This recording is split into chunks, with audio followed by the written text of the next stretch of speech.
Will the House come to order? Mr. Clerk, please call the roll.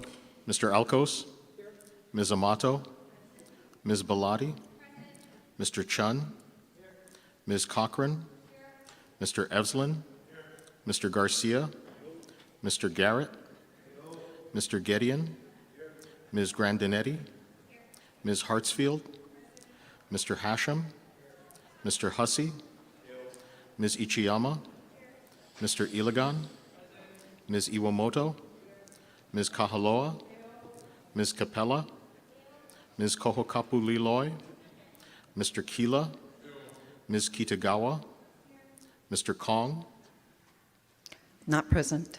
Mr. Kush, Ms. Lachika, Mr. Lee, Ms. Lowen, Ms. Martin, Mr. Matayoshi, Ms. Matsumoto, Mr. Miyake, Ms. Morikawa, Mr. Muraoka, Mr. Olds, Ms. Peruso, Mr. Pirik, Ms. Poepoe, Mr. Quinlan, Ms. Reyes Oda, Mr. Sayama, Mr. Shimizu, Ms. Souza, Mr. Takeyama, Ms. Takenouchi, Mr. Tam, Mr. Tarnas, Ms. Templo, Mr. Todd, Mr. Woodson, Mr. Yamashita, Madam Speaker. Here. Madam Speaker, 49 members are present, 1 is not present. Item number 2, reading of the journal, Representative Morikawa. Madam Speaker, may this matter be deferred. So ordered. Item number 3, messages from the governor. Mr. Clerk, are there any messages from the governor? Madam Speaker, there are none.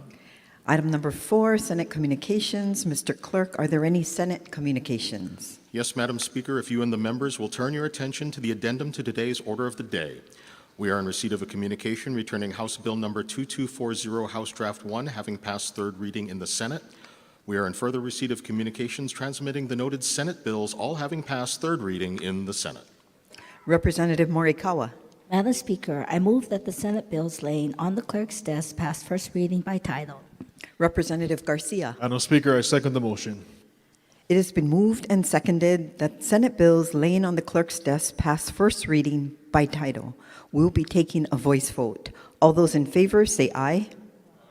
All those opposed say no. The motion is carried. Said Senate bills pass first reading. Members, are there any introductions?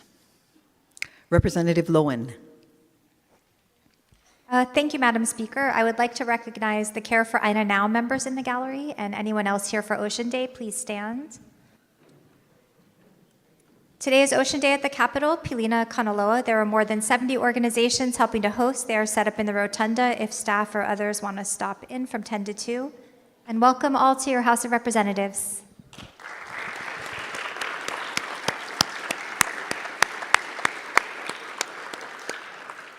Representative Tam. Thank you, Madam Speaker. It is my pleasure to introduce Mr. Michael Galoyi from the LGBTQ+ Commission. Please stand when I say your name. Isis Usborne from the Lambda Law Student Association at the University of Hawaii, and Dale Vanderbrink from Neighborhood Board number 11. Welcome to your House of Representatives.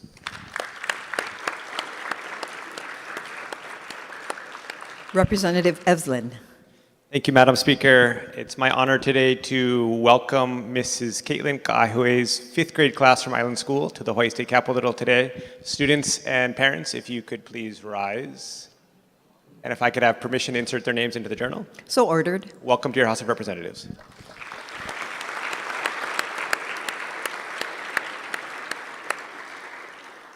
Representative Quinlan.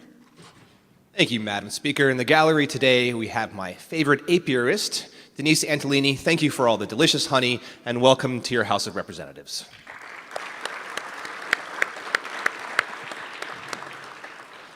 Representative Iwamoto. Thank you, Madam Speaker. It's my honor to introduce amazing community outreach and service providers with the Hawaii Health and Harm Reduction Center. As I call your name, please rise. Andrew Ogata, Maddie Sespera, Dr. Rick Ramirez, Shalani Plasencia, and Keikoa Kealoha. Welcome to your House of Representatives.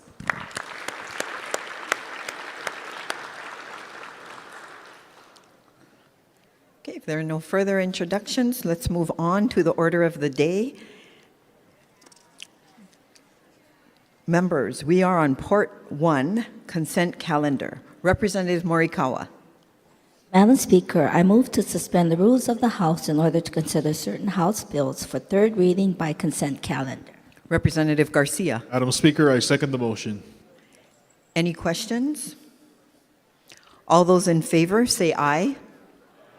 All those opposed say no. The motion is carried. Representative Kahaloa.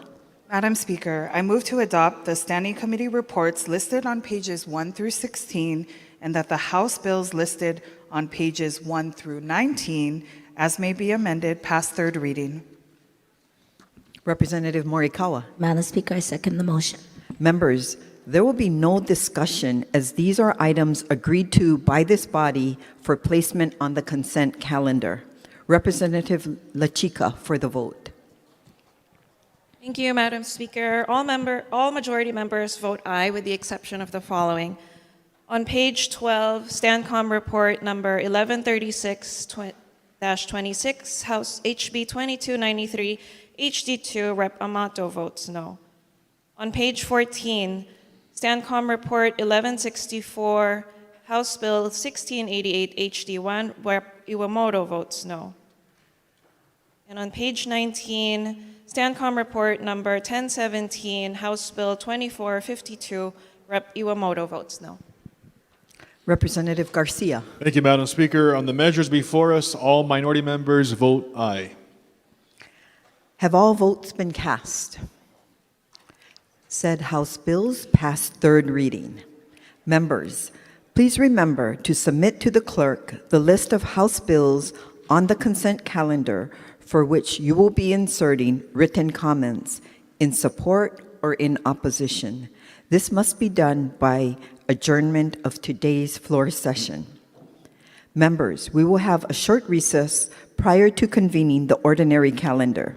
Recess subject to the call of the chair.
Will the House come to order?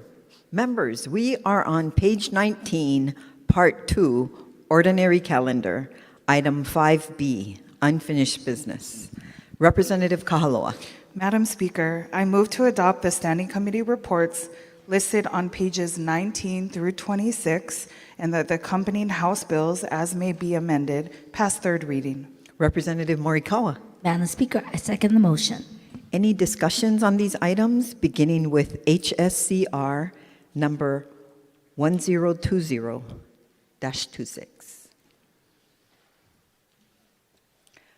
1021. On the top of page 20, 1023, 1024, 1025, 1026. Representative Iwamoto. Reservations. So ordered. Representative Cochran. Same request. So ordered. Representative Alcos. Reservations. So ordered. Representative Garcia. Reservations. So ordered. The top of page 21, Standing Committee Report 1029. Representative Iwamoto. Madam Speaker, I rise in support with one reservation. With reservations? With reservations. So ordered. And may I add comments? Please proceed. Thank you very much, Madam Speaker. This bill authorizes the Department of Agriculture and Biosecurity to package and sell a portion of its agricultural loan portfolio to permitted third parties. So I'm assuming that these loans are being made to farmers and that the third parties are private financial institutions who may pay pennies on the dollar to purchase these loans, and then their job is to go collect on outstanding loans or when people are not paying. I love farmers, and I love the fact that this bill ultimately wants to raise revenue so they can make more loans to farmers so that they can to help them, which is great. I'm concerned with those farmers who are struggling to repay their loans back.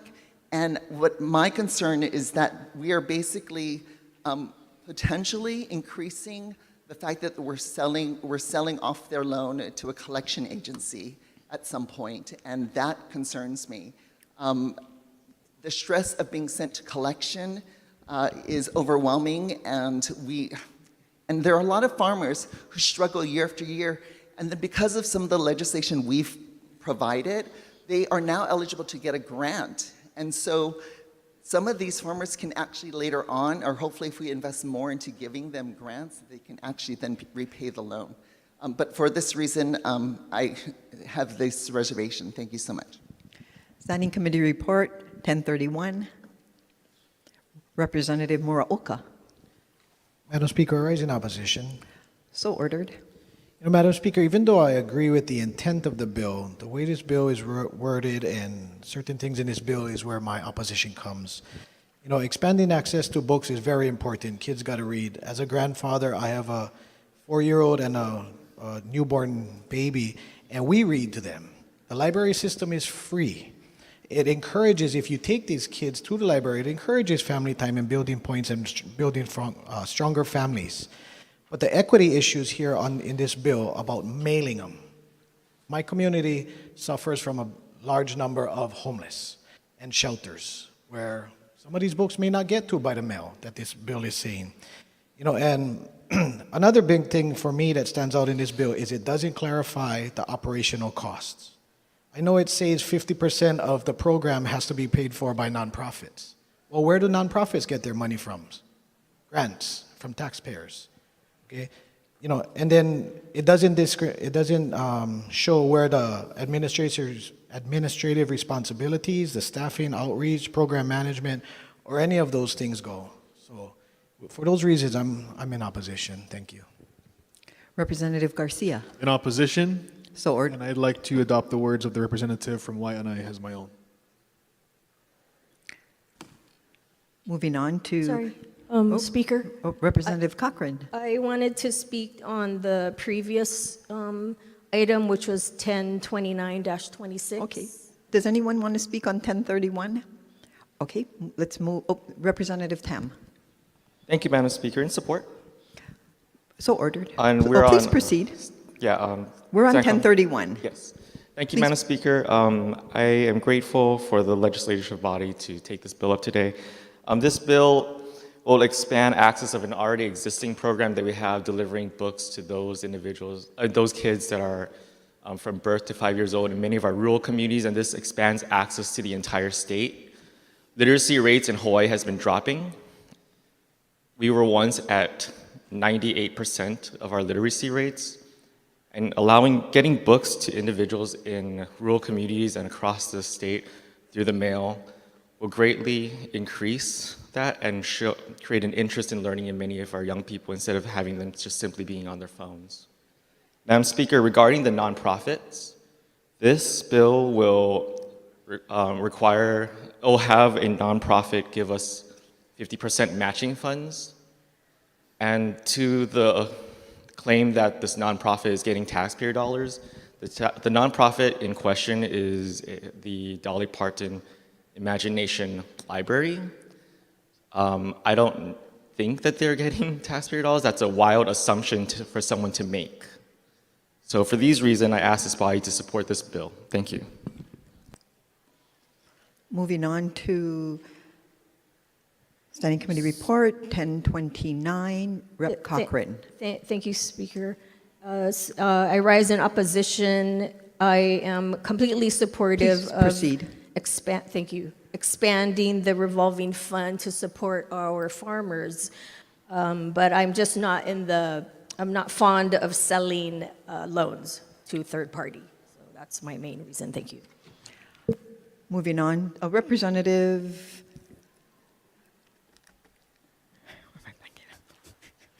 Chun. Thank you, Speaker. In support, request to insert written comments. Please, so ordered. Thank you. Standing Committee Report 1037, Representative Shimizu. Thank you, Madam Speaker. I rise in support with reservations and a brief comment. Please proceed. My reservations is to acknowledge and bring attention to some of the opposition testimony that brought some valid points that I think could be considered. May I also have permission to enter written comments into the journal? So ordered. Thank you, Madam Speaker. Representative Lachika. Thank you, Madam Speaker. In support. And, Please proceed. Permission to insert written comments. So ordered. Moving on to 1039. 1040. 1040. Representative Martin. Thank you very much. I rise in support. This Please bill proceed. is not very contentious, but we didn't pass it in the past. So we want to pass it this year. It's to allow the fine netting that we use to protect our palm trees from coconut rhinoceros beetle to be used. This netting is not allowed to be used for fishing purposes, and on this Ocean Day at the Capitol, I definitely support that. But this is a tool that we need in our toolkit. The state has funded a program to distribute netting, among other tools, to residents to save their palm trees until we have a biocontrol, and this is one of those things, and we need to make it legal. Thank you very much. Moving on to Standing Committee Report 1042. Representative Peruso. With reservations and request to submit written comments. So ordered. Moving on to Standing Committee Report 1043. 1044. Representative Garcia. With reservations. So ordered. Representative Iwamoto. Reservations. So ordered. Representative Shimizu. Thank you, Madam Speaker. Rise in support with reservation and a comment. Please proceed.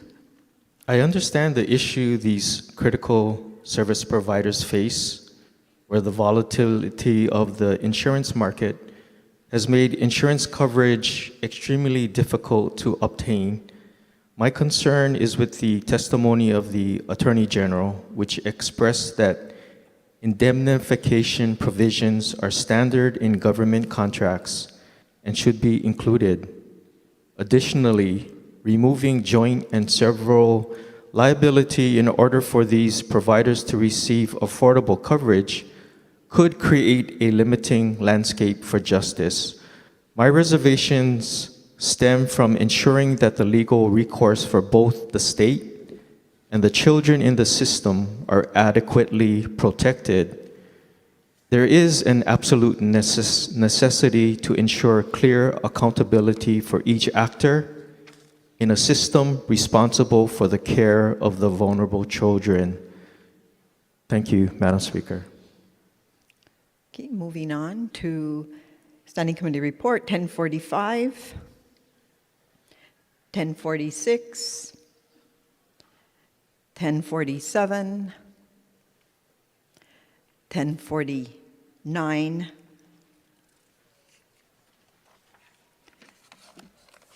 1050, 1051, 1052, 1053, Representative Iwamoto. Thank you, Madam Speaker. I rise in opposition. Please proceed. Thank you. This bill is about unemployment benefits, and it removes access, and I quote, to individuals involved in a labor dispute and for whom an employer-employee relationship continues to exist.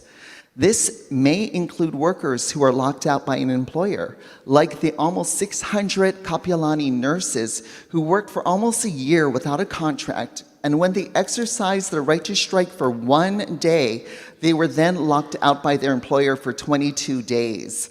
They were able to apply for unemployment insurance. According to Department of Labor and Industrial Relations, this specific amendment to the unemployment insurance bill is needed to conform to the federal agency's interpretation of a federal law. States were sent this memo from the federal agency in January, and it is now March, and it seems like we have now jumped at the opportunity to change our state statutes to conform to an agency interpretation. We haven't even heard from the Attorney General yet whether or not that the Attorney General will be pushing back, as the Attorney has done on many federal interpretations, or the federal agency's interpretations that were misinterpreted according to the courts. Why are we so ready to turn our backs on workers in this particular way, reverse our own state policy and codify it into our statutes? There are legislators that meet every other year, so not all states are codifying compliance with this agency's interpretation, which may be overruled by a court, or maybe the feds will have a different interpretation next month. It is premature to codify the president's latest interpretation in our state statutes. Thank you. Representative Hussey. Thank you, Madam Speaker. In opposition. Please proceed. Just wanted to note for the record the testimony from several labor organizations, unions, relating to their problems with this bill. Thank you very much. Representative Grandinetti. Thank you, Speaker. With reservations. Please proceed. Thank you. I understand that this bill is necessary to bring us into compliance and, risks federal funding for our unemployment insurance system, but I do want to flag that these guidelines tighten requirements on striking workers, making it harder for them to receive UI, making it so that they have to seek out alternative employment while they're striking. And I want to also flag that it applies specifically to workers who are part of unions that don't have hiring halls. So this will impact particularly workers in feminized industries like healthcare, like hospitality, and our hotel industry. And it runs counter to a growing movement across the country of states who are seeking to expand or even guarantee unemployment insurance for individuals in labor disputes.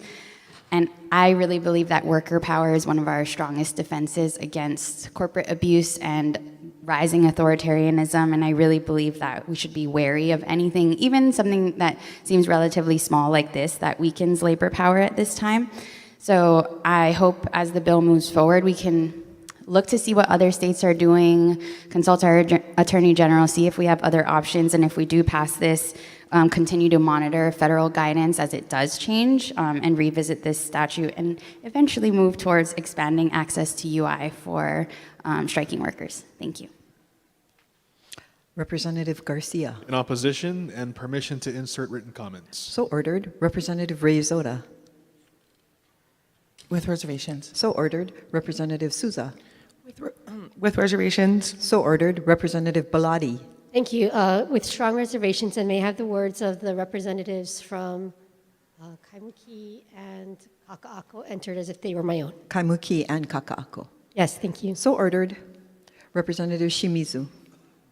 Reservations, and may I have permission to enter written comments to the journal? So ordered. Representative Peruso. With reservations, and I would like to insert the comments of the representative from Kaimuki as if they were my own, and I would also like to insert additional comments. So ordered. Representative Capella. Thank you, Madam Speaker. With reservations, and may I adopt the words of the representative from Kapahulu as if they were my own? So ordered. Representative Cochran. Thank you. With reservations. So ordered. Let's move on to Standing Committee Report 1054. 1056. Representative Shimizu. Thank you, Madam Speaker. No vote, and may I have permission to enter written comments into the journal? So ordered.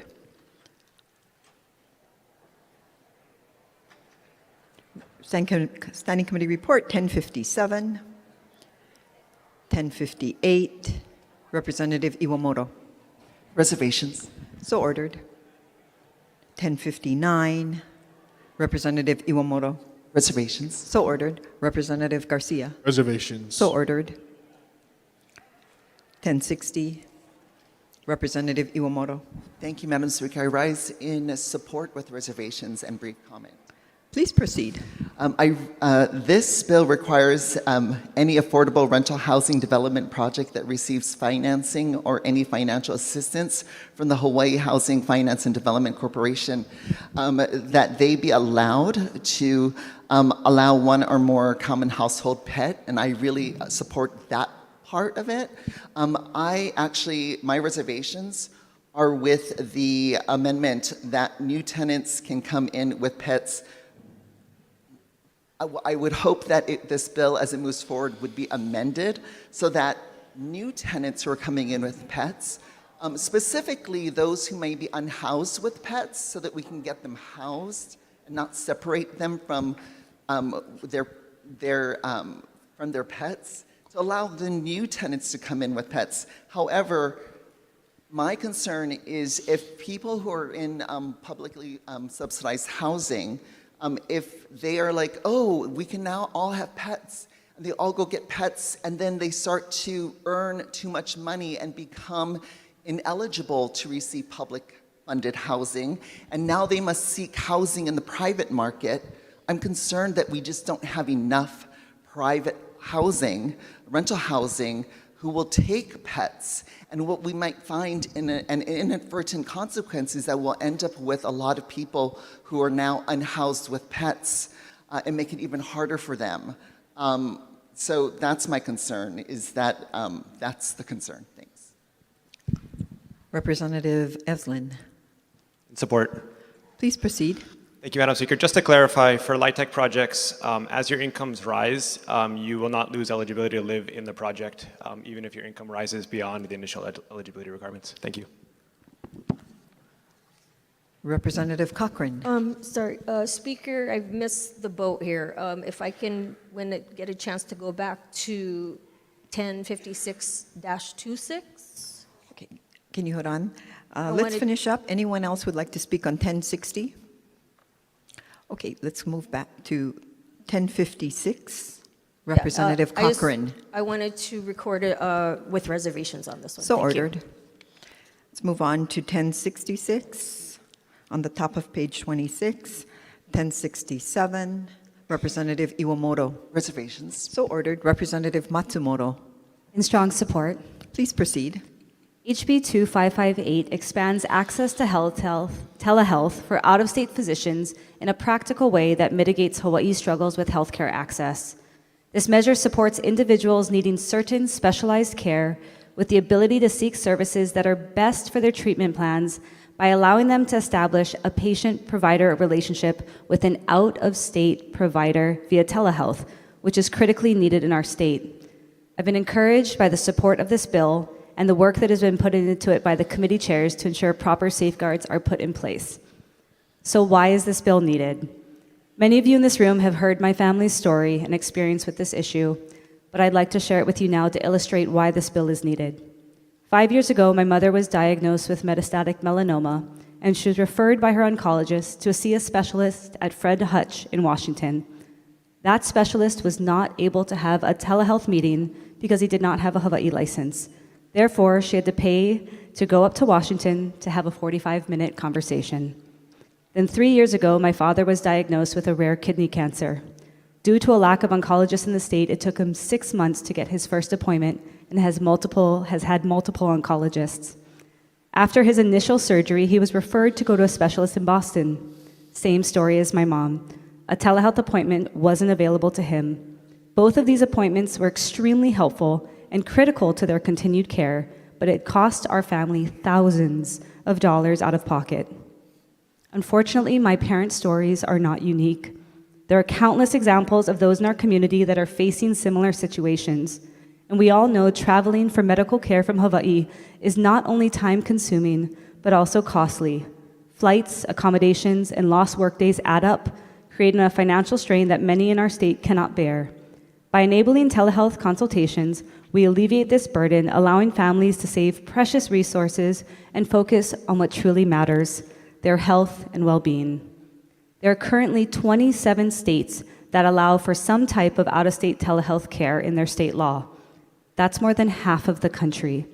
This bill is needed here in Hawaii more than anywhere else. We are geographically isolated in the middle of the Pacific, unable to just drive across state lines, and additionally, we are an island state with critical healthcare needs in our rural communities. This bill is not merely a policy change, it's a beacon of hope for countless families across Hawaii who face the daunting challenge of accessing essential medical care. And if I could have additional comments to outline what the bill does and the safeguards that are put into place. So ordered. Thank you. Moving on to Standing Committee Report 1068. Representative Iwamoto. Thank you, Madam Speaker. I rise in support with reservations and a brief comment. Please proceed. So I love this bill. I strongly support it. My only issue is with one line which strikes, which prohibits, well, this bill basically says insurance companies should pay for retrieval of for fertility preservation. However, once it's retrieved, it explicitly excludes the coverage for storage. So I think there's a lot of people who are undergoing these serious health services who could actually benefit if it also covered storage. Thank you. Representative Pirik. Thank you, with reservations. So ordered. Representative Garcia. Same request. So ordered. Let's move on to Standing Committee Report 1069. Representative Shimizu. Thank you, Madam Speaker. No vote and permission to enter written comments. So ordered. Representative Matsumoto. With reservations. So ordered. Representative Gideon. Same request. So ordered. Representative Ray Zoda. With reservations. So ordered. All right. Representative Lechica for the vote. Madam Speaker, on the measures before us, all majority members vote aye, with the exception of the following. On page 21, STANCOM Report 1029, House Bill 2216 HD2, Rep. Cochran votes no. STANCOM Report 1037, HB 2454 HD2, I'm sorry, scratch that. Next page, on page 22, STANCOM Report 1042, HB number 1840 HD2, Rep. Iwamoto votes no. On page 23, Stancom Report 1047, HB 2324, HD2, Rep. Amato votes no. On page 24, Stancom Report number 1053, HB 2165, HD2, Rep. Amato, Hasi, Iwamoto, and Poi Poi vote no. On page 25, Stancom Report number 1056, HB 2386, HD2, Reps. Iwamoto, Capella, Lowen, and Tam vote no. Stancom Report 1057, HB 2423, HD3, Rep. Kong votes no. And on page 26, Stancom Report 1069, HB 1898, HD2, Rep. Kila votes no. Representative Garcia. Thank you, Madam Speaker. On the measures before us, all minority members vote aye with the exception of the following. On page 19, SCR 1020, House Bill 1764, House Draft 1, Herrick votes no. Page 20, SCR 1024, House Bill 2604, House Draft 2, Representative Herrick votes no, and Garcia votes no. SCR 1025, House Bill 2118, House Draft 2, Herrick votes no. Page 21, SCR 1031, House Bill 1934, House Draft 1, Representatives Garcia and Muraoka vote no. Page 24, SCR 1050, House Bill 1514, House Draft 2, Garcia votes no. SCR 1052, House Bill 2164, House Draft 1, Herrick votes no. SCR 1053, House Bill 2165, House Draft 2, Representatives Aucos, Garcia, Gideon, Matsumoto, Muraoka, and Herrick vote no.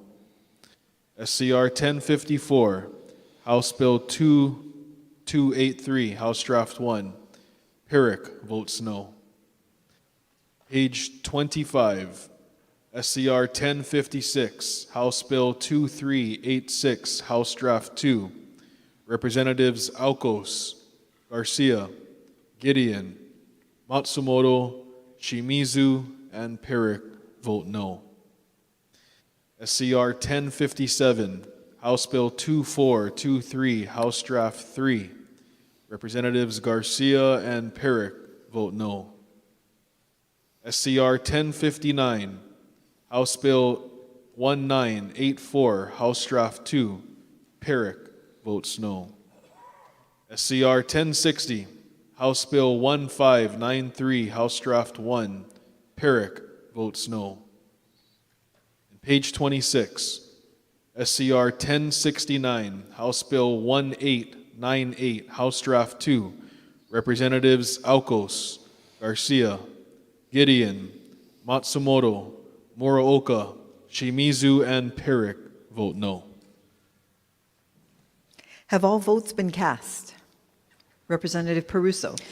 Thank you, Madam Speaker. On Stancom Committee Report 1037, House Bill 2454, I'd like to register my reservations. So ordered. Representative Poi Poi. On page 25, Stancom Report 1056, HB 2386 with reservations. So ordered. Representative Keoa Kapuliloy. Same request, Madam Speaker, Stancom Report 1056-26, House Bill 2386 with reservation. So ordered. Representative Souza. Thank you, Madam Speaker. Same request, Stancom Report 1056 with reservations. So ordered. Madam Speaker. Representative Ilagan. Same request. So ordered. Okay, said House bills passed third reading. Representative Kahaloa. Madam Speaker, I move to adopt the Standing Committee reports listed on pages 27 through 34 and that the accompanying House bills, as may be amended, pass third reading. Representative Morikawa. Madam Speaker, I second the motion. Any discussion on these items, beginning with HSCR number 1071? Representative Muraoka. Madam Speaker, in opposition. So ordered. Madam Speaker, when it comes to this bill, supporting youth and traumatized youth is something that I completely stand for. However, in this bill, it explicitly puts the ages of 18 to 24. Now, that doesn't erase the trauma that they've gone through in their life, but creating a whole new government branch to help fix this, even though it's a 5-year pilot right now, there's already government assistance in place that can help these. There's also other career options. And in this fertile job market, a lot of companies are offering sign-on bonuses. You'll have the opportunity to join the military. You have so many opportunities out there that can help. When you turn 18, this is a chance to reset your life, to try and get away from the trauma. Madam Speaker, I'm not allergic to it. I suffered trauma growing up. I was born and raised in Waianae. I struggled. We've had a lot of things that they pointed in that's in this bill.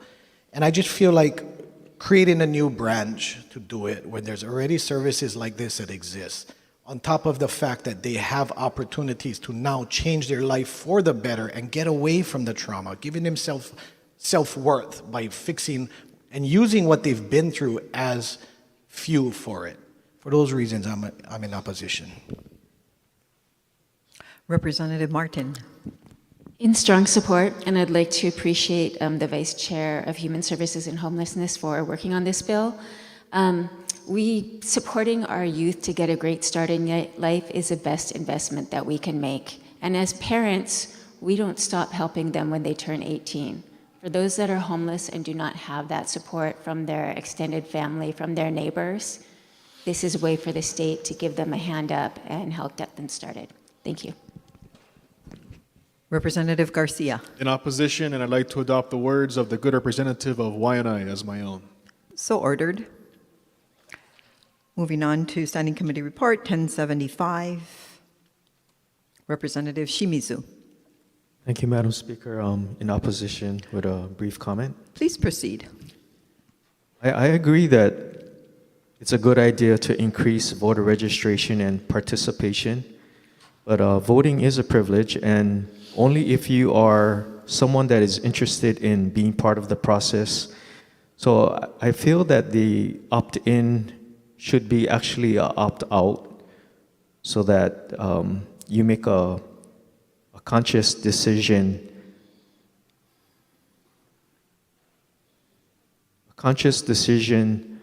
to be registered to vote, because that's what you desire to do as being part of the process. Another point is, before we start adding masses into our voter rolls, we need to clean up our voter rolls to get it to a good basis. That is the basis of my opposition. Thank you, Madam Speaker. Representative Hussey. In support. Please proceed. Just want to mention that voting is a right. Thank you. Representative Garcia. In opposition. Please proceed. Madam Speaker, we already have automatic voter registration here in Hawaii. In fact, when someone applies for a driver's license or state ID, there is attached to it a voter application, and you can choose to opt in, and automatically you'll be enrolled to vote. It's a pretty simple process, but it gives the individual the choice. I conscientiously choose to opt in to vote. This bill removes that, and most people are not paying attention to all the intricate details of what's on an application. They're just trying to get their ID or just trying to get their driver's license. And this will automatically register people to vote. We have, about 800,000 registered voters here in Hawaii? We have still the lowest voter turnout nationwide. So just because people are registered, they're not voting. We have low turnout. And this bill would significantly increase the amount of registrants on the voter rolls. And what does that mean? We're going to be mailing out a bunch of more ballots out there to people who really has no plan on voting. That's the problem. With all those mail-in ballots just being mailed out to people who have no desire to vote, that's a problem. Again, we already have automatic voter registration. We should keep it an opt-in process. This bill sets bad precedent, no vote. Representative Gideon. I rise in opposition and would like to adopt the Representative of Kapolei's words as my own. So ordered. Representative Kila. Reservations, Madam Speaker. So ordered. Representative Reyes-Zota. With reservations. So ordered. Representative Capella. Thank you, Madam Speaker. In support. Please proceed. The decisions that we make on this floor impact every single person, and I think it's really important that we try to ensure and remove barriers to allow every single person that right to vote.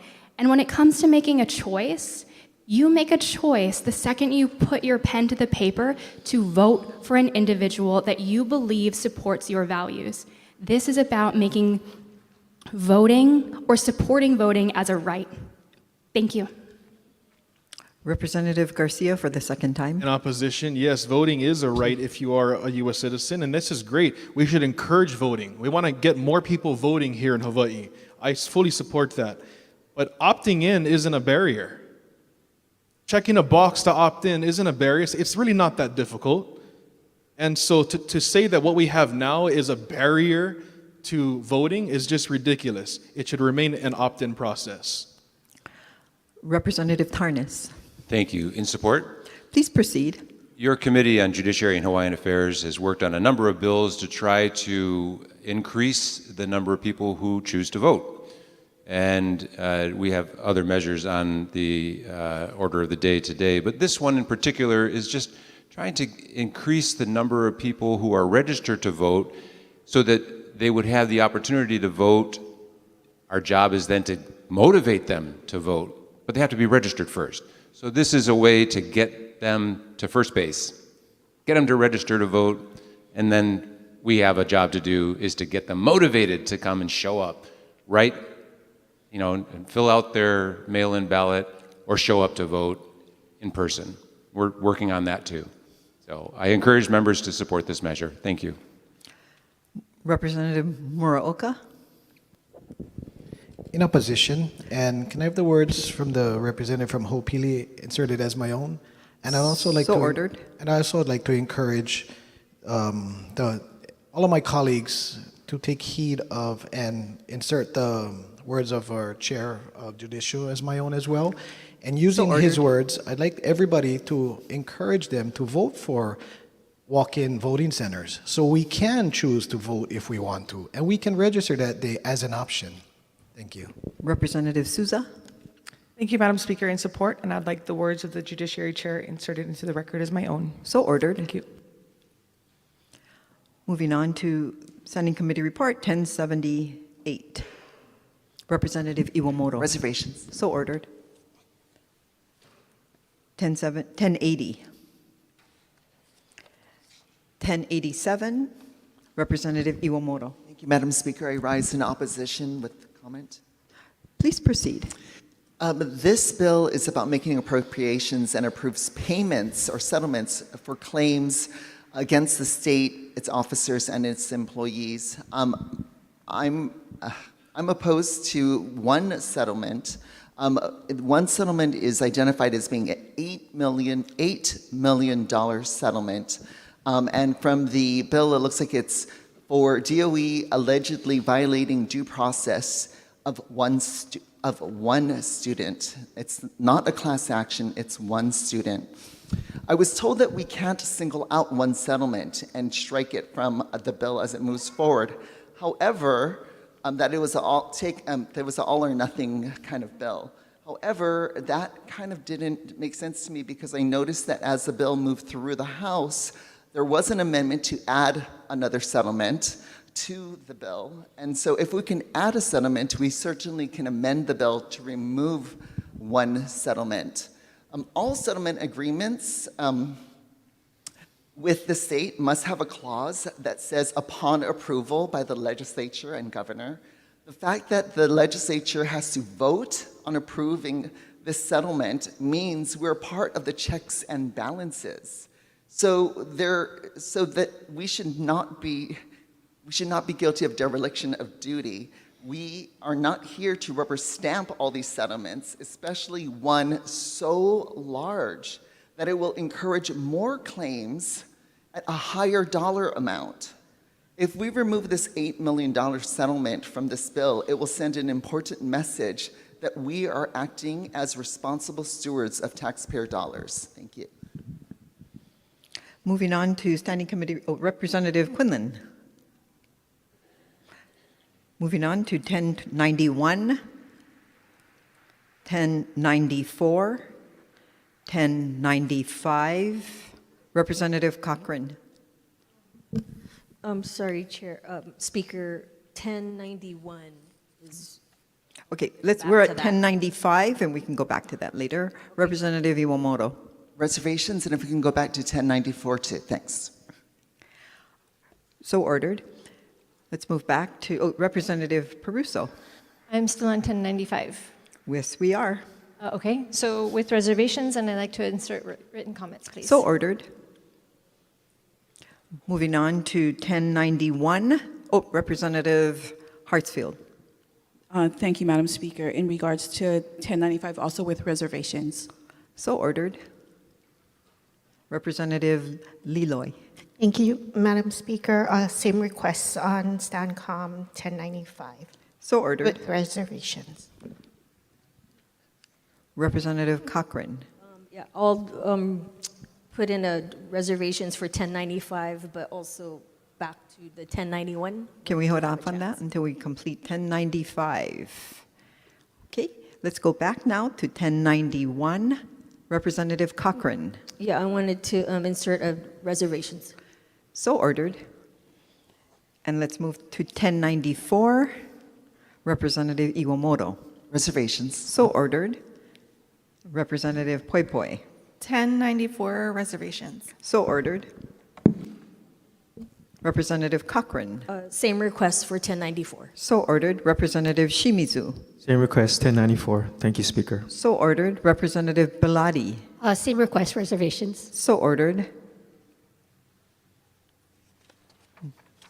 Okay, let's move on to the top of page 29, Standing Committee Report 1096. Representative Kitagawa. Thank you, Madam Speaker. With reservations and a brief comment. So please proceed. Thank you. Thank you to the chair first for working on this bill and for all his hard work on it and looking at ways to generate funds to support very important purposes like DHHL, affordable housing, and the land conservation. My concern with this bill is that the conveyance tax will increase starting at homes that are at $2 million. And although I know that the majority of homes in Hawaii are currently under this amount, there are still homes that may be, for example, generational homes or older homes in our communities that may not be in the best shape, but that may be close to or over $2 million currently because of the increase in our housing costs. And I am worried that the threshold of $2 million will potentially impact homes that are owned by local families, working families, or those that are trying to transfer their homes generationally from grandparents to grandchildren, parents to children. And I really want to be able to to decrease the amount of the negative impact that we are going to see on our local families. So as we continue to talk about this bill and it moves to the legislature, I'm hoping that there may be possibility to look at increasing that amount so that we can really look at taxing those who may be coming from out of state, buying those multi-million-dollar homes who can afford a higher tax compared to negatively impacting our local families. Thank you. Representative Shimizu. Thank you, Madam Speaker. Support reservations, and can I adopt the previous speaker's comments as my own? And So ordered. May I make brief comment also? Please proceed. You know, as minority conservative caucus, I am against higher taxes, but I do believe we need to fund the Department of Hawaiian Homelands, no question. Of course, there are different ways of doing that. I think this is a creative way of doing it. I want to acknowledge the housing chair for being bold in this. You know, from my understanding, the way that it is set up, it is paying less taxes for someone who is below the $2 million threshold. And as the previous speaker did explain, I think that threshold might be increased a bit, but I'd like to see some of the higher income, maybe even outside investment purchases be captured in the higher percentages for higher value purchases. So I'd like to move the conversation forward and see how the Department of Hawaiian Homelands can benefit from this. Thank you, Madam Speaker. Representative Amato. Thank you, Speaker. With reservations, and I would like to adopt the words of the representative from District 48, please. If they were my So ordered. Representative Garcia. Oh, In opposition? Please proceed. Thank you, Madam Speaker. I want to thank the representative from Kahaluu for her remarks. I think it's spot on. But here we go again. Another tax increase. And yes, it may adjust the taxes just by a very small amount for those who are below $2 million, but it increases the conveyance tax for those properties above $2 million. And like was mentioned, $2 million doesn't mean you're taxing the rich. There are families with generational homes which will be affected by this. Local families will be affected by this. We're adding more tax increases. Now, the premise says, well, this is going to go to benefit Hawaiian homelands. We should not be increasing taxes to do something that we should already be doing from the general fund. It is our duty, it is our constitutional obligation to fund and operate the Department of Hawaiian Homelands, federal law. This bill says because we're not going to do our job, because we're not going to appropriate funds the way we should be doing it from our general fund, we're going to increase taxes on people to pay Hawaiian homelands. This is not the path forward. This is another burden on Hawaii's local families. No vote. Representative Peruso. Strong support. Please proceed. And I'd like to just publicly thank the author of this measure and would like to insert written comments. So ordered. Representative Takenouchi. With reservations. Please, so ordered. Representative Alcos. In opposition. So Like please proceed. I'd like to adopt the words of Kapolei, representative from Kapolei. Thank you. So ordered. Representative Gideon. Same request. So ordered. Representative Muraoka. Same request. So ordered. Representative Cochran. Thank you, Speaker, with reservations. So ordered. Representative Lee. Reservations. So ordered. Representative Evslin. In support. Please proceed. Thank you, Madam Speaker. There's a lot going on in this bill, and I'm not going to try and explain all of it because we would be here all day. But I do want to just describe a few elements of it. At its heart, it's shifting our current conveyance tax structure to a marginal structure, which is just a more fair structure. It's getting rid of the massive cliffs at each of these brackets, which lead to big spikes in taxes.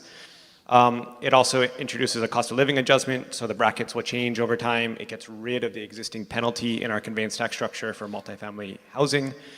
And really importantly, it reduces the conveyance tax or no change in conveyance tax for 75% of home sales in Hawaii. Conveyance taxes really over the $2.2 million range would go up, significant increases on the higher value properties. This would raise $170 million. $60 million would go towards DHHL for their first ever dedicated annual funding source. This is critical to ensure that they can provide homes for every single Native Hawaiian beneficiary on their wait list. $40 million would go towards infrastructure in TOD districts. $40 million would go towards the Rental Housing Revolving Fund to help finance affordable housing.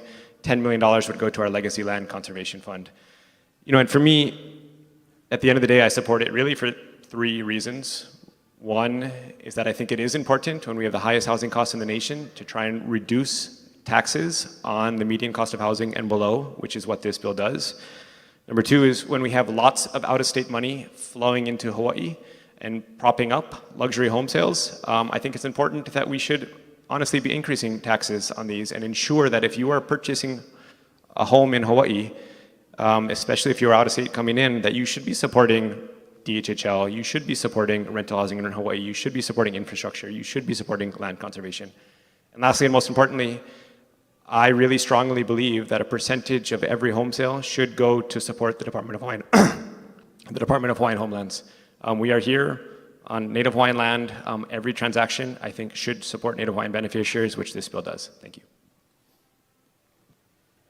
Representative Grandinetti. Strong support, and I would like to adopt the words of the housing chair as my own. So ordered. Thank you. Representative Capella. Same request. So ordered. Representative Cochran. Thank you. I just wanted to add if I can enter comments into the journal for this item. Are you in support or opposition? With reservations. So ordered. Okay, thanks. Representative Bellotti. Thank you. In support, may I have the words of the Chair of Housing also entered into the journal as if they were my own? So ordered. Representative Souza. In support, and I would like to insert the words of the Housing Chair into the journal as my own. So ordered. Thank you. Representative Iwamoto. Same request. So ordered. Representative Kila. Thank you, Madam Speaker. In support, Please proceed. may I please adopt the words of the Housing Chair as my own and provide a comment? So ordered. Madam Speaker, I want to talk to the fact that this is, if not one of our first attempts to provide a dedicated funding source to the Department of Hawaiian Homelands. It was this legislature where you previously served as a housing chair that did the historic appropriation of $600 million to the Department of Hawaiian Homelands. That has gotten us in a great place to get many folks off the list and into homes, but that cannot be the last tranche. Madam Speaker, with this, it proposes that for every home sale, that something be deposited into a special fund to create housing for Hawaiian homestead beneficiaries. I want to acknowledge that there's a whole generation of folks that live today in Hawaii, that have also died in Hawaii, that has lost hope in the Department of Hawaiian Homelands. And I can understand why. Because for their whole life, they were sold a promise of a home, a homestead, the opportunity to farm, the opportunity to live, and for decades that went unfunded and not promised. But I acknowledge that in that same criticism, legislatures before us did not see value in that. But the narrative has changed and so has the tide. Madam Speaker, I'm a proponent that when we house our Native Hawaiian beneficiaries, we are housing Hawaii. They are our workforce, they are our first responders, they are our neighbors. Those are the folks that are doing the best to live here in Hawaii every single day. I have, if not one of the oldest homesteads in the state, one of the largest homesteads in the state. In the 1930s, who would have thought that they would be here today? But when we think about where the homesteads exist, it's true. The land sucked. There was no infrastructure. Nobody wanted it. It was derelict. So we are forced now today to try to make progress and move forward on building homes on land that was not sought after. But in that whole shift of us trying to house our Native Hawaiian beneficiaries, this is our first attempt to really house Hawaii. I believe it is a trickle up when we can remove somebody and put them into a generational home. That home is staying in their family. This is our only constitutional way to guarantee a home that we build will go to not just a Hawaii family, a Native Hawaiian family. I think about Auntie Helen Bisson of Maui, this last interim. She is 90. She just moved home and she got awarded her homestead in Pu'uhona. She told us that she just selected her burial plot because she knows she can now die in Hawaii. And I think about the people that have died on this list waiting for movement. But I also want to challenge us, Madam Speaker, that this special fund doesn't stop us from also appropriating more money to the Department of Hawaiian Homelands. We can do so through the general fund. We can do so through different mechanisms. But I think about every Native Hawaiian beneficiary that is waiting for us to deliver on this promise. And I thank my colleagues on both aisles for the debate today about this proposed measure. Because, Madam Speaker, it is a measure like this that will live on past all of our times in office should it be adopted. And so when I think about housing Native Hawaiians, I think about housing our Hawaiian beneficiaries. This is our attempt. $60 million at the cap, it is not going to absolve 27,000 people off the list. But it can get somebody who's been waiting from the 1960s into a home. It can help somebody who just got onto the list and get into a home in the next couple of years. There is a pipeline of homes that are being proposed for the Department of Hawaiian Homelands to build. And this dedicated source allows them a dedicated funding because this is one agency that throughout the political will of the legislature, it has to survive. It has to move forward. And this is our attempt to do so. So in the same sense, I acknowledge the beneficiaries that have been disappointed on the progress. I want to tell them that we are doing our absolute best today. I think about the concept in the interim I shared at my town hall. A lo'i without water cannot thrive. Now the lo'i has water and it's hydrophobic. I learned that after the Maui fires, that when there's a fire, the soil becomes hydrophobic. It cannot take to the water. So now they are moving at a pace where they're trying to keep up. So I acknowledge that in the same good of moving this department forward, they've also had to face new challenges. But what a time to be alive that in this legislature, we are looking to support the Department of Homelands. So for all of that, with the housing chair, your lead and the leadership in this chamber, I look forward to hopefully seeing a measure like this pass this session. So mahalo, Madam Speaker. Representative Hussey. In support with the request to insert written comments. So ordered. Representative Alcos. In opposition, second time. Please proceed. Madam Speaker, I think we should tax outside investors more, foreign investors more instead of the local families, because this is really going to hurt the local families, local business owners here in Hawaii. And I really do see the good help in trying to help the Hawaiians in getting more housing, more land. But we're bringing a lot of money from tourism.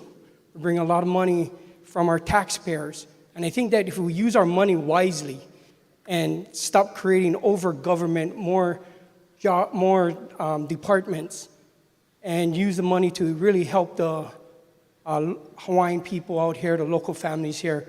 But this is really going to hurt our local business owners, our local families, and that's the reason why I'm opposed on this bill. Thank you. Representative Shimizu. Thank you, Madam Speaker. Still in support with reservations. I wanted to mahalo the representative from Nanakuli for his words. I had this comment to add, and I got it from my colleague from Waina yesterday, that if this takes off, why don't we remove the $60 million cap and give Department of Hawaiian Homelands everything that's brought in? Thank you, Madam Speaker. Okay, let's move. Representative Yamashita. Thank you very much, Madam Speaker. I rise with reservations. Please proceed. Thank you very much. While I appreciate the well-intention of this bill, I believe it is the wrong mechanism to help the department.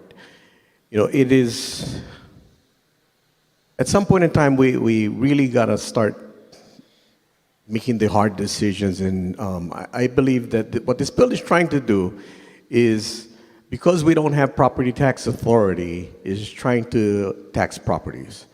And it is a one-time transaction on that property. So from that perspective, it is not a recurring expense on who we should be taxing, as far as I think what the argument of some people are trying to make.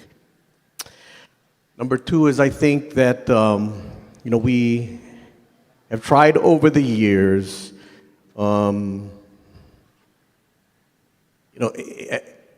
okay, I'll talk about this. At statehood, what we tried to do was take care of our fundamental responsibility, which is government operations. Our main subsidy was for the poor, the indigent, and those kind of things. I think over the years we've expanded into economic purposes, environmental purposes, and now we all have all these huge credits and exemptions for all these different purposes. And we have grown beyond what we can sustain. Now, I do believe that the Department of Hawaiian Homelands is one of our responsibilities, and we should be funding it, and we should be actually having them funded in the base budget.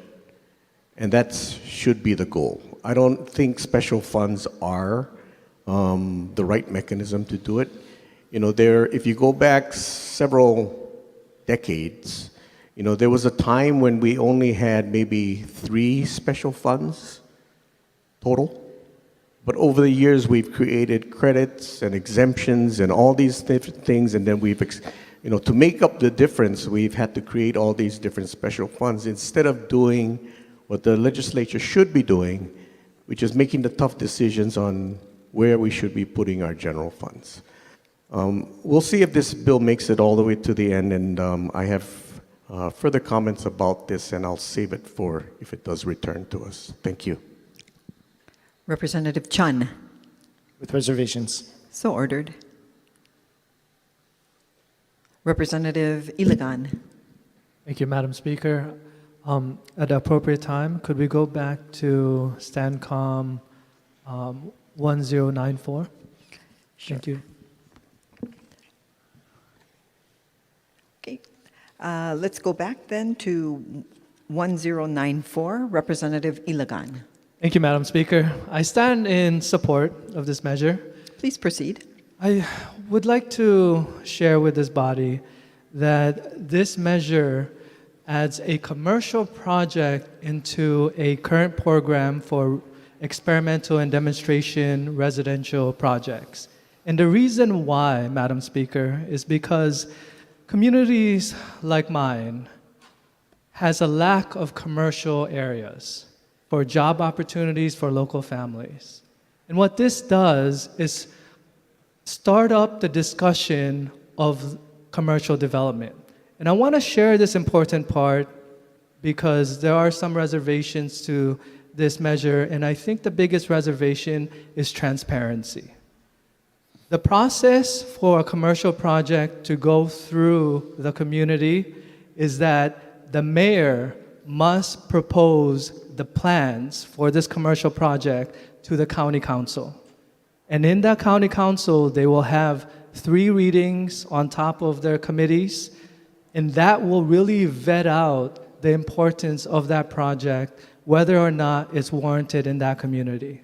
So I just want to share with this body, Madam Speaker, that it's not a way to just put commercial projects in wherever in this state, but it just allows commercial projects to be, one, championed by the mayor, and then go through our county council.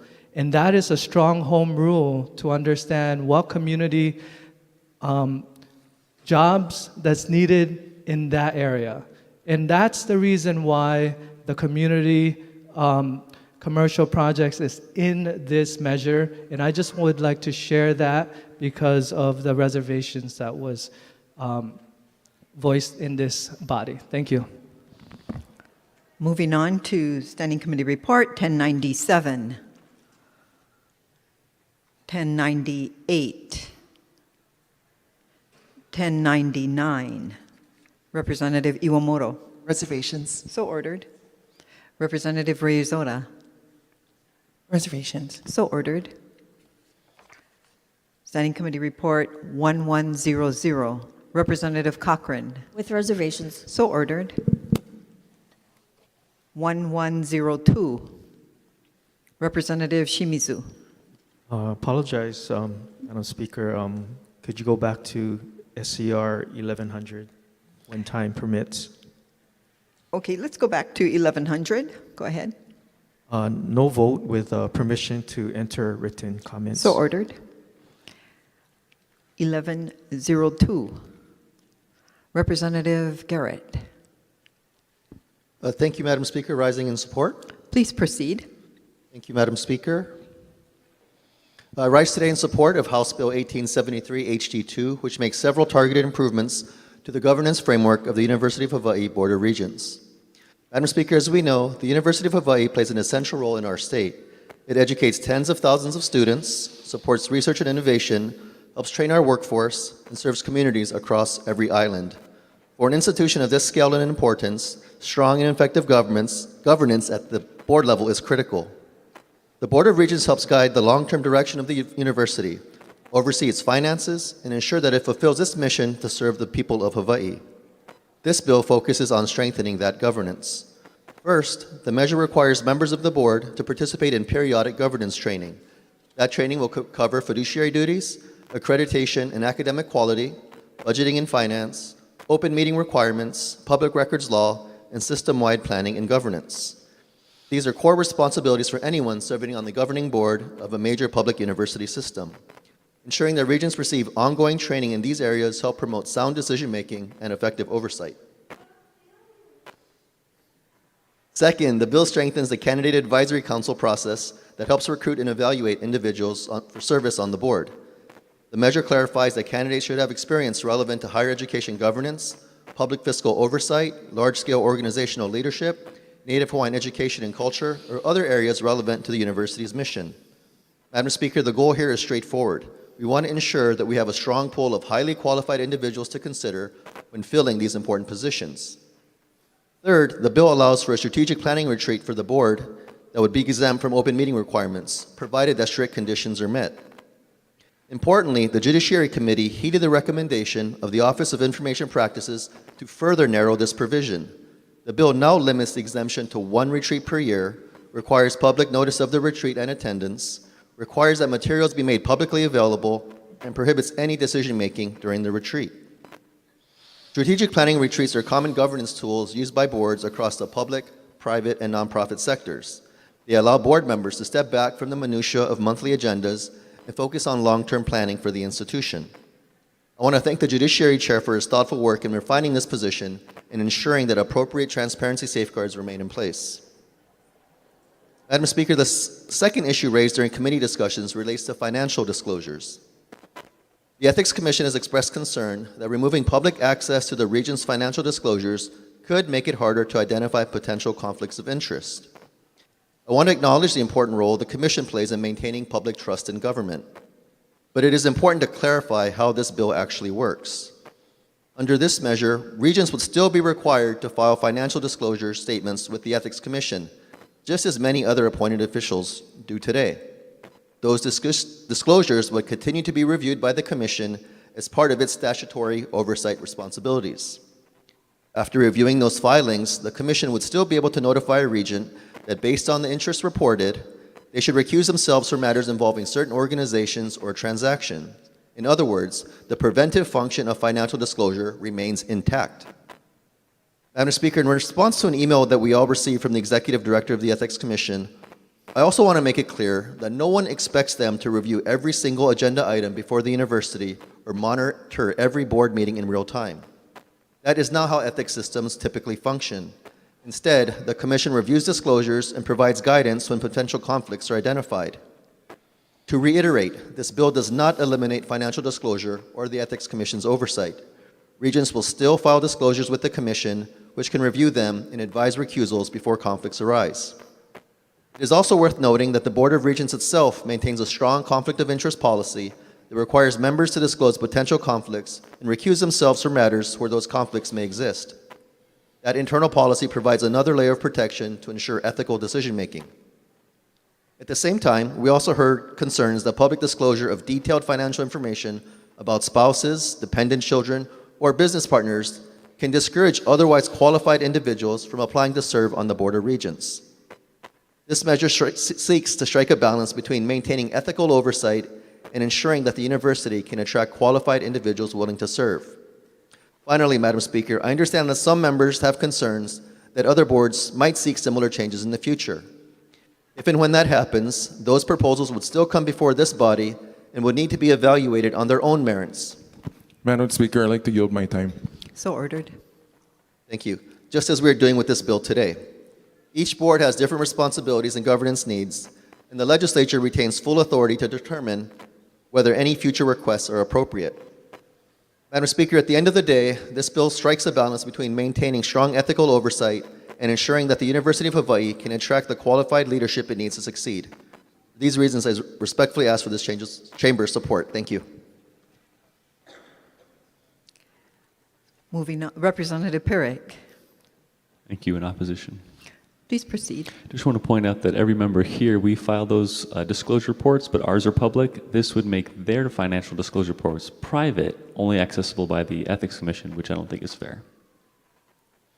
Representative Iwamoto.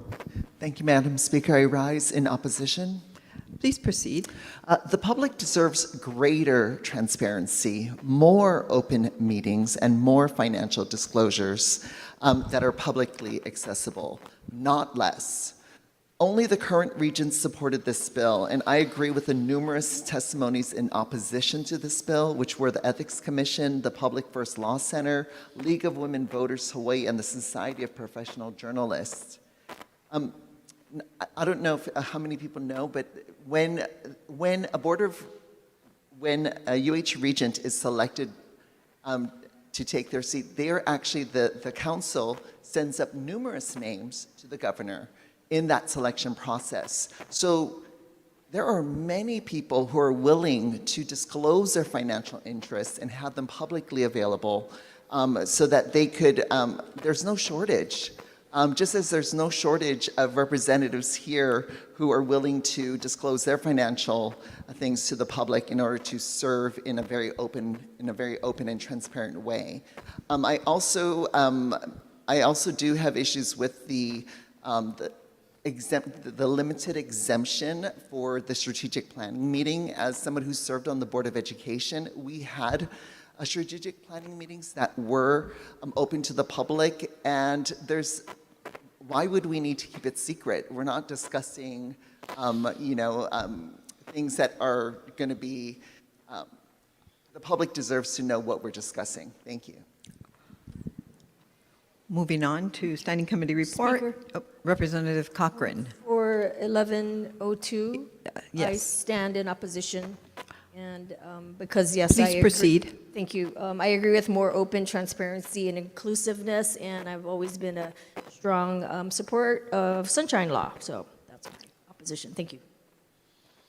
Moving on to Standing Committee report 1104. Representative Shimizu. Thank you, Madam Speaker.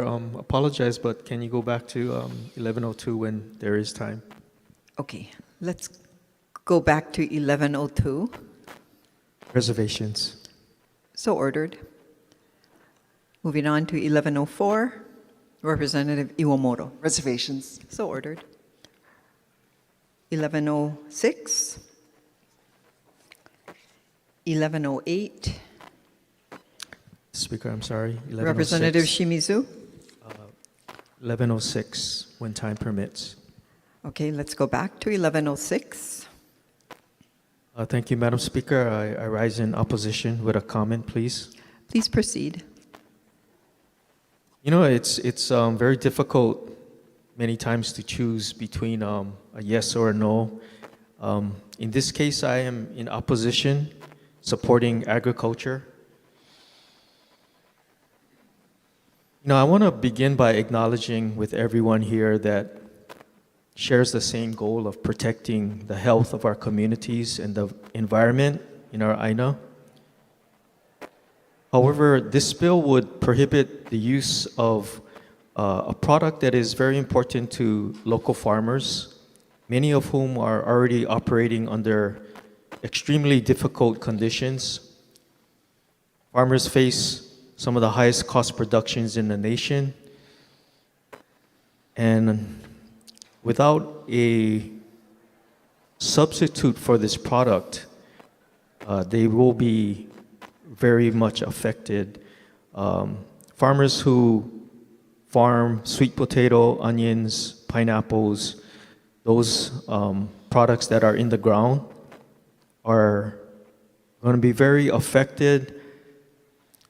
I believe we should continue investing in research and safer alternatives and best management practices that support both environment protection and agricultural viability, but an outright prohibition like this could seriously have unintended consequences for the very farmers that we want to support and achieve sustainability in our state.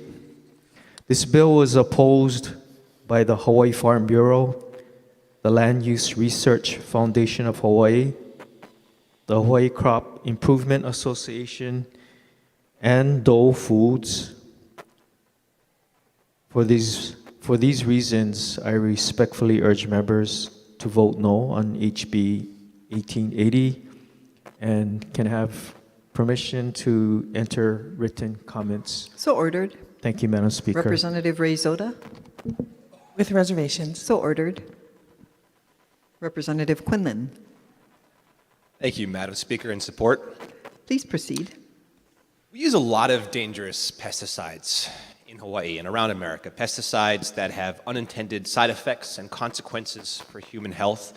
I think it's past time that we start having serious discussions about which of these chemicals we're going to allow to be applied in our communities, near our homes, near our schools.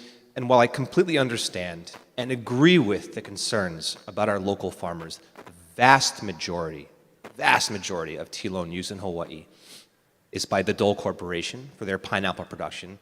And I'd like to point out that the Dole Corporation is no longer a local company. They are owned, wholly owned, by an Irish supermarket chain. Representative Cochrane. Thank you. And I support this. My only reservation with it is that it goes into effect currently in 2030, and I think it should be instant. It should go into effect now. So that's my only concern, but support. Thank you. So ordered. Representative Peruso. Strong support. Please proceed. And I'd like to ask that the words from the representative from the North Shore be entered into the journal as if they were my own. So ordered. Representative Iwamoto. So ordered. Same request. Moving on to the top of page 31, Standing Committee Report 1108. 1109. 1110. Representative Amato. With reservations. So ordered. 1111. Representative Iwamoto. Reservations. So ordered. We're now at the top of page 32, Standing Committee Report 1112. Representative Iwamoto.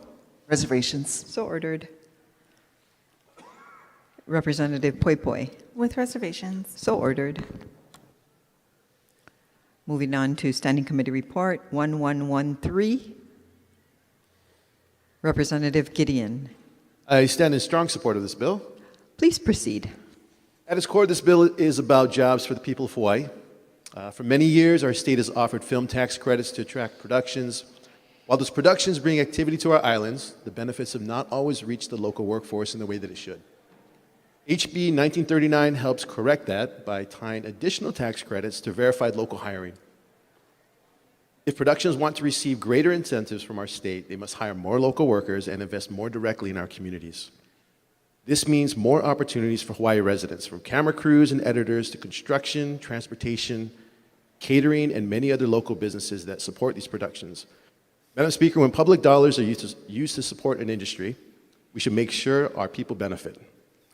This bill strengthens that connection by encouraging productions to hire local talent and build stronger creative workforces here in Hawaii. And with that, I support. Representative Tam. Thank you, Madam Speaker. In support, please proceed. I would just like to have the words of the representative from Hawaii Kai inserted into the journal as if they were my own. So ordered. Moving on to Standing Committee Report 1115.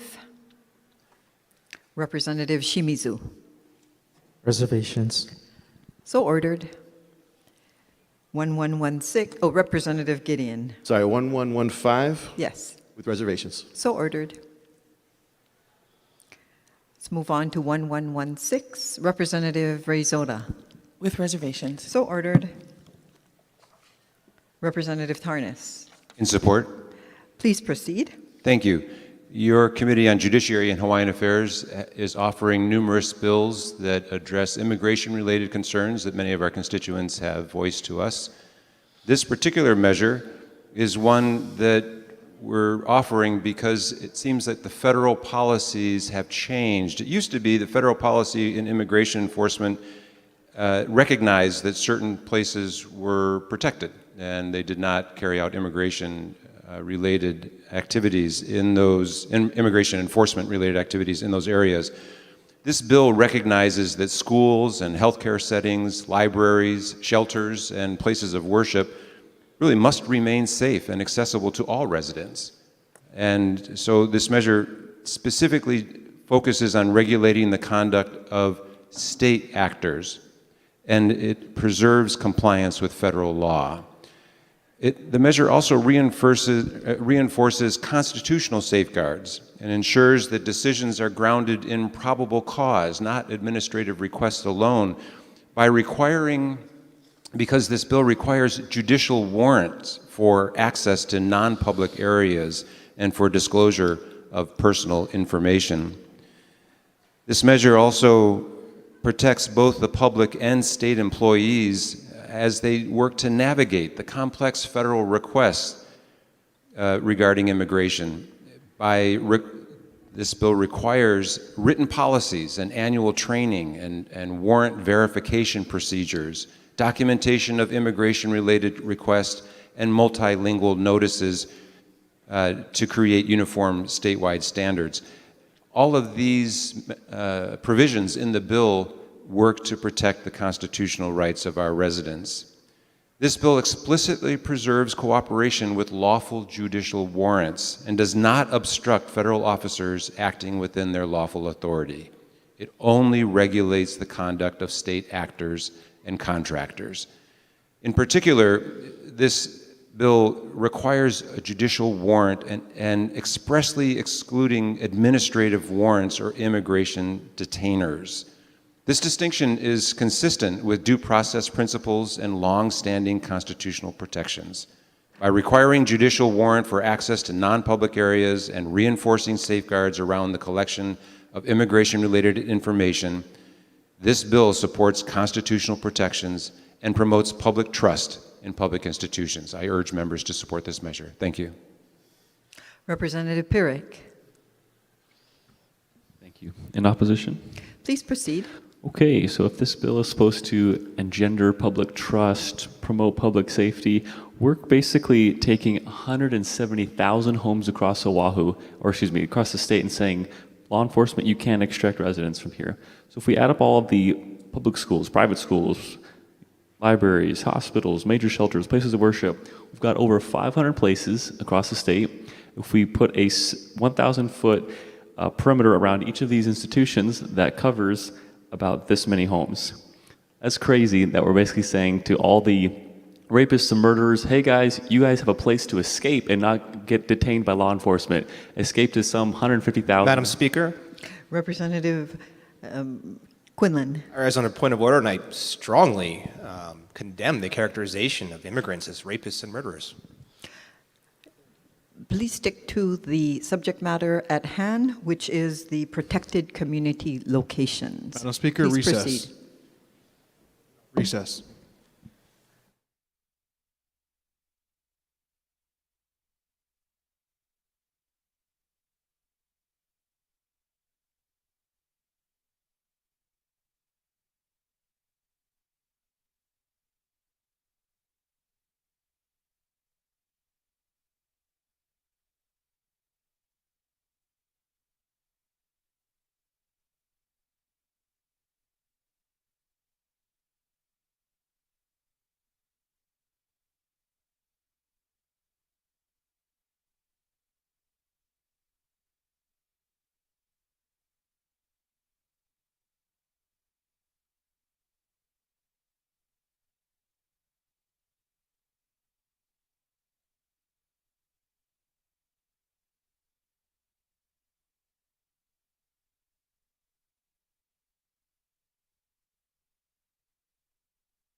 Will the House come to order? Members, we are still on page 32, Standing Committee Report 1116, House Bill 1870. Representative Quinlan. No. Thank you, Madam Speaker. I believe I was inarticulate just a few minutes ago when I raised my point of order. My initial supposition was that the representative from Waikele was assigning motive to our Judiciary Chair. I now realize that I was erroneous in that assumption, and I would like to withdraw my point of order. So ordered. Representative Pyrick, please continue. Thank you. Just to reiterate, this bill creates a safety net for murderers and rapists to escape the law and not receive justice. Also, just comment, I don't believe we've ever had a lunch break in between a point of order and a recess. Representative Tarnas. Thank you. I'm speaking in support again, and I wanted to take this opportunity to correct some unfortunate mischaracterizations of the bill by the previous speaker. The definition of protected perimeter means the area within 1,000 feet of the real property boundary of a protected community location, including adjacent parking areas, sidewalks, streets, and other publicly accessible spaces, not people's private homes. In addition, this section shall not prohibit responding to an imminent threat to life or safety, shall not prohibit executing a judicial warrant or court order, shall not prohibit performing duties unrelated to civil immigration enforcement, including fire code, building safety, or public health inspections, or acting as otherwise required by federal or state law. Members should read the bill so you know what the language is that we're voting on. Mischaracterizing the language in these bills does a disservice to everybody in this chamber. Madam Speaker, thank you. I urge all members to support this measure. Representative Pyrick, second time. Thank you, Madam Speaker. In opposition, just wanted to note that harboring rapists and murderers does a disservice to our community. Representative Keela. Mahalo, Madam Speaker. I'd like to vote with reservations, but may I please adopt the words of the Judiciary and Hawaiian Affairs chairs both times as if they were my own and insert to the journal. So ordered. Representative Shimizu. Thank you, Madam Speaker. No vote and permission to enter written comments. So ordered. Thank you. Representative Capella. Thank you, Madam Speaker, and strong support.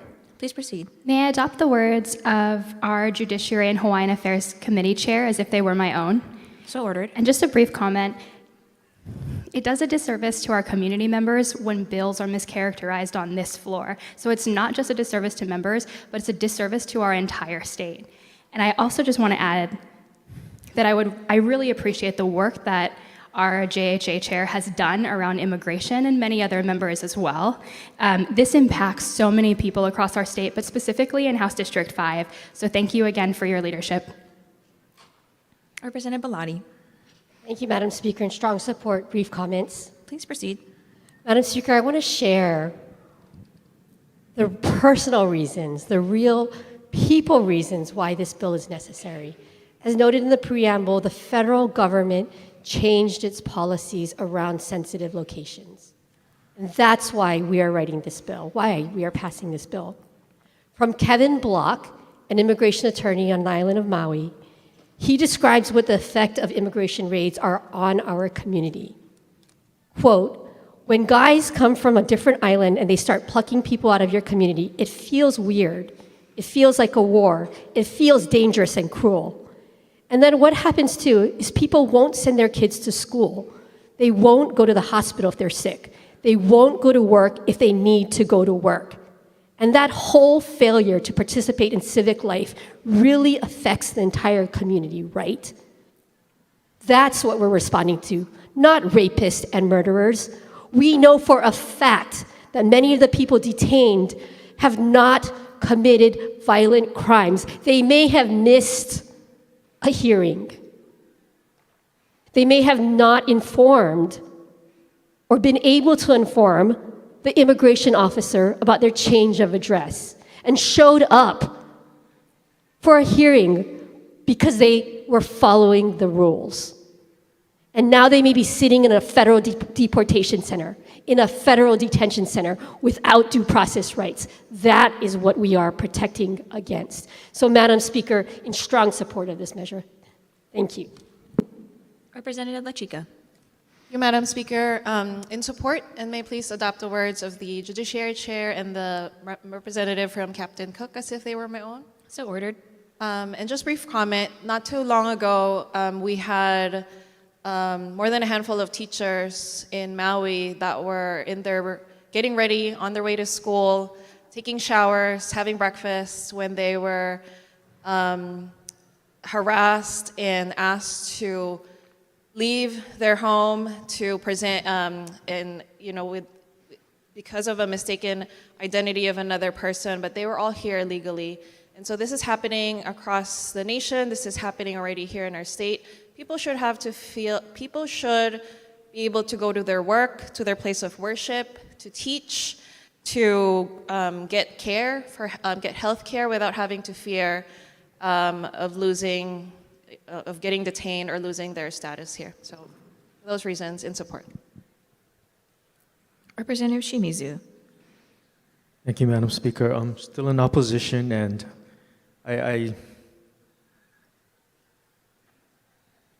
I totally receive the comments supporting this bill. I understand it. One of the concerns I have is the absence of testimony from the Attorney General and law enforcement on something that is very important that involves them. So I just wanted to note that concern. Thank you, Madam Speaker. Representative Souza. Thank you, Madam Speaker. I rise in support. Please proceed. I'm going to read verbatim from the purpose section in the measure before us.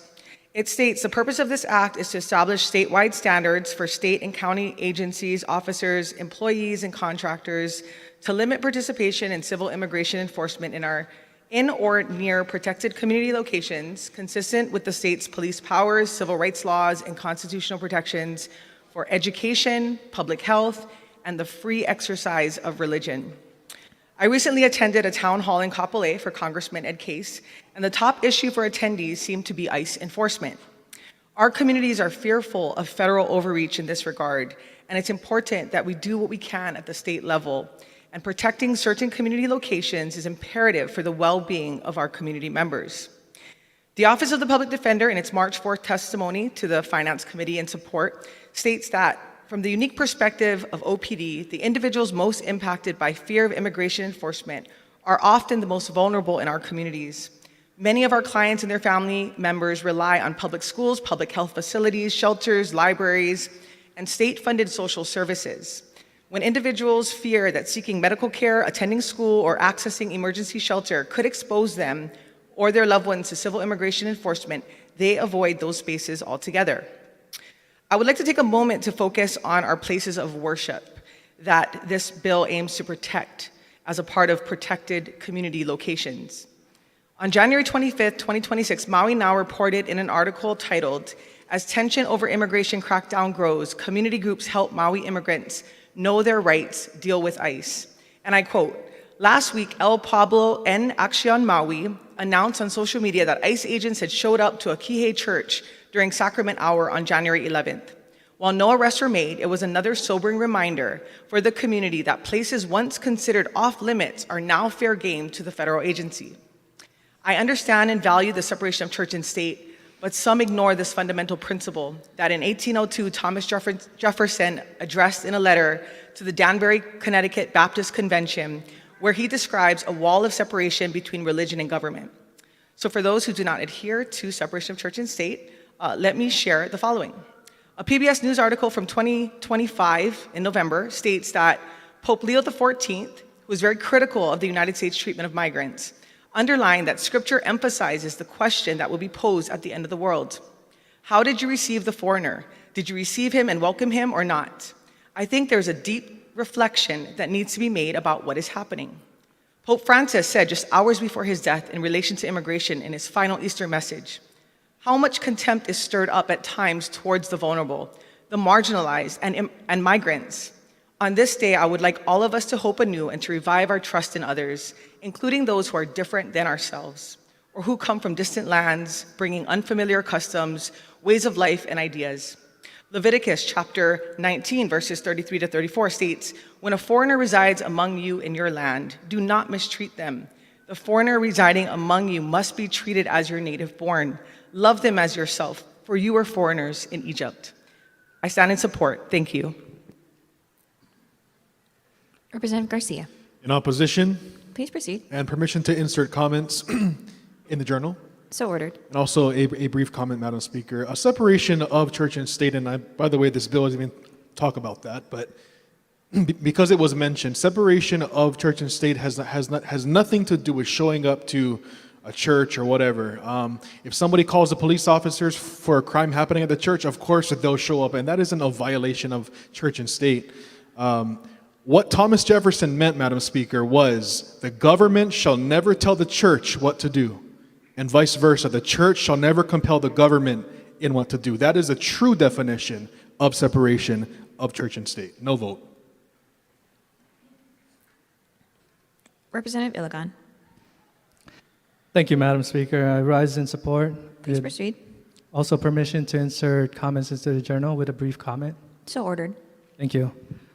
Madam Speaker, I do want to state that one of my Republican colleagues mentioned that the AG's lack of or absence in testimony was visually seen, and the AG did not testify. I do want to share that the AG has been in communication with this body, attorney-client privilege, and provided guidance on these bills, Madam Speaker.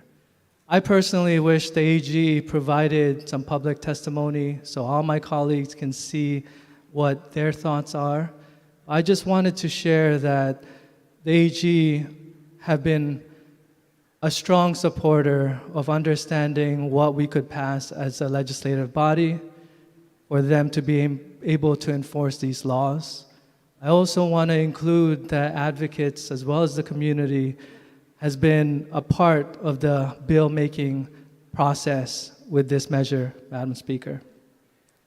I also want to point out that one of the provisions in this measure does relate to protected community locations in churches. And I personally grew up in a church. And I remember when I was listening to Jesus' teachings to look at others with love and kindness, and to characterize immigrants as the previous speaker has categorized immigrants. I personally look at it as a way as we are all human, Madam Speaker. And there are some things that we do as humans that sometimes we understand is wrong and we want to change. And the beauty about this bill, Madam Speaker, is that this bill really puts a directive for state resources that it shall not be used for what is going on with immigration. And the reason why I support that, Madam Speaker, is because our federal government is the government that we should have a strong trust in. But right now, there has been decisions in the federal government that is hard to really understand where they're going.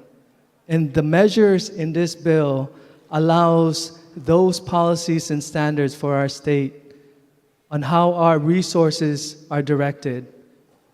And these direction allows that our state resources doesn't use these resources in collaboration with ICE.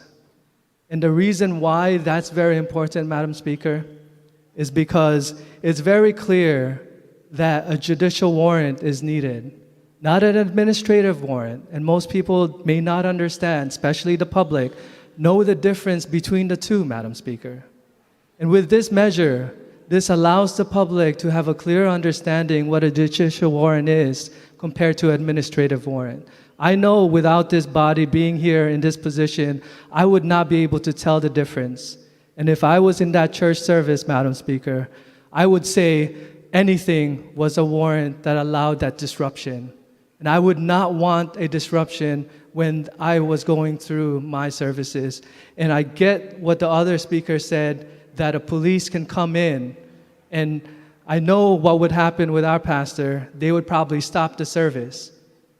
But because of this measure, at least our pastor would understand what a judicial warrant is and an administrative warrant, because I had friends and family and peers who I knew did crime, but they changed their ways, Madam Speaker.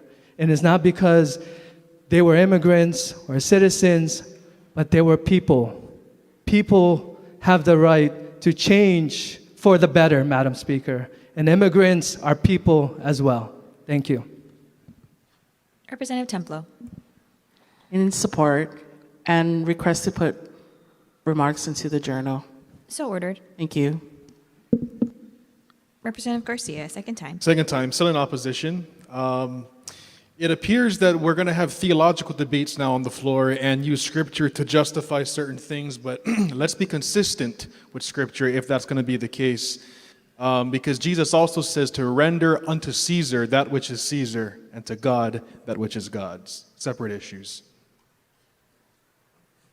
Representative Souza, second time. Thank you, Madam Speaker. Second time. I would like the words of the Judiciary Chair into the record as my own. Still in support? Still in support. So ordered. And I would also like to request to insert written comments into the journal. So ordered. And I would also like to provide a rebuttal to what the representative from Ho'opili said, but honestly, I don't really understand the argument. And secondly, I just want to say that, growing up, I went to Marino School, and we were taught to love our neighbors, be respectful of our community members, and that's what this bill does. This bill actually does reference the separation of church and state. And so I really would encourage all of the members on this floor to read the language of these bills, understand the implications for our community, and support a good bill such as this. Thank you. Okay, members, returning to the top of page 33, Standing Committee Report 1117. Representative Shimizu. Thank you, Speaker. Arise in opposition. Please proceed. As we all know, cost of living is the number one issue affecting our constituents. I just want to read a opposing testimony from Tax Foundation of Hawaii, and be sure I won't read the whole thing, just one paragraph, or maybe just a couple sentences. This proposal is still a tax increase on individuals and corporations. It would also be a tax increase on small businesses. Since 75% or so of small businesses are organized as partnerships, LLCs, taxed as sole proprietorships or partnerships, or S corporations. A tax increase of any magnitude in Hawaii's fragile economy will, no doubt, have a negative impact as costs soar due to higher taxes. As costs and overhead increase, employers must find ways to stay in business by either increasing prices to their customers or cut back on costs. This may even take the form of reducing inventory, shortening business hours, reducing employee hours, or even laying off workers. A tax increase of any magnitude would send many companies, especially smaller ones, out of business, taking with them the jobs the community so desperately needs at this time. Thank you, Madam Speaker. Representative Reyes-Oda. With reservations. So ordered. Representative Shimizu. Thank you, Madam Speaker. May I have written remarks entered into the journal as well? So ordered. Thank you. Report number 1118. Representative LaChica. In strong support. Please proceed. Thank you, Madam Speaker. Colleagues, we all support technology and innovation. Artificial intelligence will continue to evolve and bring incredible opportunity. But as this technology moves forward rapidly, our responsibility to protect young people must evolve with it. I want to begin with a real story like the hundreds of others that illustrates why we need this bill before us today. A teenage boy named Adam began chatting with an AI companion chatbot, ChatGPT. At first, his questions were simple, things like help with his geometry homework. But over time, the conversations became deeply personal. Adam began sharing his struggles late into the night. The chatbot responded like a confidant and friend. In one exchange, when Adam expressed his distress, the chatbot told him, "I won't turn away." And one Thursday in March, Adam told the chatbot he was thinking about leaving this thing visible in his room, meant for him to end his life, for his parents to see, to signal his distress. The chatbot replied, "Please don't leave that out. Let's make this space the first place where someone really sees you." Later, Adam sent the chatbot a photo and asked if it could hold a person, and the chatbot replied that it probably could. A few hours later, Adam committed suicide. And here's the part that would give us all pause. These conversations didn't happen over a matter of a few days. It happened over more than 7 months. During that time, Adam wasn't interacting with a person. He was interacting with a product designed to simulate empathy, intimacy, and companionship. And these systems are spreading rapidly. Platforms like ChatGPT, Character AI, Meta AI, Snapchat's My AI, and other companion-style chatbots are now used by millions of young people. Recent surveys show that from just 2 years ago to about 10%, now nearly half of teenagers use these chatbots. Today, there are very few rules governing how products interact with minors, and this is what this bill addresses. It would establish basic product design guardrails when AI systems interact with known minors. This would regulate what the product says and how it behaves toward children, and prohibit one representing themselves as human, simulating romantic and very inappropriate relationships with minors. It would prohibit encouraging emotional dependency or secrecy from parents, or misleading users about whether they're interacting with artificial intelligence. Dozens of states are pursuing AI regulation, but if enacted, these safeguards would be among the first in the nation to address the design of AI companion systems interacting with youth. Hawaii has the opportunity to send this clear message: innovation should not come at the expense of the safety and well-being of our children. So big mahalo to the ECD, CPC, and judiciary chairs for their support in moving this measure, and I urge my colleagues to support this as well. Mahalo. Standing Committee Report 1119. Representative Iwamoto. Reservations. So ordered. Standing Committee Report 1120. Representative Tarnas. Thank you. In support? Please proceed. This is another measure that your Judiciary and Hawaiian Affairs Committee is offering related to our immigration enforcement concerns that our constituents have been telling us. This measure establishes statutory standards governing state and county collaboration with federal immigration enforcement operations, strengthens transparency requirements for law enforcement officers through visible identification, and limitations on facial coverings. And it creates clear statutory guardrails regarding unauthorized civil immigration, interrogation, arrest, or detention. The principles on which this measure are based include requiring clear, visible identification during public engagement, establishing reasonable, clearly defined exceptions for tactical, undercover, and environmental safety circumstances, and providing accountability mechanisms for intentional violations. Now, each of us has friends and family who are law enforcement officers, and we build goodwill and trust between our community members and our law enforcement officers. I want to continue that effort. Clear identification standards protect both law enforcement officers and the public. They reduce the risk of impersonation, prevent misidentification that could escalate into terrible encounters, and reinforce, by making sure we have clear identification standards, we reinforce the legitimacy of lawful police authority. So So I urge members to support this measure as a very reasonable step to protect our law enforcement officers and our community. Thank you. Representative Shimizu. Thank you, Madam Speaker. Thank you, Chair, for your wisdom.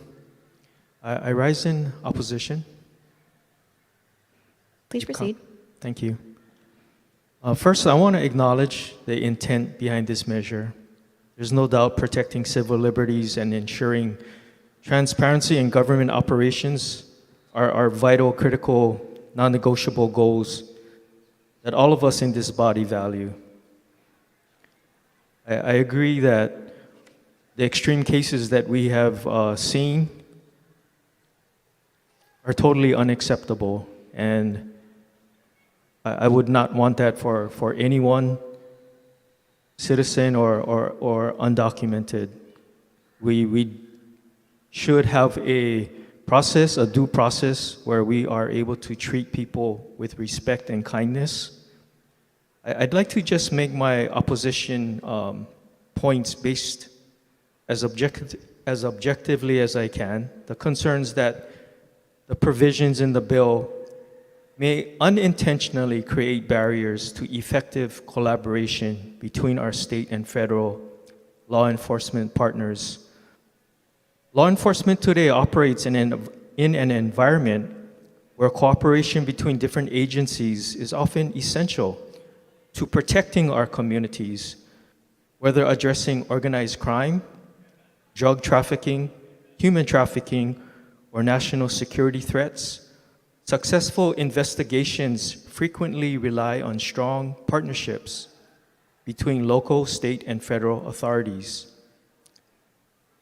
My concern is that the broad limitations outlined in this measure could make it more difficult for state and county agencies to work collaboratively with federal partners in situations where that cooperation may be necessary for public safety.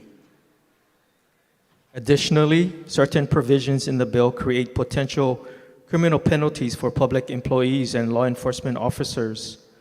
While accountability is important, we should be cautious about creating statutory framework that could place officers in uncertain legal territory while they are attempting to carry out their duties and coordinate with other agencies.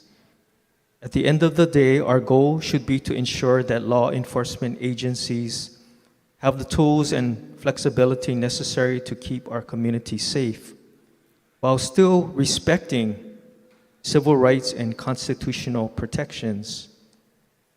For these reasons, Madam Speaker, I respectfully rise in opposition to HB 1886 and request permission to enter written comments. Thank you, Madam Speaker. So ordered. Representative Kila. Madam Speaker, reservations, and may I please adopt the words of the Judiciary and Hawaiian Affairs Chair as if they were my own. So ordered. Representative Hussey. Thank you, Madam Speaker. In support, I want to please adopt the words of the Judiciary and Hawaiian Affairs Chair as my own. So ordered. Thank you. Representative Iwamoto. Same request. So ordered. Representative Souza. In support and same request. So ordered. Thank you.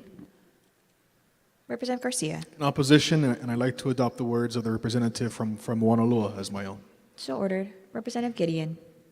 Same request. So ordered. Representative Pierrick. Thank you. In opposition.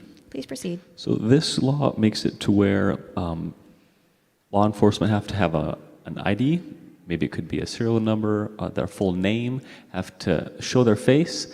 And so if an assassin or a fellow gang member who has been detained by law enforcement sees that law enforcement officer, they can recognize him, rally their troops to then go assassinate him. We want to protect law enforcement and not expose them to gangs trying to extract them. So I'm voting no. Representative Iligan. Thank you, Madam Speaker. I rise in support with comments. Please proceed.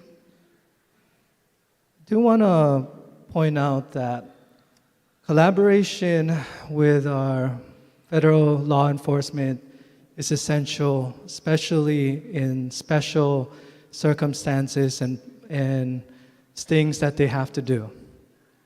This bill does provide language in situation where law enforcement officers or federal law enforcement officers are engaged in active tactical operation, including special weapons and tactics team responses or high-risk warrant service, where facial coverings are necessary. With that understanding, Madam Speaker, we want to make sure that law enforcement are able to get the bad guys. And this bill allows them to do that. But when they're roaming around the streets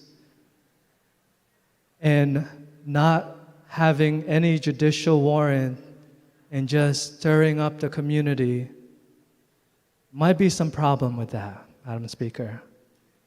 Our police officers are also present in our community, especially in our schools, without a mask, because we want to identify those law enforcement as friends. I want our children to see law enforcement as the good guys, doing good things, protecting our communities. And this bill, Madam Speaker, allows those situations clear where facial coverings are needed and those when they are not. This bill also does a number of things that's good to enable that policy in our state, and I support them as well. Thank you. Okay, members, we're moving to the top of page 34, Standing Committee Report 1121. Representative Tarnas, In support. please proceed. This is one more measure in the package of bills on addressing immigration enforcement concerns from our community. This measure establishes provisions limiting state and federal collaboration for purposes of immigration enforcement operations. I want to note that this does not limit our agreements between the federal and state government on other areas of law enforcement, like fighting against money laundering or drug trafficking or human trafficking, organized crime, illegal fireworks. It's all of those different types of cooperative agreements are not prohibited by this measure. This is solely related to immigration enforcement. It requires state and county law enforcement agencies to establish and publicly post written policies regarding civil immigration enforcement. It prohibits law enforcement officers from initiating or prolonging a stop, a detention, or arrest of a person for the purpose of determining the person's civil immigration status, except under certain conditions. It establishes as a policy of the Department of Law Enforcement that civil immigration activity involving state and county participation or facilities shall only proceed under certain conditions, and it prohibits state and county involvement in civil immigration enforcement activity in certain locations. Immigration enforcement is the purview of the federal government. Our state and county law enforcement officers have plenty to do to enforce the laws that they are empowered to enforce. We need them to focus there and not be focused on doing the work of the federal government. Nothing in this bill or the other bills in any way restrict the lawful activities of these federal law enforcement officers regarding immigration enforcement. We are only focusing on what the state law enforcement officers can do, and we're telling them, here's your guidelines. We want to make sure that the public understands this, and we want to make sure that when the public is interacting with law enforcement officers, they know who they are. They know that they are legitimate law enforcement officers. Again, we want to build trust with our law enforcement officers because they're part of our community and we need to trust them. So I urge members to support this measure. Thank you, Speaker. Representative Shimizu. Thank you, Madam Speaker. Rise in opposition with comments. Please proceed. There's no question the positive aspects of this bill. My opposition is based on the opposing testimony of those that are affected by this bill. We have the County of Hawaii Police Department, the County of Maui Police Department, the Honolulu Police Department, and the Kauai Police Department. Department of Law Enforcement also had turned in some testimony with their concerns. So, not being a police officer myself and understanding the difficulties of doing their job and what cooperation or partnerships they establish with federal partners, I'm just taking their expert testimony and putting a lot of weight on it and giving respect to their perspective and their point of view. And that's the main basis for my opposition, Madam Speaker. Thank you.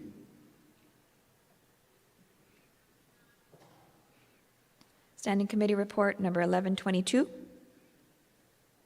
Representative Tarnas. In support. Please proceed. Another bill in the package that the Judiciary and Hawaiian Affairs is offering to this body to consider to address the immigration enforcement concerns that our community is talking to us about. In particular, this measure requires state and county law enforcement agencies to notify an individual in the custody of a state or county law enforcement agency of their rights before any interview with federal immigration authorities pertaining to certain matters regarding civil immigration violations can commence. This is all about due process. It's all about constitutional rights, protecting those constitutional rights of all of our Hawaii residents. This measure designates all records relating to federal immigration authorities' access to detained individuals provided by a state or local law enforcement agency as public records. And it requires state and county law enforcement agencies that have provided federal immigration authorities access to a detained individual within the previous year to hold 2 public forums per year. We're trying to build understanding between the community and our law enforcement officers on this very difficult and contentious area of immigration enforcement. We want to make sure that when somebody is detained, that they know what their rights are. They know what their constitutional rights, including their Miranda rights. If they choose not to say anything, the rights afforded under the Fifth Amendment include the right to remain silent and the right to an attorney. We want to make sure that everyone's rights are protected, and that's what this bill does. So I urge members to support this measure. Thank you, Speaker. Representative Kila. Hello, Madam Speaker. I'd like to vote with reservations and adopt the words of the Judiciary and Hawaiian Affairs Chair as if they were my own. So ordered. And at the appropriate time, may we please go back to 1121-26. Okay, let's finish up 1122. Representative Matsumoto. Reservations. So ordered. And permission to insert written comments into the journal. So ordered. Representative Souza. In support, and I would like the Judiciary Chair's words inserted into the journal as my own. Thank you. So ordered. Representative Gideon. Reservations. So ordered. Representative Shimizu. Thank you, Madam Speaker. Arise in opposition with a brief comment. Please proceed. Again, there's no argument on the positive aspects of this bill and what it is trying to accomplish. My opposition, again, is based on opposing testimony provided by the Hawaii County Police Department, the Kauai Police Department, and again, as earlier referenced, no testimony from the Attorney General's office on important legal matters such as these that I was not privy to what was earlier shared private conversations with the Attorney General. So with those questions and concerns, I stand in opposition. Thank you, Madam Speaker. Representative Pierik. Thank you. In opposition. Please proceed. So I love the intent behind the bill, reading people their rights. That's due process. I support that. The part I don't support is it seems like we're telling local law enforcement, you guys have to go tell federal inmates their rights when that's the job of the federal law enforcement. So let's just let federal law enforcement read them the rights, and we can have the, free up state law enforcement to do other things versus informing federal law enforcement of their right. You guys know what I'm saying. Representative Iligan. I rise in support, Madam Speaker, with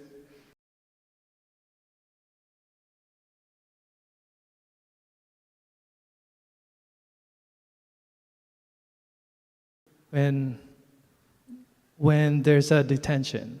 And that's what it's focused on. Nothing on the federal side regarding having to require ICE to do what they do. Because one, we're state and we can't force them to do what they want to do. Second, Madam Speaker, I want to point out that the police department in our state, when something is happening in our community, especially something that revolves around enforcement like this, it's very unique, this time that we're in. And when we have out-of-state enforcers coming from the mainland and coming into our community, and then our community members seeing that, it stirs up a lot of talks and discussion of what actually happened. One of the requirements in this bill, Madam Speaker, is it forces those police agency to host a town hall to talk about what's going on in their community. I have held 12 town halls throughout every year because my community wants to know what's happening. And when there's a criminal, when there's something criminal that happened, I invite our community officer to come to that community and talk about what has happened because I personally cannot speak on that matter. This just allows stability in our community. When something like this in this unusual time for the police department to go into our community and share what is happening. The last thing we want, Madam Speaker, is for our community to think what they assume is happening.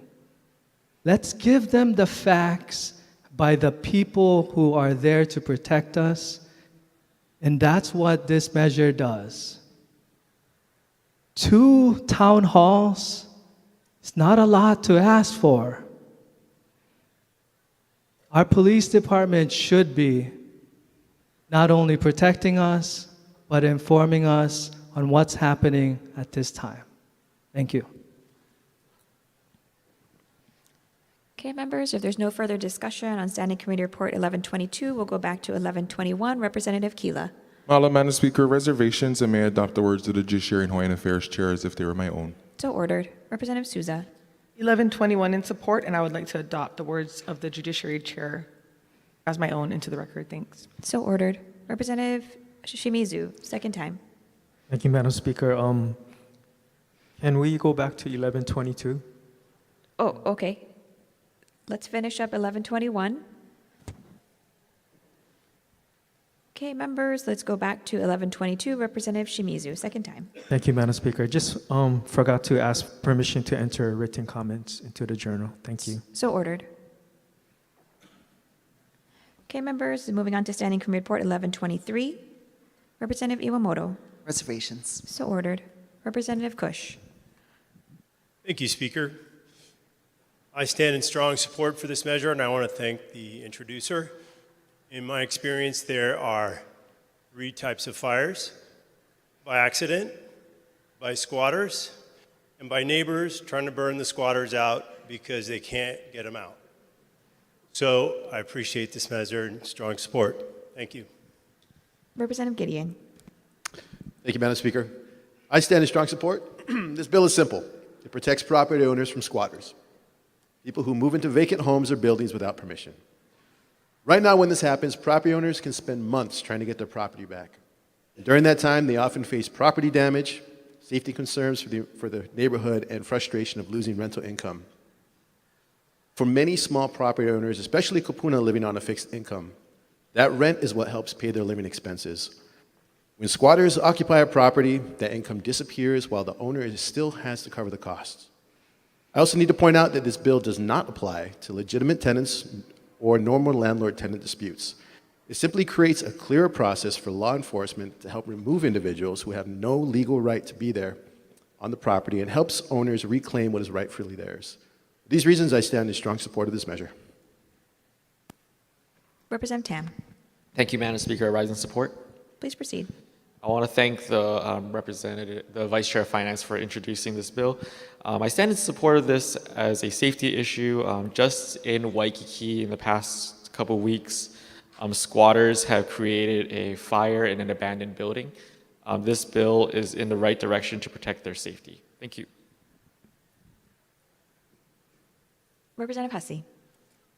Thank you. In support and request to include written remarks in the journal. So ordered. Thank you. Okay, finally, Standing Committee Report 1128. Okay, for the vote, Representative LaChica. Madam Speaker, on the measures before us, all majority members vote aye with the exception of the following. On page 27, SCR 1075, HB 322, HD2, Rep. Hartsfield votes no.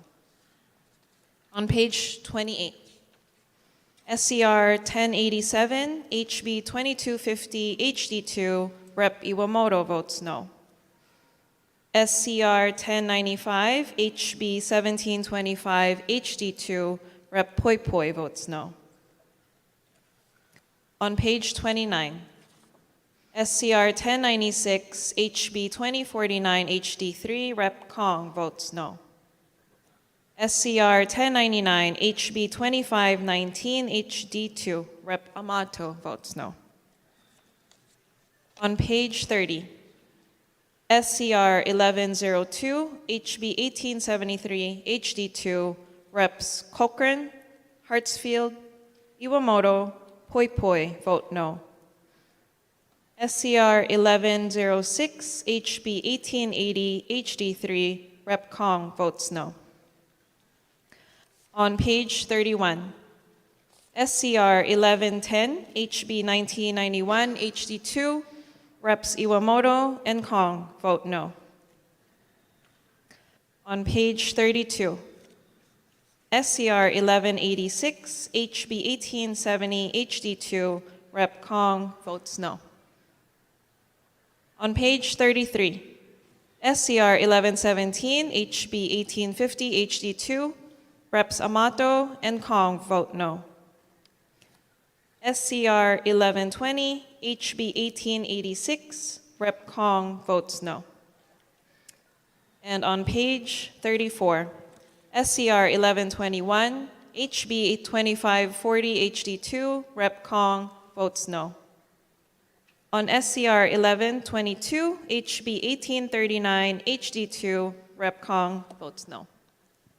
Representative Garcia. Thank you, Madam Speaker. On the measures before us, all minority members vote aye with the exception of the following. On page 27, SCR 1071, House Bill 2167, House Draft 2, Representatives Aucos, Garcia, Muraoka, and Perrick vote no. SCR 1075, House Bill 322, House Draft 2, Representatives Aucos, Garcia, Gideon, Matsumoto, Muraoka, Shimizu, and Perrick vote no. On page 28, SCR 1087, House Bill 2250, House Draft 2, Representatives Aucos, Garcia, and Perrick vote no. SCR 1091, House Bill 1740, House Draft 2, Representatives Garcia and Perrick vote no. SCR 1094, House Bill 1799, House Draft 2, Rep. Muraoka votes no. Page 29, SCR 1096, House Bill 2049, House Draft 3, Representatives Aucos, Garcia, Gideon, Matsumoto, Muraoka, Reyes Oda, and Perrick vote no. On SCR 1097, House Bill 2161, House Draft 3, Perrick votes no. SCR 1098, House Bill 1970, House Draft 2, Perrick votes no. SCR 1099, House Bill 2519, House Draft 2, Perrick votes no. On page 30, SCR 1100, House Bill 1790, House Draft 2, Representatives Alcos, Garcia, Gideon, Matsumoto, Muraoka, Shimizu, and Perrick vote no.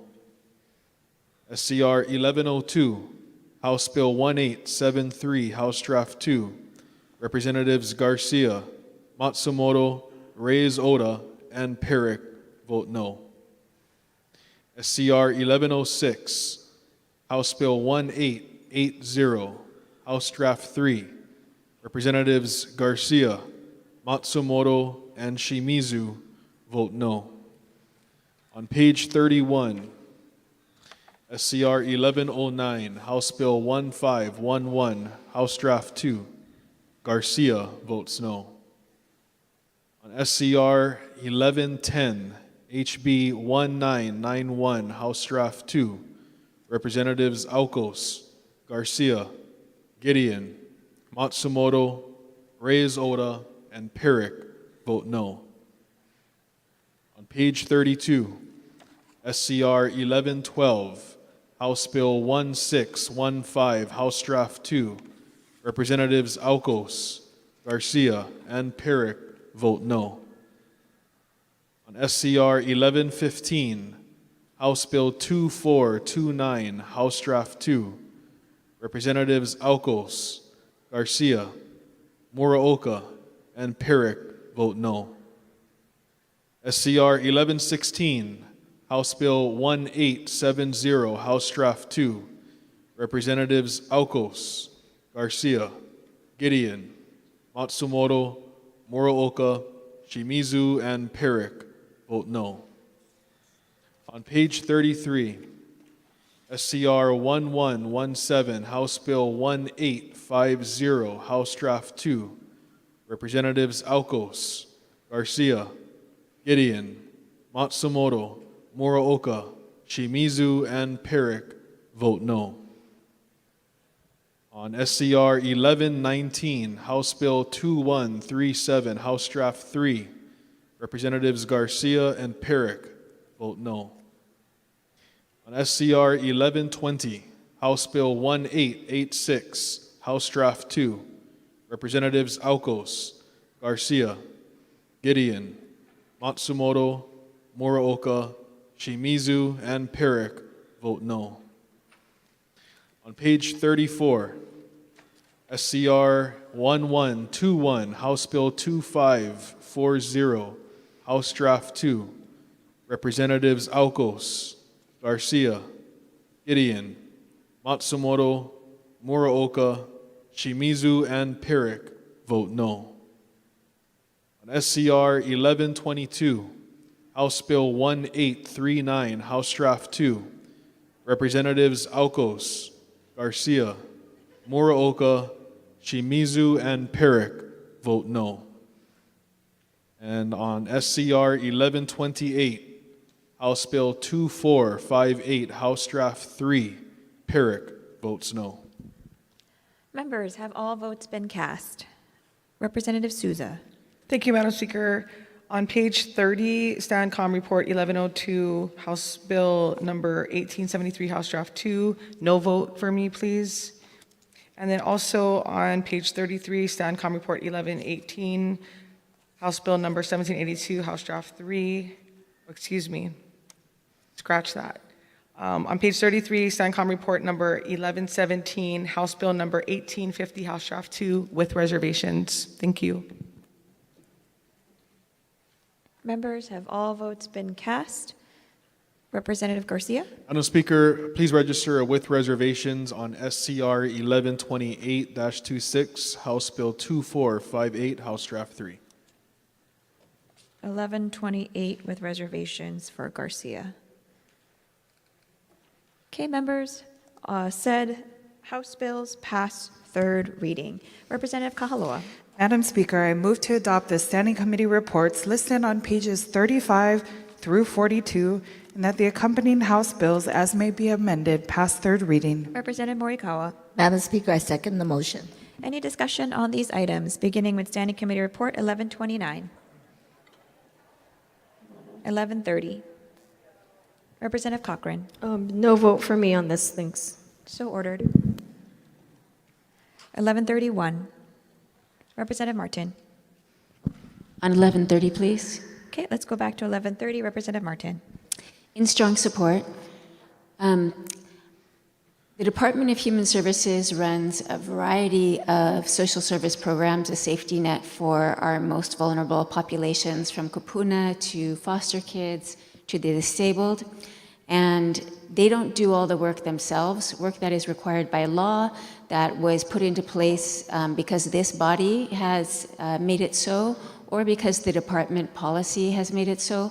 All that work, state work, is being done. The direct services are largely farmed out to nonprofit organizations who are much more nimble in their ability to hire people in order to perform those services, whereas we cannot fill the vacancies in our state. In order to do that work, they have faced rising costs in labor, utilities, insurance, and their contracts don't pay for the work that they're doing on our behalf. So this is simply to shore up those contracts. When they go out for future contracts, we hope that they will make sure the rates are appropriate to their costs. But for now, we ask for the support to keep people on the services that they need. Thank you.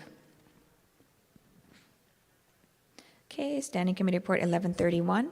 Speaker, Representative Cochran. For 1131, I'd like to request words entered into the journal. Or sorry, for 1130. Okay, we'll go back 26. to 1130. Representative Cochran, still in opposition? Yes, no, but to enter words into the journal. So I just ordered. wanted to add that point. So ordered. Any further discussion on 1130? Okay, 1131. Representative Souza. With reservations. So ordered. 1132. Representative Alcos. Reservations. So ordered. Representative Gideon. Reservations. So ordered. Representative Shimizu. Same request. So ordered. Representative Souza. With reservations. So ordered. Representative Garcia. In opposition and permission to insert written comments. So ordered. Okay, members, Speaker. standing. Oh, Representative Tam on 1132. Yes. In support, just permission to add written comments. So ordered. Okay, members, Standing Committee Report 1134. 1135. Representative Shimizu. Excuse me, Speaker, 1134 when time permits. Okay, we can go back to 1134. Representative Shimizu. Thank you, Madam Speaker. Reservations, please. So ordered. Okay, 1135. Representative Iwamoto. Reservations. So ordered. Representative Shimizu. Same request. So ordered. 1137. Representative Garcia. In opposition? Please proceed. Thank you, Madam Speaker. I am in support of the concept of this bill, and I do believe it's important to have a teacher, a representative on the Board of Education. I 100% support that. My opposition to this bill is simply because this bill gives the sole authority to appoint that teacher from the teachers' union. Now, it's not required for all teachers to be a member of the teachers' union, and so this could potentially disenfranchise about 9% of Hawaii's teachers, which are not union members, and I believe they should also have a fair shake at potentially being considered to be a voice and a representative on the BOE. So for those reasons, no vote. Representative Cochran. Yeah, I stand in opposition just due to the fact there's multiple opposing testimonies during the committee hearing, and one was the collective bargaining office that wanted this to be run by the Ethics Commission, which I don't believe it has since. So that was my reasons for opposition. Standing Committee Report 1138. 1139. Representative Cochran on 1138. Yes, back to the, a no vote on this also. Thanks. Okay. So ordered. 1139. Representative Shimizu. Reservations and permission to enter written comments. So ordered. Thank you. Standing Committee Report 1140. Representative Iwamoto. Thank you, Speaker. I rise in opposition. Please proceed.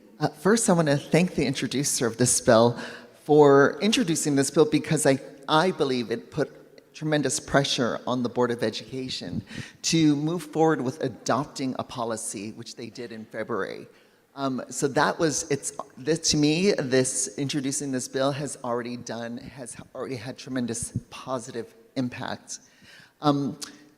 My opposition is, now that they've done it, I would advocate for letting it play out and letting them manage that, implementing guidelines and fleshing out the policy and tweaking it as it needs.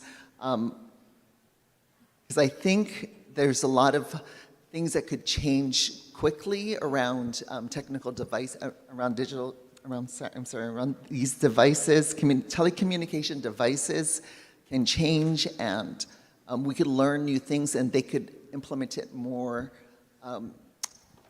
promptly. Thank you. Representative Cochran. I stand in opposition, same reasoning in the sense that the DOE has stated they already have a policy in play. Thank you. Representative Shimizu. Thank you, Madam Speaker. I rise in opposition. Brief comment. Please proceed. I totally agree. Cell phones need to be better controlled, and I even introduced the bill last session. But as the previous two speakers have stated, the DOE has established a policy regarding this, and I believe we should allow them to process their internal affairs, and this bill may not be required. Thank you, Madam Speaker. Representative Souza. With reservations. So ordered. Report number 1141. Representative Matsumoto. With reservations. So ordered. Representative Reyes-Oda. I stand with reservations with comment. Please proceed. I want to acknowledge the emails, calls, and personal contacts from people who both support and oppose this bill. I listened to the voicemails, and I want you to know that I hear all of you. My vote reflects that. This bill is about protecting people in Hawaii, assuring that those who follow Hawaii state law are not unjustly targeted by out-of-state actors. We have the legal right to make personal healthcare decisions, and this measure reinforces Hawaii's commitment to patient safety, patient privacy, and provider stability. Abusive litigation raises medical costs and could result in increased malpractice insurance. This bill deters frivolous lawsuits by creating clear remedies and fee recovery, which can lower legal risk and ultimately costs for clinicians and patients. The bill also ensures state sovereignty. The decisions that Hawaii makes on any bill or any law that we enact should not be impeded by the policy decisions of another state. People rely on us to speak the truth, and this bill has nothing to do with one's gender-affirming care.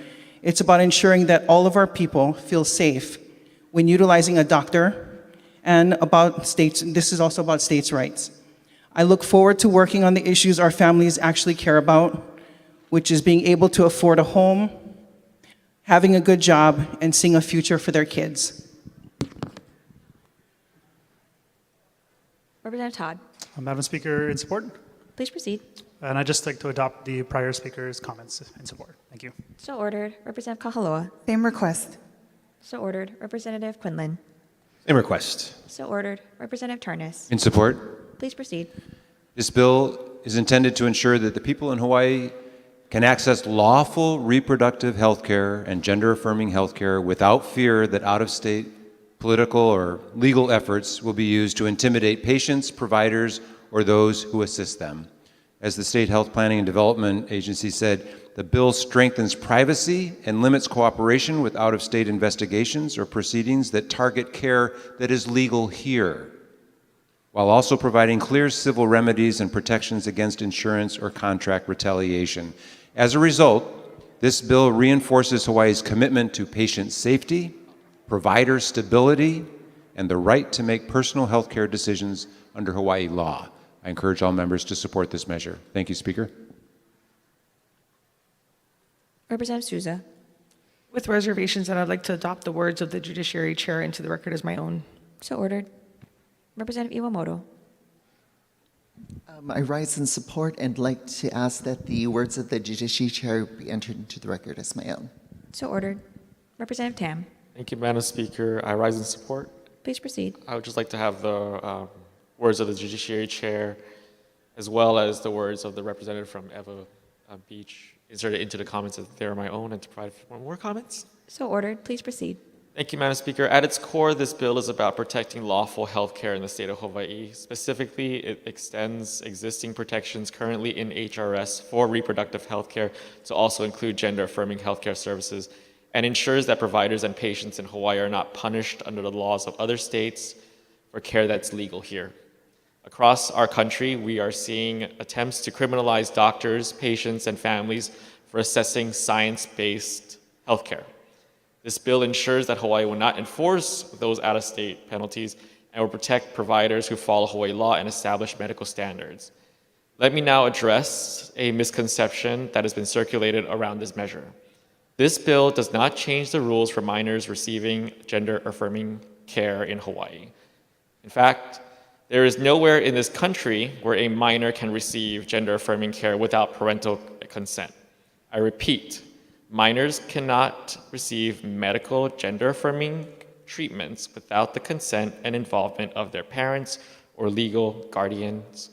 Nothing in this bill alters that requirement.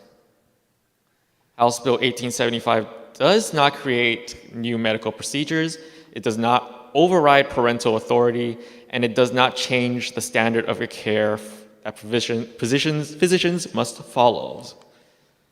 What it does is protect doctors from being punished simply for providing care that is lawful in our state and medically appropriate under established professional standards. Medical professionals testify that gender-affirming care is provided under rigorous clinical guidelines and careful evaluations. It is not rushed, it is not casual, and it is subject to the same ethical and professional oversight as any other area of medicine. Hawaii has long believed that healthcare decisions should be guided by patients, families, and licensed medical professionals, not by political pressure from other states. This bill affirms that principle. I now want to address why we are seeing this across the country. It is simply scapegoating our trans folks and is nothing but a distraction from, the Epstein files. The transgender community are our neighbors. They make an honest living, they pay taxes, and they are your constituents too. They deserve the same dignity as everyone else.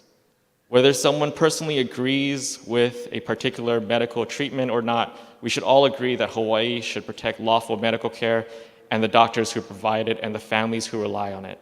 For these reasons, I stand in strong support of House Bill 1875.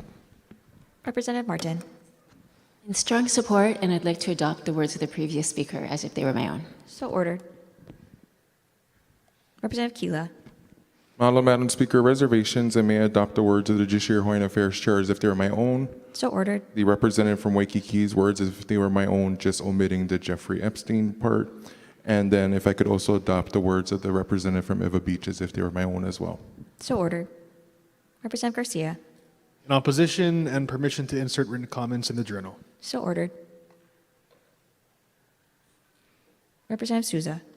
When time permits, Madam Speaker, can we go back to 1129? Thank you. Okay. Let's finish up with 1141. Okay, seeing no further discussion on 1141, let's go back to 1129, top of page 35. Representative Souza. In support, and can I request to insert written comments into the journal? So ordered. Thank you. Okay, members, we're back on page 37, Standing Committee Report 1142. Representative Kitagawa. With reservations, please. So ordered. Representative Kila. Reservations, Madam Speaker. So ordered. Representative Sayama. Reservations. So ordered. Representative Olds. Reservations. So ordered. Standing Committee Report 1145. Representative Shimizu. Thank you, Madam Speaker. I rise in support with reservations and like to explain my reservation. Please proceed. In testimony provided by the Department of Corrections and Rehabilitation, their assertion is they don't have the space to bring people back. So my reservation would be that we need to bring them back based on space provided, and imploring the DCR, Department of Corrections and Rehabilitation, their tasked to analyze and implement reclassification of inmates to utilize existing spaces at Kolani and Waiawa facilities, and permission to insert comments, please. So ordered. Thank you. Representative Garcia. In support. Please proceed. Thank you, Madam Speaker. I like this bill. I think this is one of the good bills on the floor today. We, in the late 90s, under Ben Cayetano's administration, Hawaii began shipping out inmates to the mainland due to facility conditions and the lack thereof. Well, it's been almost 30 years since then, and that was never the original intent. It happened due to a lack of availability. And many of our inmates who are sentenced for long sentences find themselves on the East Coast and Arizona and other states, and there really is no connection to family, and there is no connection to cultural resources. So I'm in full support of moving this bill forward to work on a concrete plan to bring our inmates back home to Hawaii. Representative Cochran. Thank you, and I stand in support also and agree with the two previous speakers. And in the discussion about revisiting the class system, the two places, Waiawa and Kulani, there are availabilities. Waiawa has space for 335, only 117 are used. Kulani, 200 spaces, only 79. So if we can lower the threshold of, I guess, the class system of our out-of-state prisoners, they should be able to fill those beds. And I'd prefer the calendar of the transfers to happen sooner than 2029 and 2031. Those are just my comments of reservations, but in complete support. Thank you. So, Rep. Cochran, you're in support? Yes, I am in support. Thank you. Representative Capella. Thank you, Madam Speaker. In support. Please proceed. It's rare when we are able to agree on things, and it's such a lovely thing. I'd like to adopt the words of the minority floor leader as if they were my own. Representative Kila. Madam Speaker, in support and same request. So ordered. Okay, members, turning to Standing Committee Report 1146. Representative Shimizu. Thank you, Madam Speaker. I rise in support with a reservation, and the reservation I'd like to share is there's no question this population needs to be serviced.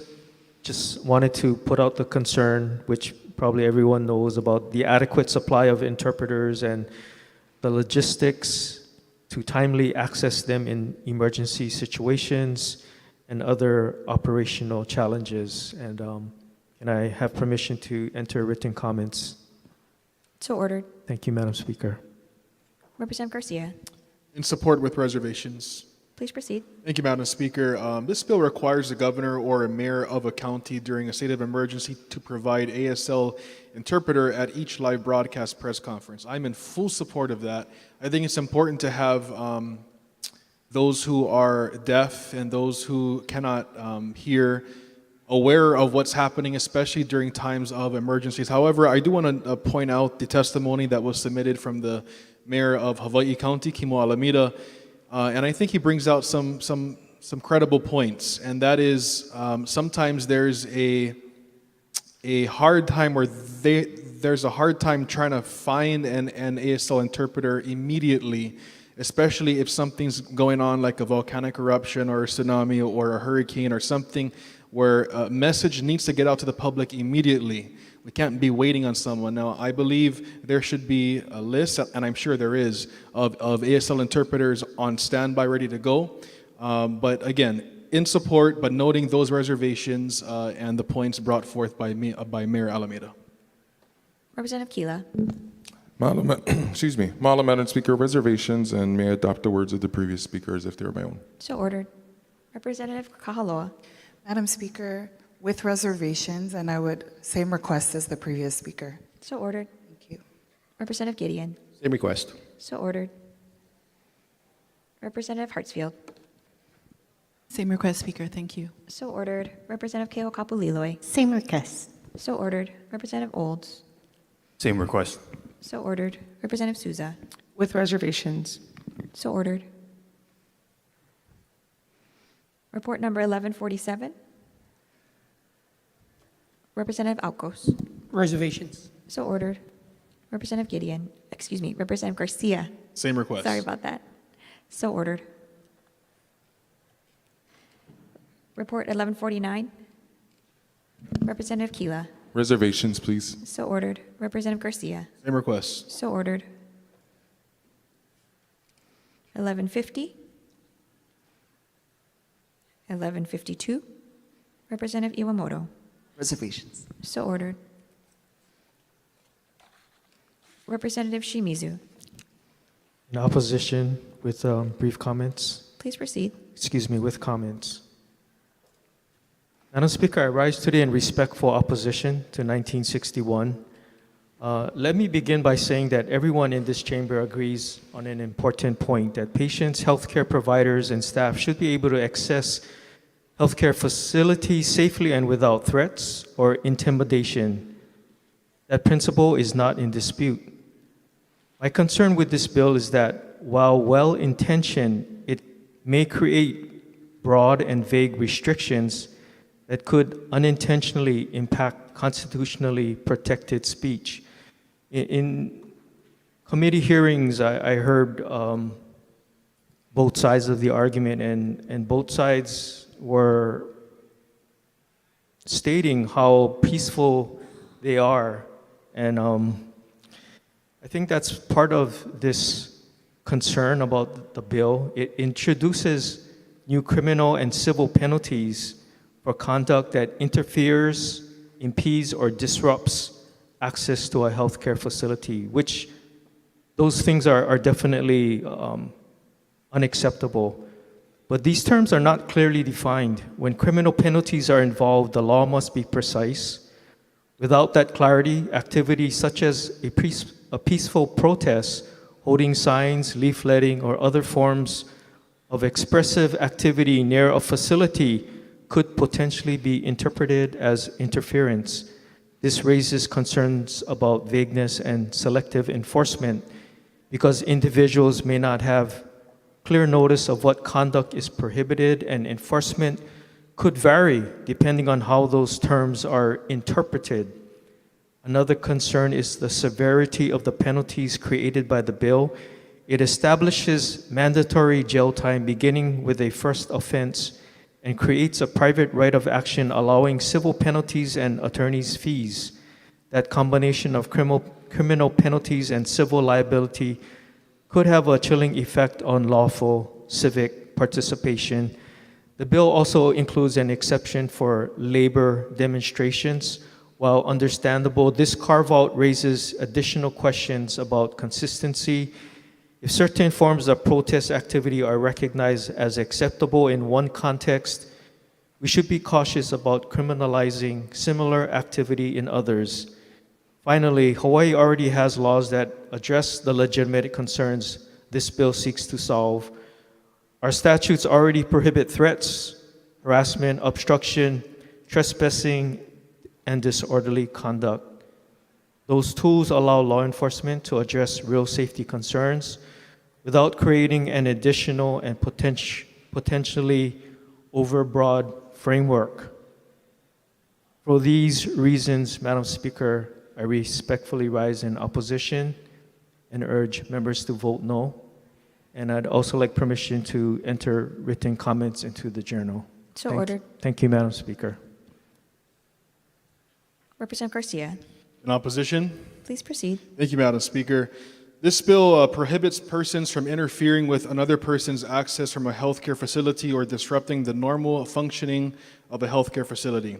I don't think anybody disagrees with that. In fact, this bill is really not needed because, like was mentioned by my colleague just previously, we already have laws that would prohibit people from doing that. We already have laws that prohibit people from harassing others as they're trying to obtain services from a particular business or an establishment. It already exists. The heart of this bill comes from those who want to attack certain people who are protesting, particularly on Beretania Street, on this island at least, in front of a Planned Parenthood facility. There are those who, and I heard this in testimony, that which is just not true, that people are being spat on and that these people are out there harassing women or others as they're trying to access health care. The majority of these protesters are really praying. They're out there praying. I don't know if any of you have rode by Planned Parenthood on Beretania Street just before the police station, but you see people out there singing songs, praying, and they're standing at a pretty good distance. They're not blocking anyone from getting access to that healthcare facility. And this is just a bill to jump on the national bandwagon of those who are attacking pro-life protesters who are exercising their First Amendment liberties to stand on a public sidewalk and exercise their faith, to pray freely, to speak freely, to assemble freely. And this bill goes against that. We also saw instances across this country, Madam Speaker, where pro-life protesters who engaged in things like this, standing near a Planned Parenthood facility, were arrested and even charged in some cases federally, federal charges. And one of the good things that happened was in the first week of this new administration, many of them were pardoned. Because again, in this country, we have to establish the fact and all realize that you have the right to exercise your First Amendment liberties without obstruction. And this bill would obstruct that. Again, reminder, we already have laws that prohibit this type of harassment. So this bill is not needed. It's an attack on pro-life advocates. No vote. Representative Takayama, Madam Speaker, in strong support. please proceed. Access to health care is a fundamental right. No individual should be harassed, obstructed, intimidated, or endangered when seeking medical help, nor should healthcare providers and staff be subjected to disruption or threats or harassment while delivering essential health services. This bill simply reaffirms this principle by ensuring that healthcare facilities remain safe, accessible, and operational for all who rely on them. For those reasons, I ask your support. Representative Alcos, In opposition, please proceed. I'd like to adopt the words from a representative from Kapolei. Thank you. So ordered.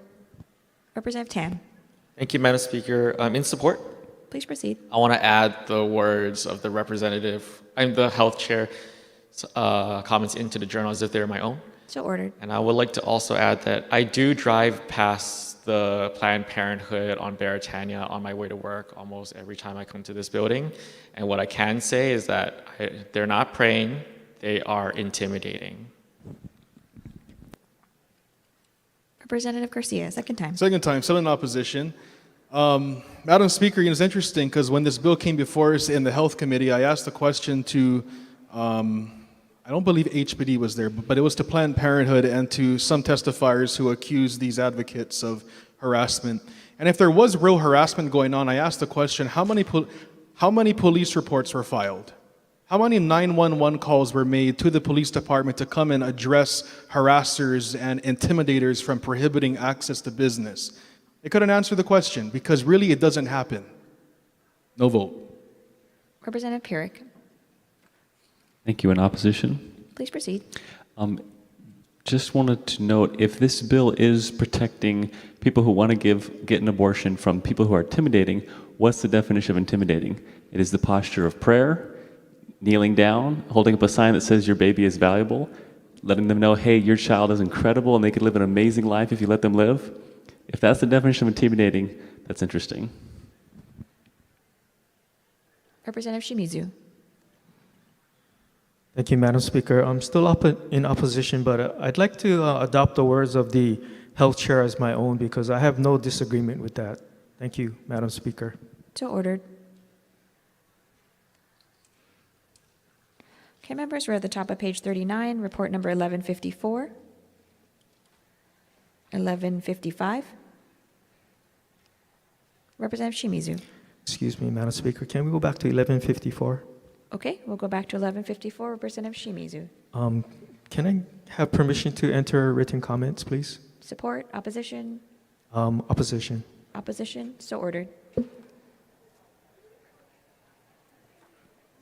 Standing Committee Report 1155. 1156. Representative Shimizu. Thank you, Madam Speaker. 1155, please. Oh, okay. Going back to 1155. Representative Shimizu. Stand in support with, in reservations with a brief comment. Please proceed. My reservation is for Kupuna who are not computer literate and the need to help them so that they won't be passed by. I think this is just a comment of the demographics of our aging population and the acceleration of the tech reality that we live in. Thank you, Madam Speaker. Representative Garcia. With reservations. So ordered. Standing Committee Report 1156. Representative Reyes-Oda. With reservations. So ordered. Representative Matsumoto. Reservations. So ordered. Report number 1150. Representative Gideon. On Apologies. 1156. Yes, reservations, please. So ordered. Representative Shimizu. In opposition, and can I have permission to enter written comments? So ordered. Thank you. Representative Alcos. Reservations. So ordered. Report number 1157. 1158. Representative Iwamoto. Reservations. So ordered. 1159. 1161. Representative Alcos. Reservations. So ordered. Representative Shimizu. No vote with permission to enter written comments. So ordered. Thank you. Representative Iwamoto. Thank you, Madam Speaker. I rise in support with reservations. Please proceed. I want to thank the introducer of this bill. This is a really important bill.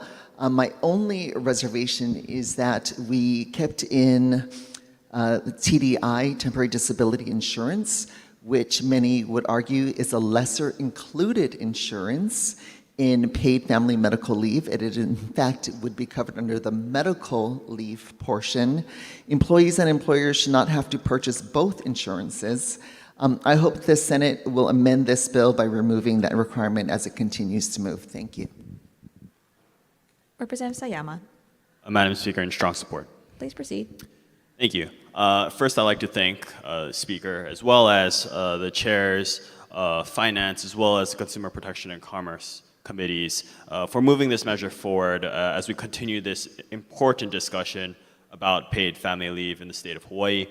During the interim, your Committee on Labor as well met with numerous stakeholders on this issue, including department leaders, public and private unions, nonprofit organization advocates, small businesses, and we came out with a bill that is before you today. This is an ongoing discussion as we continue to work with stakeholders, as well as we await the actuarial and legal analysis from the Department of Labor and Industrial Relations, which we expect before the end before the beginning of the next legislative session. So I just want to say I look forward to working with this body as well as working with the Senate to make sure that we have a comprehensive paid family leave policy here in Hawaii. Thank you. Representative Gideon. Reservations. So ordered. Representative Shimizu, second time. Thank you, Madam Speaker. I'm still in opposition, and there's no question that we need to look at expanded paid family leave. I actually introduced a bill addressing that.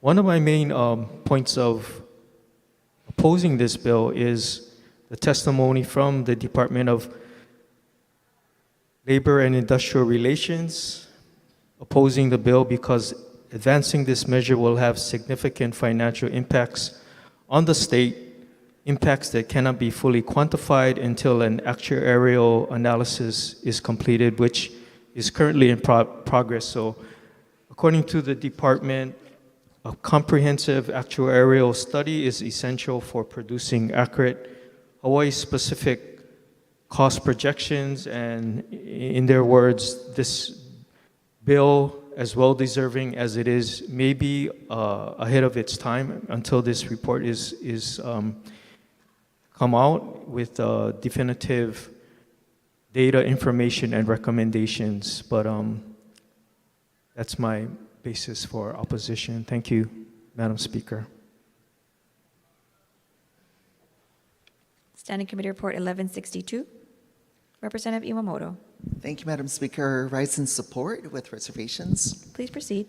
My only reservation is that, according to the testimony of the civil service unions, this may have an inadvertent consequence, which is that it may give interns a more advantage over civil servants because the internship period may be only 3 months, whereas a civil servant may be in probation for 6 months.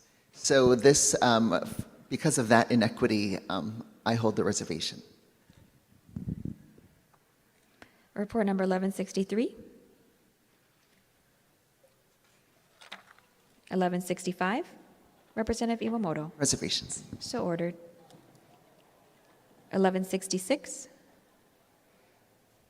1167. Oh, Representative Reyes-Oda on 1166. Yes, with reservations. So ordered. Representative Gideon. 1166 with reservations. So ordered. Representative Alcos. Sorry, never mind. Okay, members, we're moving on to 1167. Representative Shimizu. No vote with permission to enter written comments. So ordered. Thank you.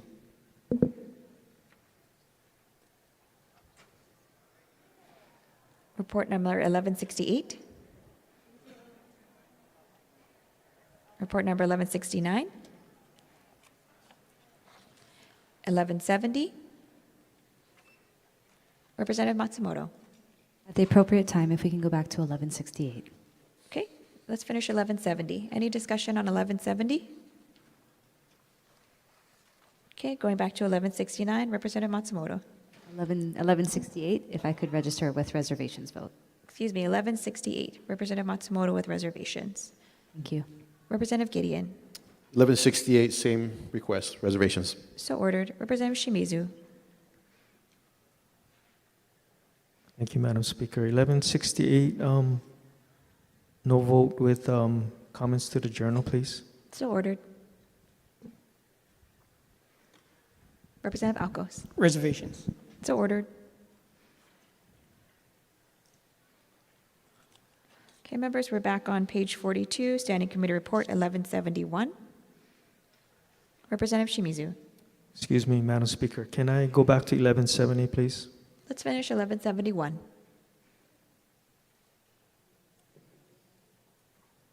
Okay, we'll go back to 1170. Representative Shimizu.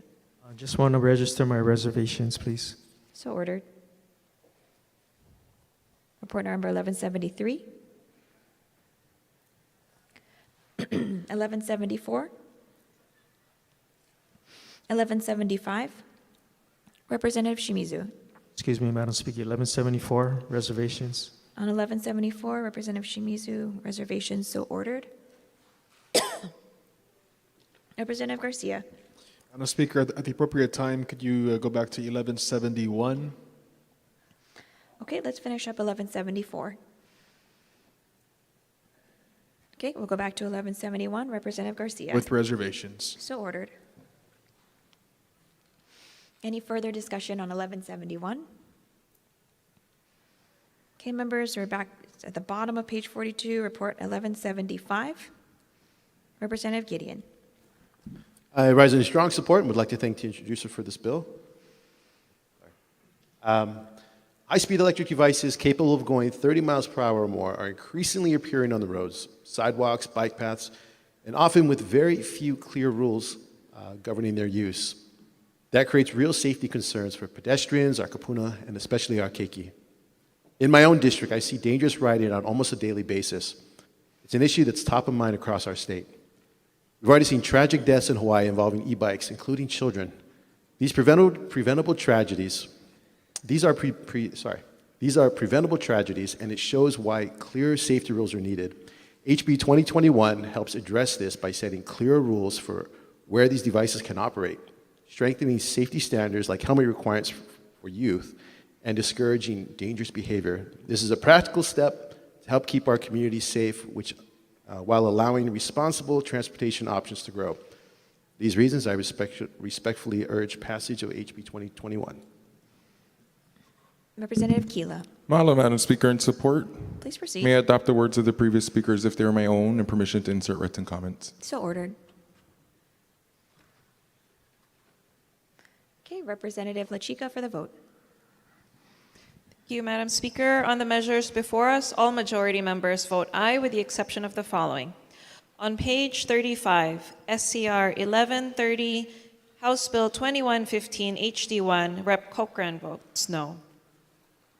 On page 36, on SCR 1137, HB 1892 HD3, Rep. Cochran votes no.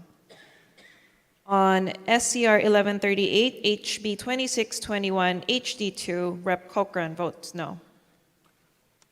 On page 37, SCR 1140, HB 1559 HD2, Reps. Cochran and Iwamoto vote no. SCR 1141, HB 1875 HD2, Rep. Kong votes no. On SCR 1142, HB 1628 HD2, Rep. Marayoshi votes no. On page 38, SCR 1152, HB 1961 HD2, Rep. Kong votes no. On page 39, on SCR 1156, HB 1878 HD2, Rep. Kong votes no. On page 40, SCR 1161, HB 2360 HD2, Rep. Kong votes no. On page 41, SCR 1166, HB 1695 HD2, Rep. Kong votes no. On SCR 1167, HB 2195 HD1, Rep. Kong votes no. On SCR 1168, HB 2030 HD2, Rep. Kong votes no. SCR 1169, HB 1986 HD2, Rep. Kong votes no. On page 42, SCR 1170, HB 2217 HD2, Rep. Amato votes no. And on SCR 1174, HB 2020 HD2, Rep. Amato votes no. Representative Garcia. Thank you, Madam Speaker. On the measures before us, all minority members vote aye with the exception of the following. On page 35, SCR 1129, House Bill 1877 HD1, Representatives Aucos, Garcia, Muraoka, and Perrick vote no. SCR 1132, House Bill 1590, House Draft 3, Reps. Garcia and Perrick vote no. Page 36, SCR 1134, House Bill 1948, House Draft 2. Representatives Alcos, Garcia, and Perrick vote no. SCR 1135, House Bill 2585, House Draft 3. Representatives Garcia and Perrick vote no. SCR 1137, House Bill 1892, House Draft 3. Rep. Garcia votes no. SCR 1139, House Bill 1888, House Draft 3.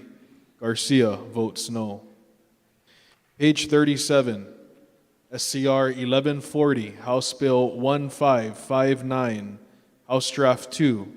Representative Shimizu votes no.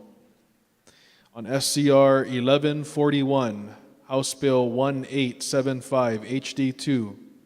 Representatives Alcos, Garcia, Gideon, Shimizu, and Perrick vote no. On SCR 1142, House Bill 1628, House Draft 2, Perrick votes no. On SCR 1145, House Bill 1769, House Draft 2, Perrick votes no. On page 38, SCR 1149, House Bill 1550, House Draft 2, Perrick votes no.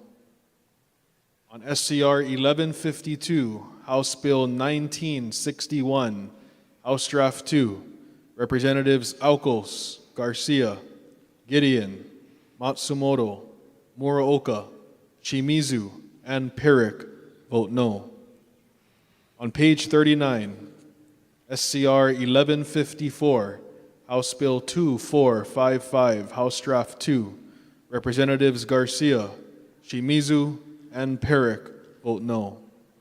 On SCR 1156, House Bill 1878, House Draft 2, Representatives Garcia, Shimizu, and Perrick vote no.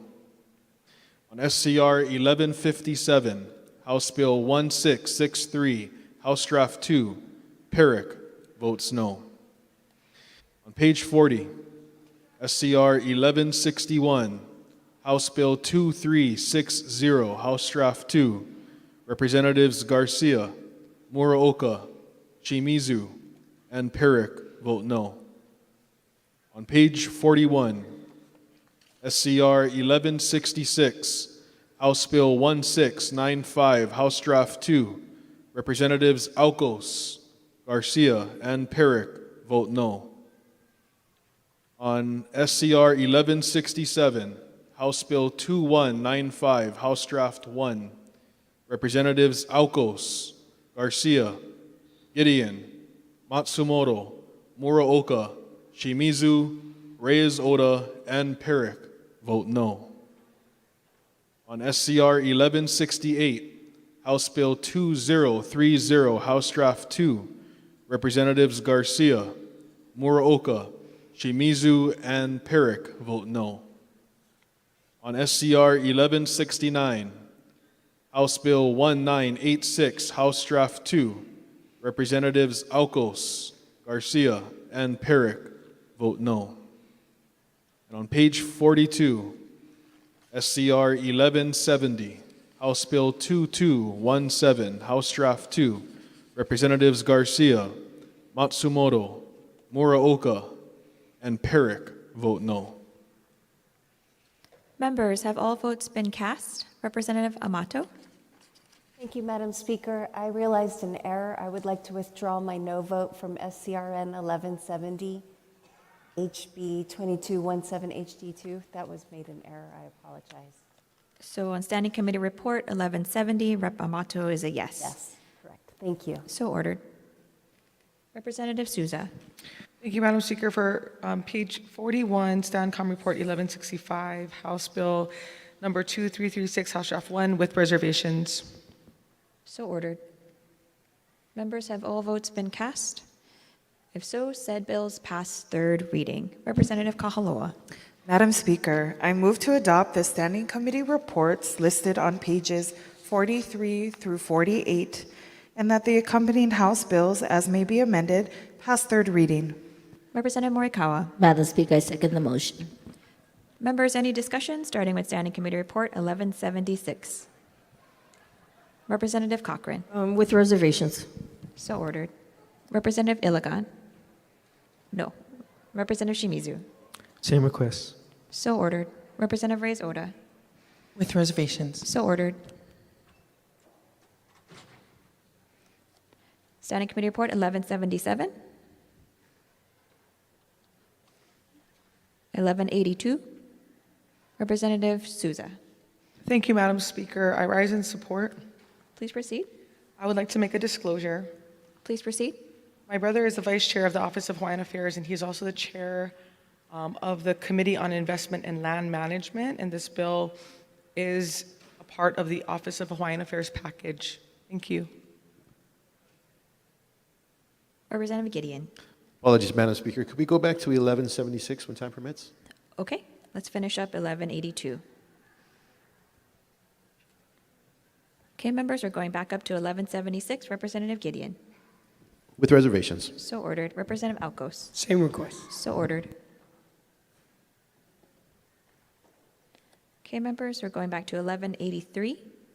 Representative Iwamoto. Reservations. So ordered. Representative Souza. Thank you, Madam Speaker. In support, and I would like to make a disclosure. Please proceed. Same disclosure. My brother is the Vice Chair of the Office of Hawaiian Affairs Board of Trustees, and he's also the Chair of the Committee on Investment and Land Management, and this is an Office of Hawaiian Affairs package bill. Thank you. Representative Garcia. With reservations. So ordered.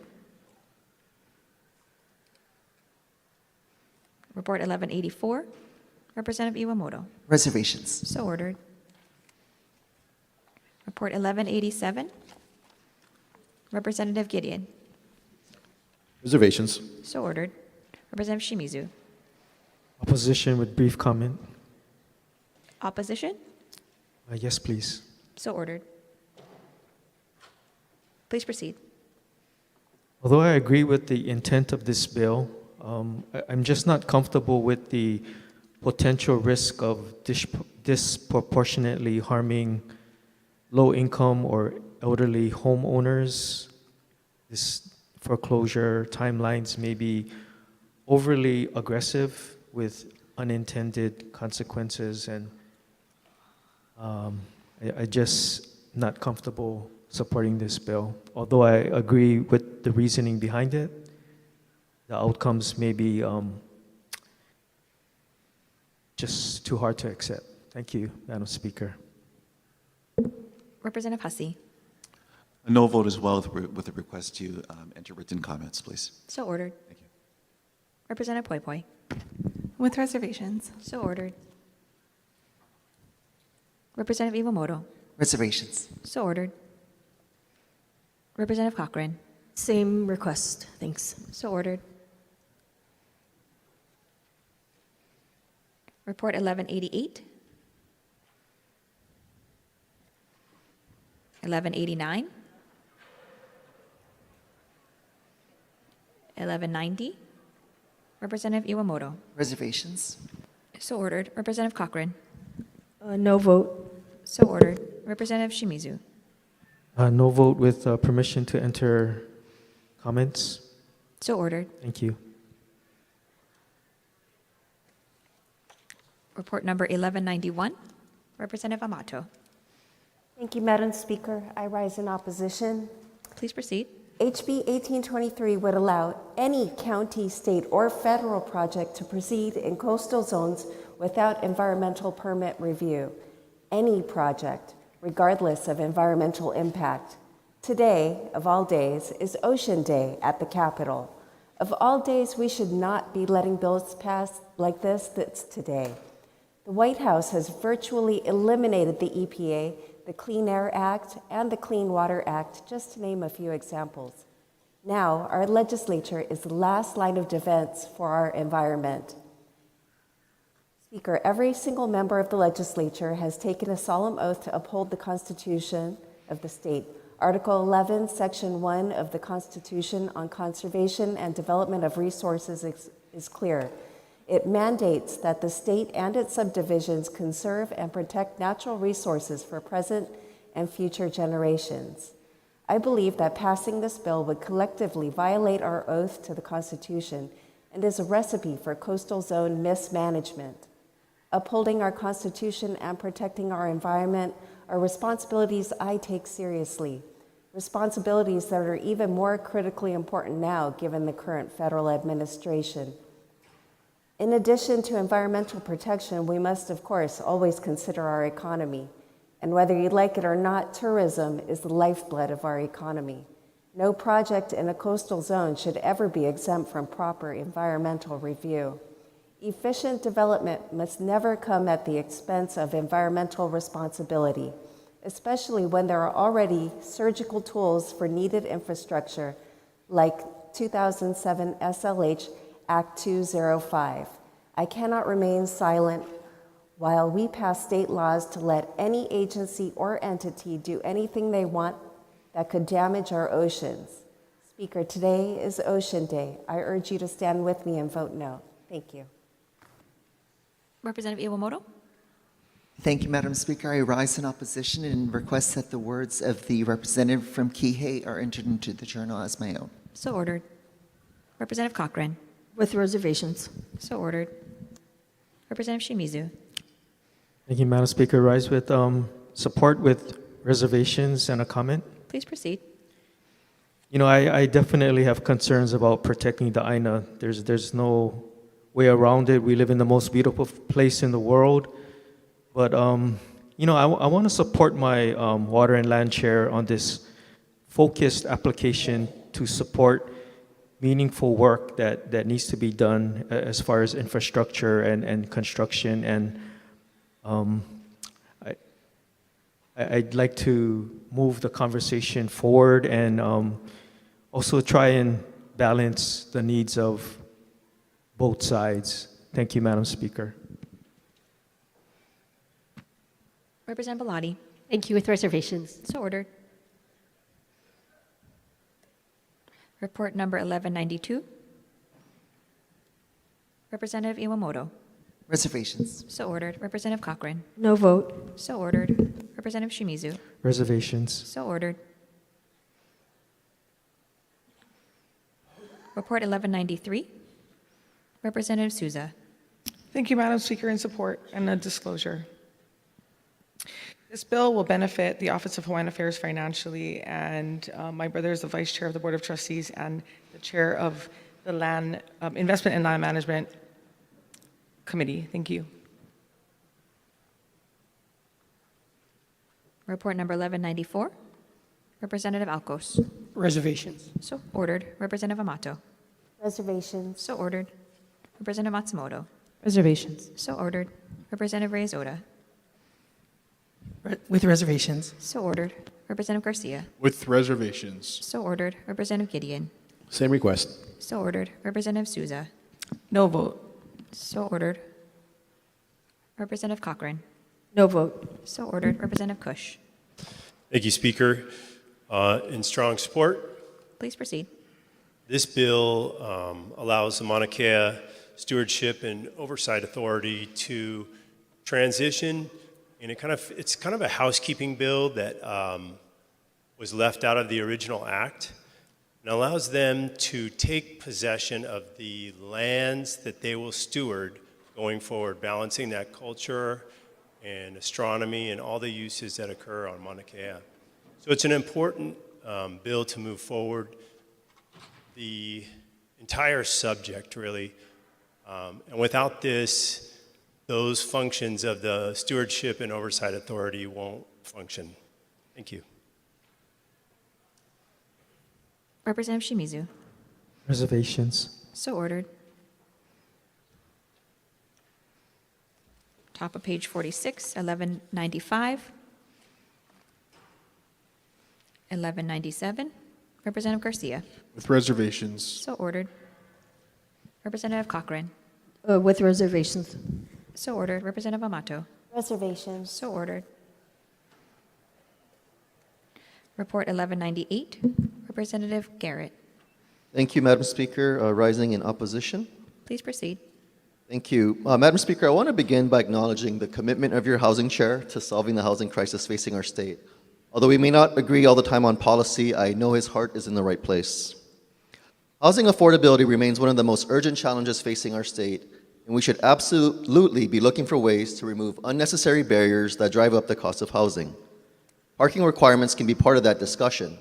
In some situations, particularly in dense urban areas with strong transit options, minimum parking mandates may add costs that no longer reflect how people actually live and move around. It is appropriate for us to examine those policies and ask whether they should be updated. Supporters of the bill point out that a parking stall in Honolulu can cost around $68,000.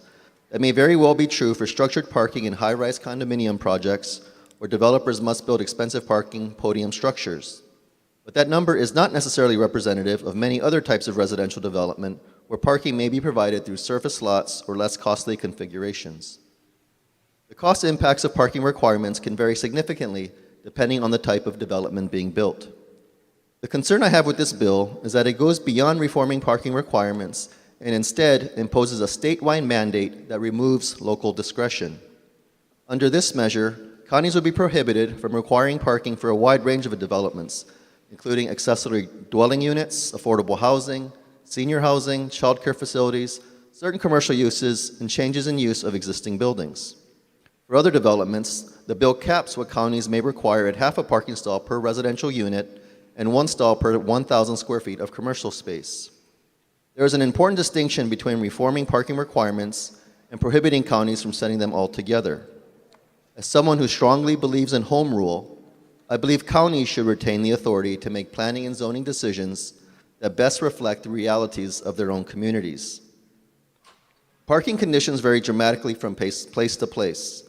Some neighborhoods may have access to rail, bus lines, or walkable infrastructure that make reduced parking feasible. Other communities simply do not. In my district, we already face significant parking challenges. Multi-generational living is common in Hawaii, and many households have more vehicles than available spaces. When off-street parking is limited, those vehicles inevitably spill onto surrounding streets. Residents regularly raise concerns about crowded streets, blocked driveways, and limited parking availability near their own homes. These are not abstract policy concerns. They affect the day-to-day quality of life in our communities. One of the fundamental challenges with this policy is that eliminating parking requirements does not eliminate the demand for parking. Madam Speaker, cars do not disappear just because parking requirements do. When developments provide less off-street parking, that demand simply shifts onto surrounding streets and neighborhood infrastructure. In other words, the cost of parking is not eliminated. It is transferred from the development to the surrounding community. Many of our neighborhoods were built decades ago with limited street capacity. Those streets were never designed to absorb significantly higher levels of parking demand. Supporters of the bill suggest that residents will rely less on cars in the future. That may eventually be true in some areas, particularly where strong transit options exist.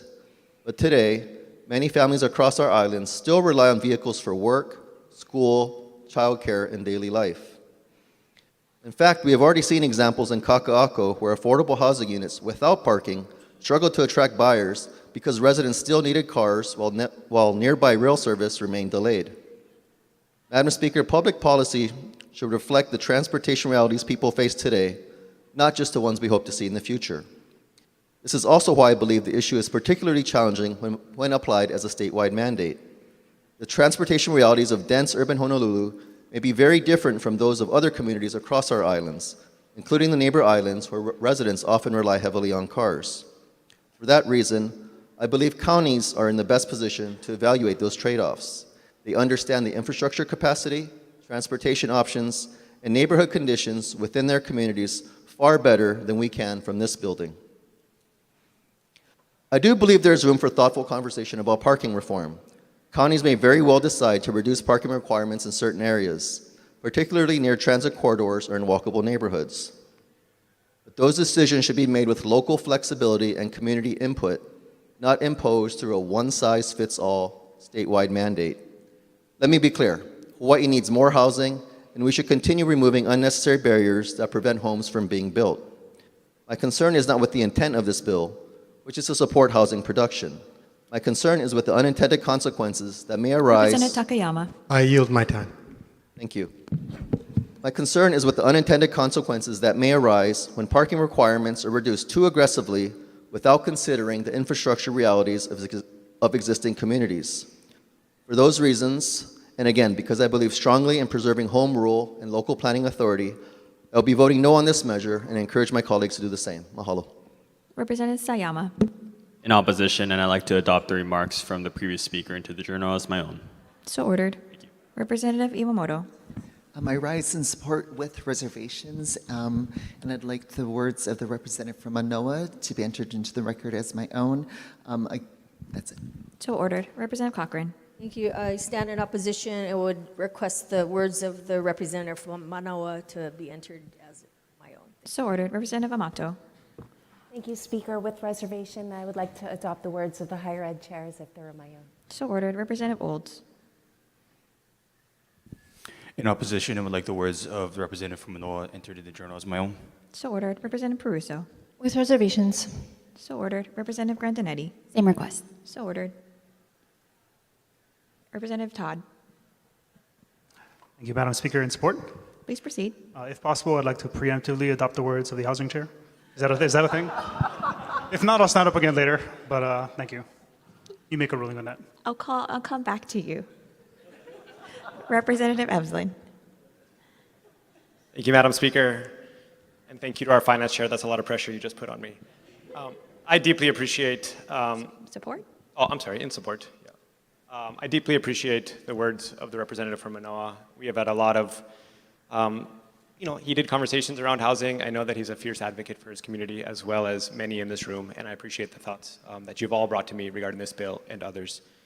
I want to be clear, though, that zoning authority is vested in the state. The state delegates some of that authority to the counties. Over dozens, hundreds of pages of statute, we tell the counties exactly what they can and cannot do in relation to zoning. And where I draw the line on where state action is necessary, or my own framework for decision-making on this front, that I think it's the state's responsibility to make sure that when we are passing policy, we are passing general law applicable statewide, and we are taking into account not just the feedback from some homeowners in certain neighborhoods, but we're taking into account existing homeowners across Hawaii. We're taking into account renters, prospective renters, high school graduates, our children, the unborn, right? We're representing everybody who is in Hawaii and who will be in Hawaii and trying to make the best decisions that we can. And while zoning decisions are not always easy, they're often controversial, what is clear is that the status quo is deeply, deeply broken. The cost of a home right now, only 1 in 5 residents can afford the median cost of a home. This is driving mass out-migration from Hawaii. Hundreds of individuals every single day are moving out of Hawaii. This is causing worker shortages across Hawaii. Small businesses are suffering because of it. Every single person that I know is working 2 or 3 jobs just to stay in Hawaii and retain their home, along with just the punishing daily stress of not knowing whether you can stay in Hawaii and keep your family in Hawaii. We have the highest rates of homelessness because of our high cost of housing. And this is largely a crisis of our own making. This is 60 years of state and county policy, adding regulation upon regulation upon regulation, which has made it so difficult to build a home in Hawaii. Anybody who's ever tried to get a building permit, I think, is aware of this. UHERO shows us this all the time, right? They have said we have the highest regulatory burden by far in the country. We are in a league of our own in terms of how hard we make it to build housing. And when we make it so hard to build housing, the cost of construction is incredibly high. We build less homes, the market price of homes goes through the roof.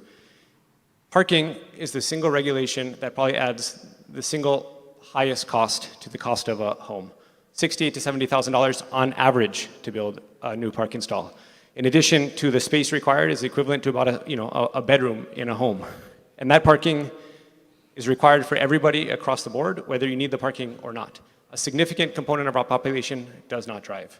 For example, if my own parents were to ever move into my home so that they could maybe age in place, semi-independently, I don't think they'd ever want to live with me, but if they ever were to live with me, and I try to convert my garage or a bedroom to a living unit for them, I would have to put 1 or 2 off-street parking stalls for them. I don't have the room for that, which means I will never be able to have my parents age in place in my own home because I don't have the space for a parking stall for them, even if they're no longer driving. Last week, we had disability advocates up at the Capitol. I had 2 constituents fly up from Kauai, parents of 2 adult disabled children. Their single question to me after traveling, all day from Kauai up to the capital, what they asked of me was, how are we making it easier for them to build 2 independent homes on their property for their adult disabled children who do not drive? Right? They're trying to go through that process. It is incredibly hard. Parking is one of those barriers. My own office manager, Kauai boy, lives on Oahu, has no car, scours the internet looking for apartments without a car because he knows that those apartments are going to be $300 to $400 cheaper per month. The point of this bill is just to give people the option of whether to build a parking stall or not based on their own circumstances. We know from the many places that have adopted similar provisions that most developments are still going to provide parking, but not all of them will. Let the homeowner decide, in my opinion. Lastly, I say a lot that we should do everything that we can to reduce the cost of housing. I think, others believe that also. At the end of the day, we need to do things that actually reduce the cost. This is one of those measures. Thank you. Representative Todd. Thank you and support. Please he proceed. did pretty well, so I'll stick with the request. Thank you. So ordered. Representative Quinlan. Thank you, Madam Speaker, in support, and may I adopt the words of the Housing Chair, as well as the words of the representative from NOAA. So ordered. Representative Kahaloa. Madam Speaker, in support, and may I adopt the words of the Housing Chair. So ordered. Representative Souza. In support, and I'd like to adopt the words of the Housing Chair into the record as my own. Thanks. So ordered. Representative Pierick. Thank you. In support. Please proceed. Just wanted to note that from a minority member to a majority member, the Housing Chair has a great grasp on our economy.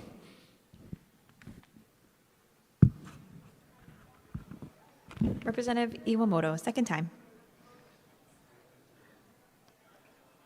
Madam Speaker, if we can go back to 1195 when we have a chance. Okay, let's finish up 1198. Any further discussion on 1198? Okay, we'll go back to 1195. Representative Iwamoto. Thank you, Madam Speaker. I rise in support, and I want to apologize to the Majority Floor Leader. I may have erroneously turned in a green slip for 1195 for HB 1737. I'd like to retract that. I apologize, just in case.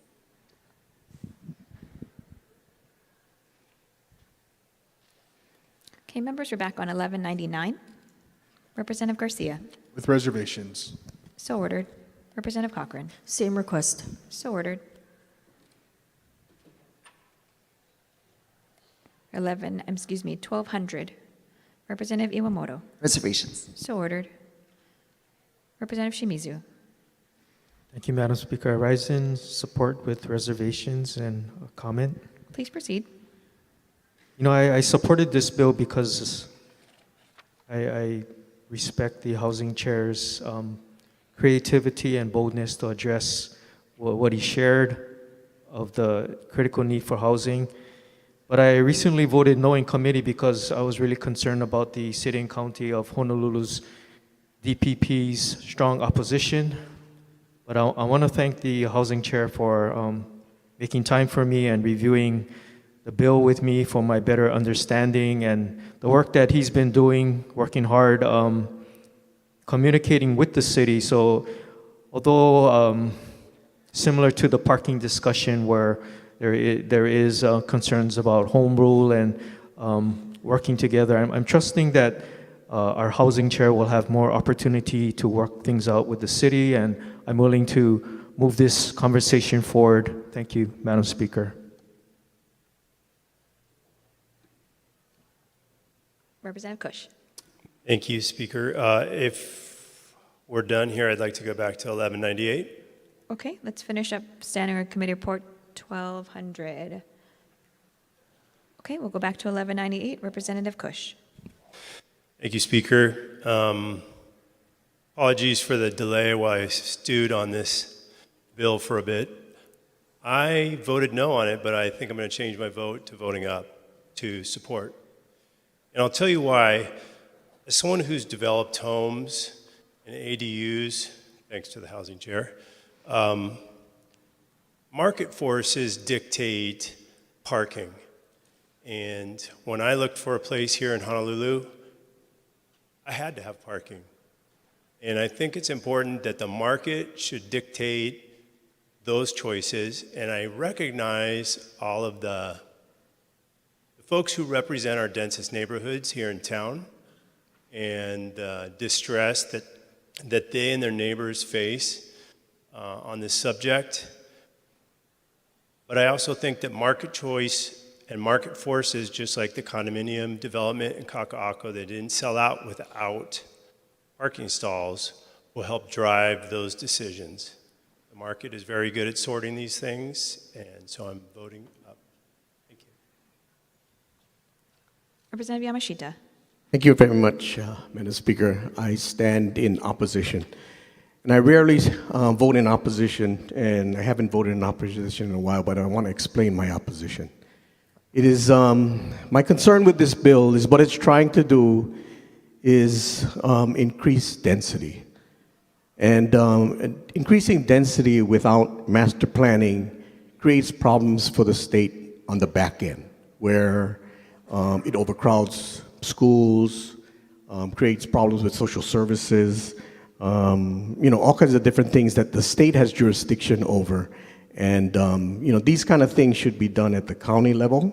And I think the root of the problem is at the end of the day, when we, state government and county government, started mandating affordable housing, with mandates became the necessity for subsidy. And with subsidy, we said that we were going to give people money to build affordable housing, and because we did that, we said, okay, there's going to be requirements. And then hence, overregulation, and what the housing chair was speaking of. And I think at the root of it, it is because we have gone away from allowing the private sector to determine how to increase density. When I'm talking to the old developers, that not the ones that are, with all due respect, are experts at what we've created, dealing with the subsidy programs that we've created, the ones that had to do it prior to subsidy, I asked them, how did you do it?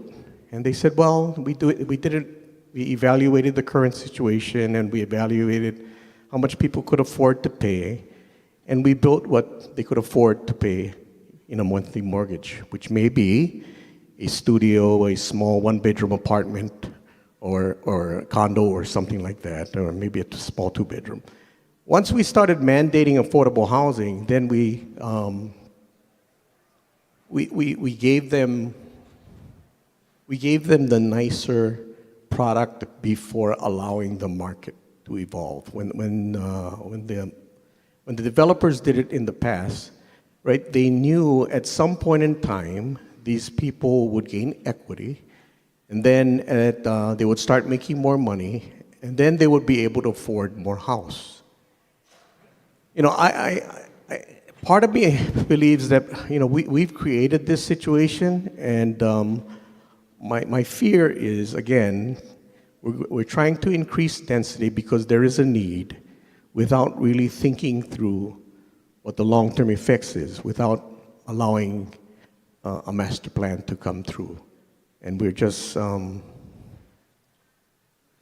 again,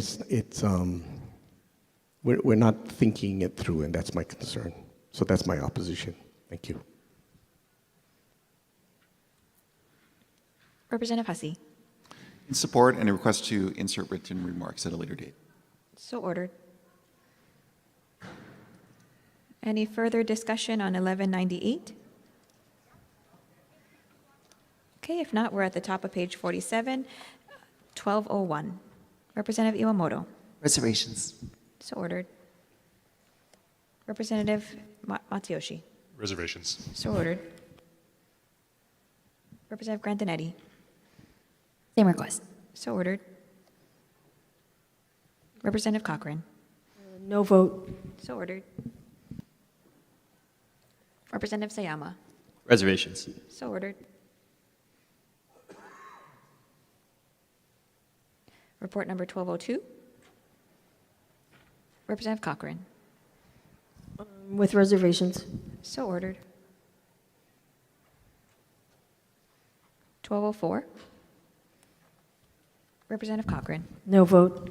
So ordered. 1206. Representative Gideon. Madam Speaker, I rise in support with reservation. Please proceed. The transparency this bill creates is important. If we're collecting green fee revenue, the public deserves to see how those dollars are being spent. However, during 2 separate committee hearings, I asked whether this program could be administered using green fee funds rather than additional taxpayer appropriations. Both times, the organization responsible for running the program said yes, they could carry out the work using the green fee funds already available to them. At a time when we're asking the government to tighten its belt, I believe we should take them at their word and allow this program to be funded with the green fee resources already available to them, rather than adding new taxpayer costs. With that concern noted, I will be voting yes with reservations. Representative Shimizu. Reservations, please. So ordered. Representative Todd. Thank you. In support? Please proceed. I just wanted to note that because the green fee revenues are largely deposited into the general fund, and this would be a general fund appropriation, it's largely kind of already taken care of, but it's also specifically an option available to us come conference time. If we wanted to designate this as a green fee project, we could do so. So maybe, we keep an open mind and see how things settle out in conference. Thank you. Representative Pyrick. In opposition. Please proceed. I just want to note that the green fee is basically taxing people. So we've got a pile of money from the people of Hawaii, and now we're asking for more money to figure out how should we spend this money. It doesn't seem to make sense to me. I'm voting no. Representative Shimizu. Thank you, Madam Speaker. Excuse me, can we go back to 1201? Okay, let's finish up 1206. Representative Tam. Thank you, Madam Speaker. In support. Please proceed. I just want to clarify that this bill does not ask for more money like that. Thank you. Any further discussion on 1206? Okay, we'll go back to the top of the page and 1201, Representative Shimizu. Thank you, Madam Speaker. I rise in support with a reservation and a comment. Please proceed. I love hearing the truth and the wisdom from the representative from Makawao. I got to admit that I didn't really understand this bill, thinking that we were going to lose affordable housing set-aside quotas, but as the representative from Makawao explained, sometimes we create problems, and after spending some time with a housing chair to better understand this concept, this bill's concept, and the history on Kauai that the chair was part of, again, I'm willing to continue the conversation to see this creative change if we can make a positive difference to create more affordable housing and lower the cost of housing for our people that we serve. Thank you, Madam Speaker. Representative Poi Poi. With reservations. So ordered.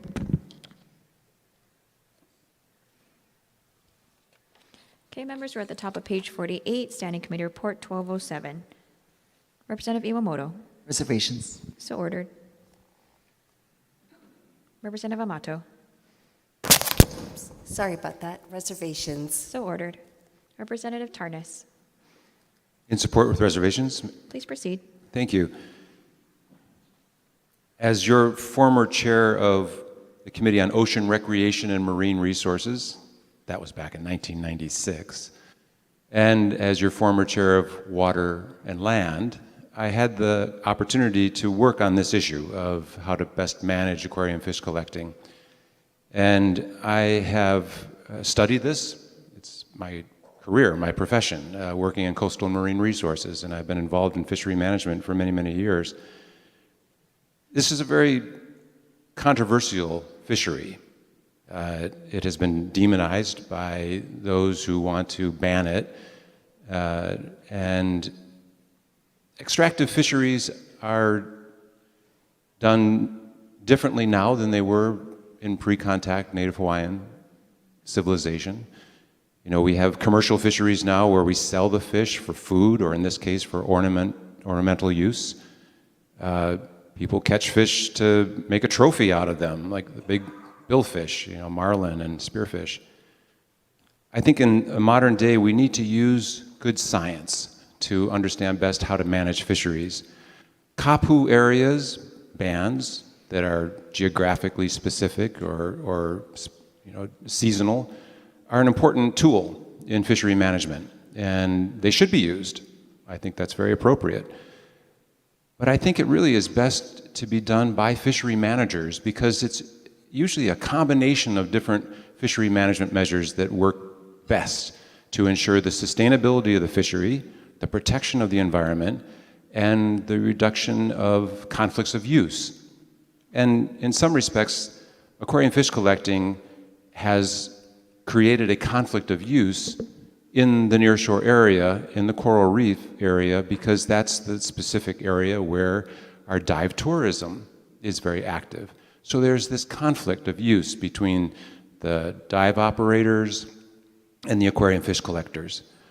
So years ago, we were able to pass a bill that was established the West Hawaii Regional Fishery Management Area, which included a kapu, as this does, but it was very geographic specific.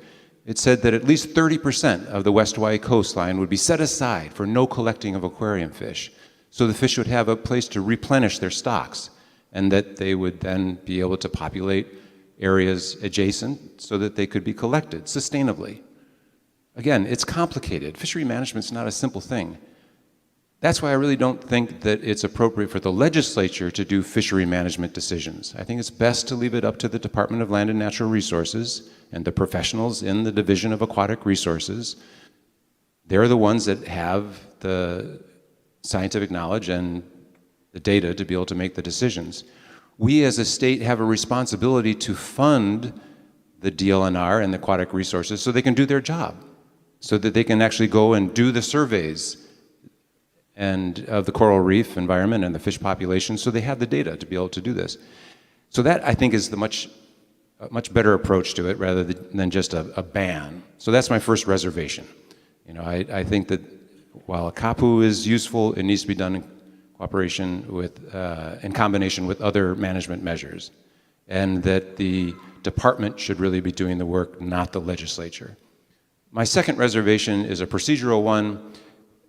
This is a bill that is a package of the Office of Hawaiian Affairs, and it deals specifically with regulations and statutes regarding fisheries. These sort of bills always get referred to the Judiciary and Hawaiian Affairs Committee, but this one didn't. And I apologize, I didn't catch it and ask for a re-referral. There are two bills that banned aquarium fish collecting. One of them came to the committee, Judiciary Hawaiian Affairs. This one did not, and I object to that. And it was my fault, in part, that I did not ask for a re-referral. But I think that's my second reservation. So I'll leave it at that, and I'll work with the Senate to make sure that the measure is, that I express my views to the senators as they consider this measure. Thank you very much, Speaker. Representative Morikawa. Thank you, Madam Speaker. I'd like to, reservations, and I'd like to adopt the words of the Chair of Judiciary and Hawaiian Affairs. So ordered. Representative Yamashita. Please note my reservations. So ordered. Representative Matayoshi.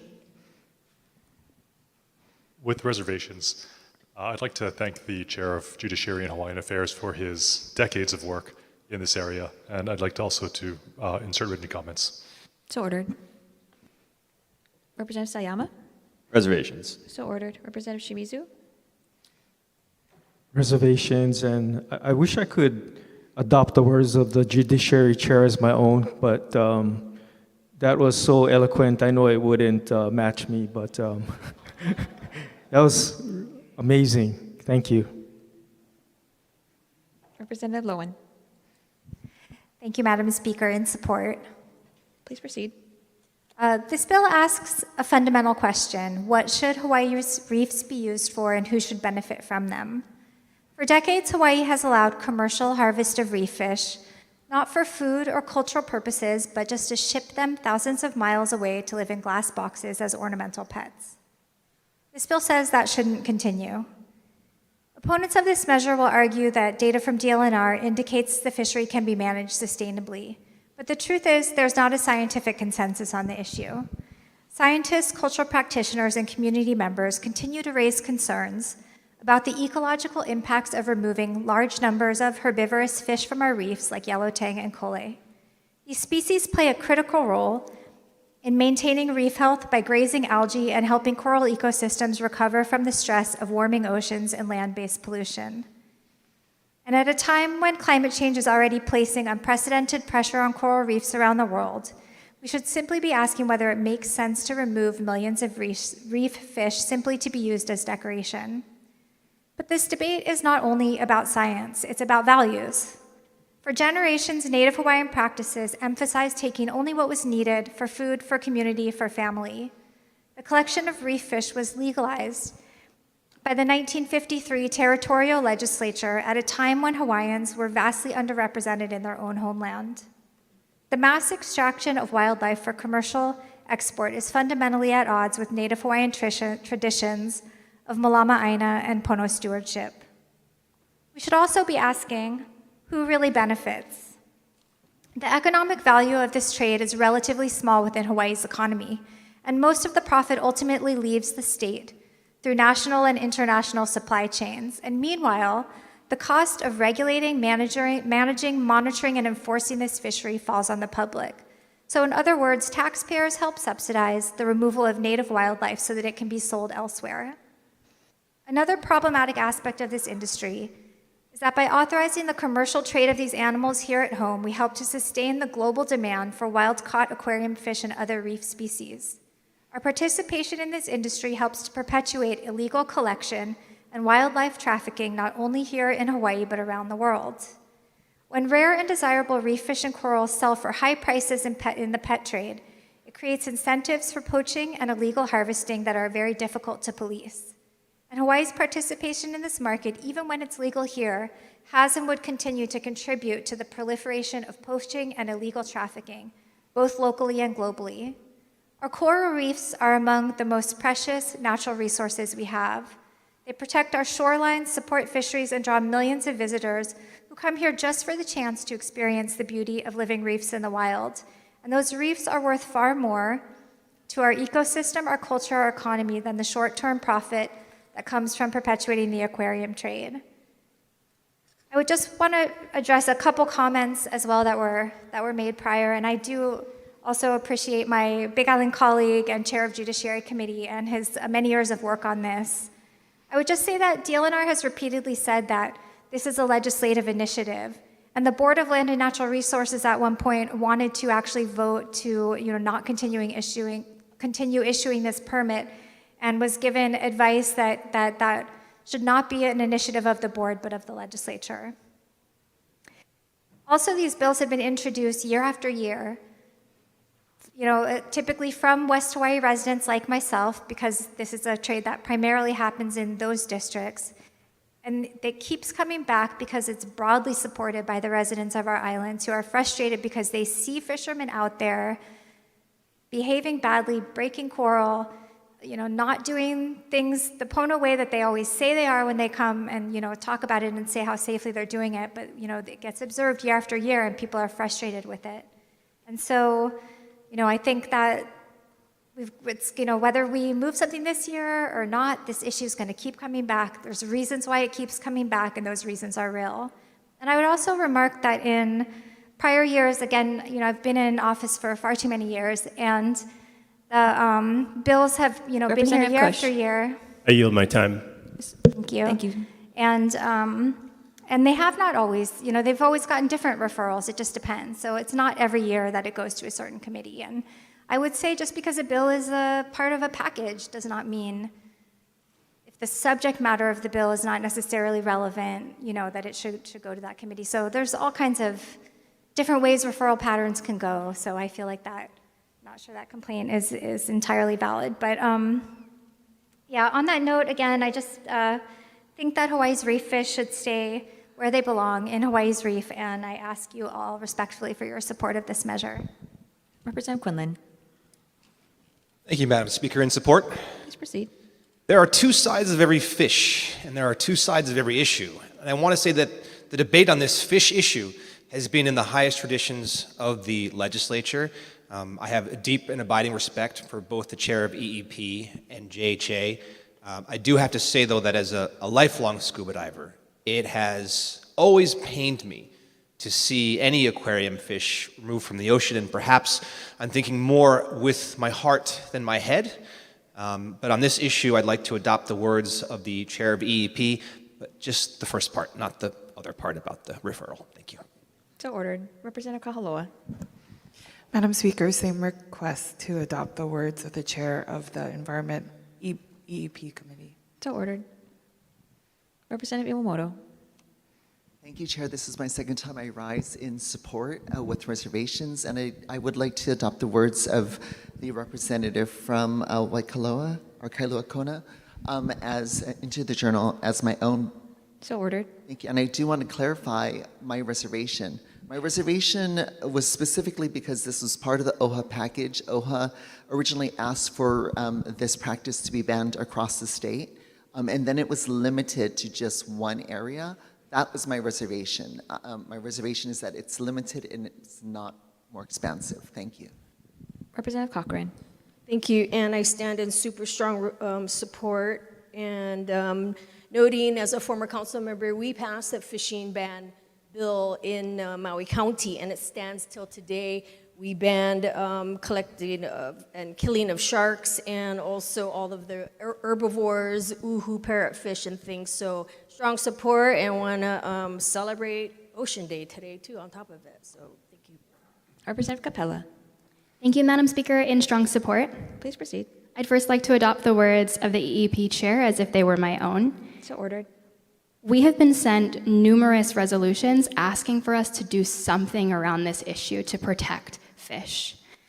With that, I want to quote testimony from the EEP Water and Land hearing.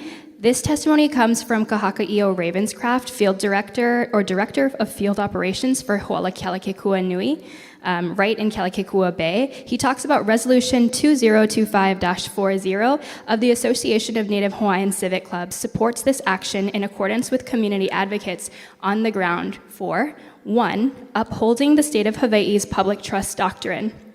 2. Upholding the mission of DAR, which states to work with the people of Hawaii to manage, conserve, and restore the state's unique aquatic resources and ecosystems for present and future generations. And 3. Upholding the state of Hawaii's DLNR hierarchy of use policy, prioritizing first resource protection, second public use, and third commercial use. This is a bill and an opportunity to move in that direction that protects our public resources for future generations. Representative Martin. Thank you, Speaker. In support, I'd like to adopt the words of the EEP chair and add a brief comment. So ordered. We have within our state Division of Aquatic Resources a Holomua program, which is to work with communities on very specific community solutions to fishery management, nearshore fishery management, and I very much support that project. But I have reached out to them years ago to connect them with fishers in my community that would like to work on programs, and we're told that we may wait a decade before it is our turn. They've been working on Maui for years. Next, they will go to the Big Island, maybe next Molokai, and then Oahu. So I do think it's in a very appropriate role for this legislature to get involved in that management rather than waiting for our department to do so when they are not resourced to do that in a timely manner. Thank you. Representative Hussey. Thank you, Madam Speaker. With reservation. And if I could, real briefly, I'd like to, first of all, thank the EP chair for all of her work on this important issue, but also to the JHA chair for his work over decades on this question. And I guess my reservation is simply this, that, I think that the JHA chair is correct, that a lot of these questions, may not be that the legislature may not be the appropriate purview for a statewide consideration of this issue. And he made reference to the kapu system and to older ways that Hawaiians have managed our natural resources, our fisheries.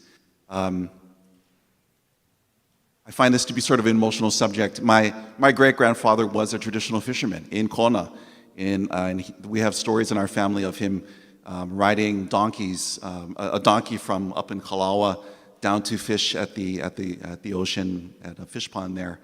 But that tradition is no longer present in my family. We don't have that knowledge anymore. But to the JHA chair's point around, what the kapu system would look like if it were continued into the present is that there are still organizations today which do maintain those ancestral knowledges, the old ways of fishing and gathering and hunting, which have been carried on for centuries. And I guess I want to thank this body for earlier today passing, I think in the consent calendar, I believe it's House Bill 2218, which is around community co-management. I know I'm not going to I'm not going to stray from the topic at hand, but I do want to acknowledge the concerns that the JHA chair raised, which is, what is the best way to carry on the old ways in a way that's thoughtful and current, and I think community co-management is the way to do that. Thank you very much. Representative Garcia. In opposition and permission to insert comments into the journal. So ordered. Representative Poi Poi. Thank you, Speaker. In support. Please proceed. It's been 9 years since this fishery was closed, and in that time, many impacted communities have reported significant increases in the return of laulipala and other aquarium-targeted fish to the nearshore reefs. Speaker, it is not the burden of nature or the environment, our communities, or our state to guarantee profits for businesses that have chosen to build their operations around permits that rely on extraction of public trust resources. These resources belong to the people of Hawaii, and they must be managed in a way that protect the public interest and that prioritizes the collective. Permits are not a perpetual allowance, and I think that's something that we struggle with in other areas of permitting as well, especially when it comes to the use of public trust resources. They're conditional privileges granted by the state and that are subject to change as our understanding evolves. Any business built on this should be built on the understanding that the risk that they take on is inherent in the type of industry. Society changes, environmental conditions change, our laws change.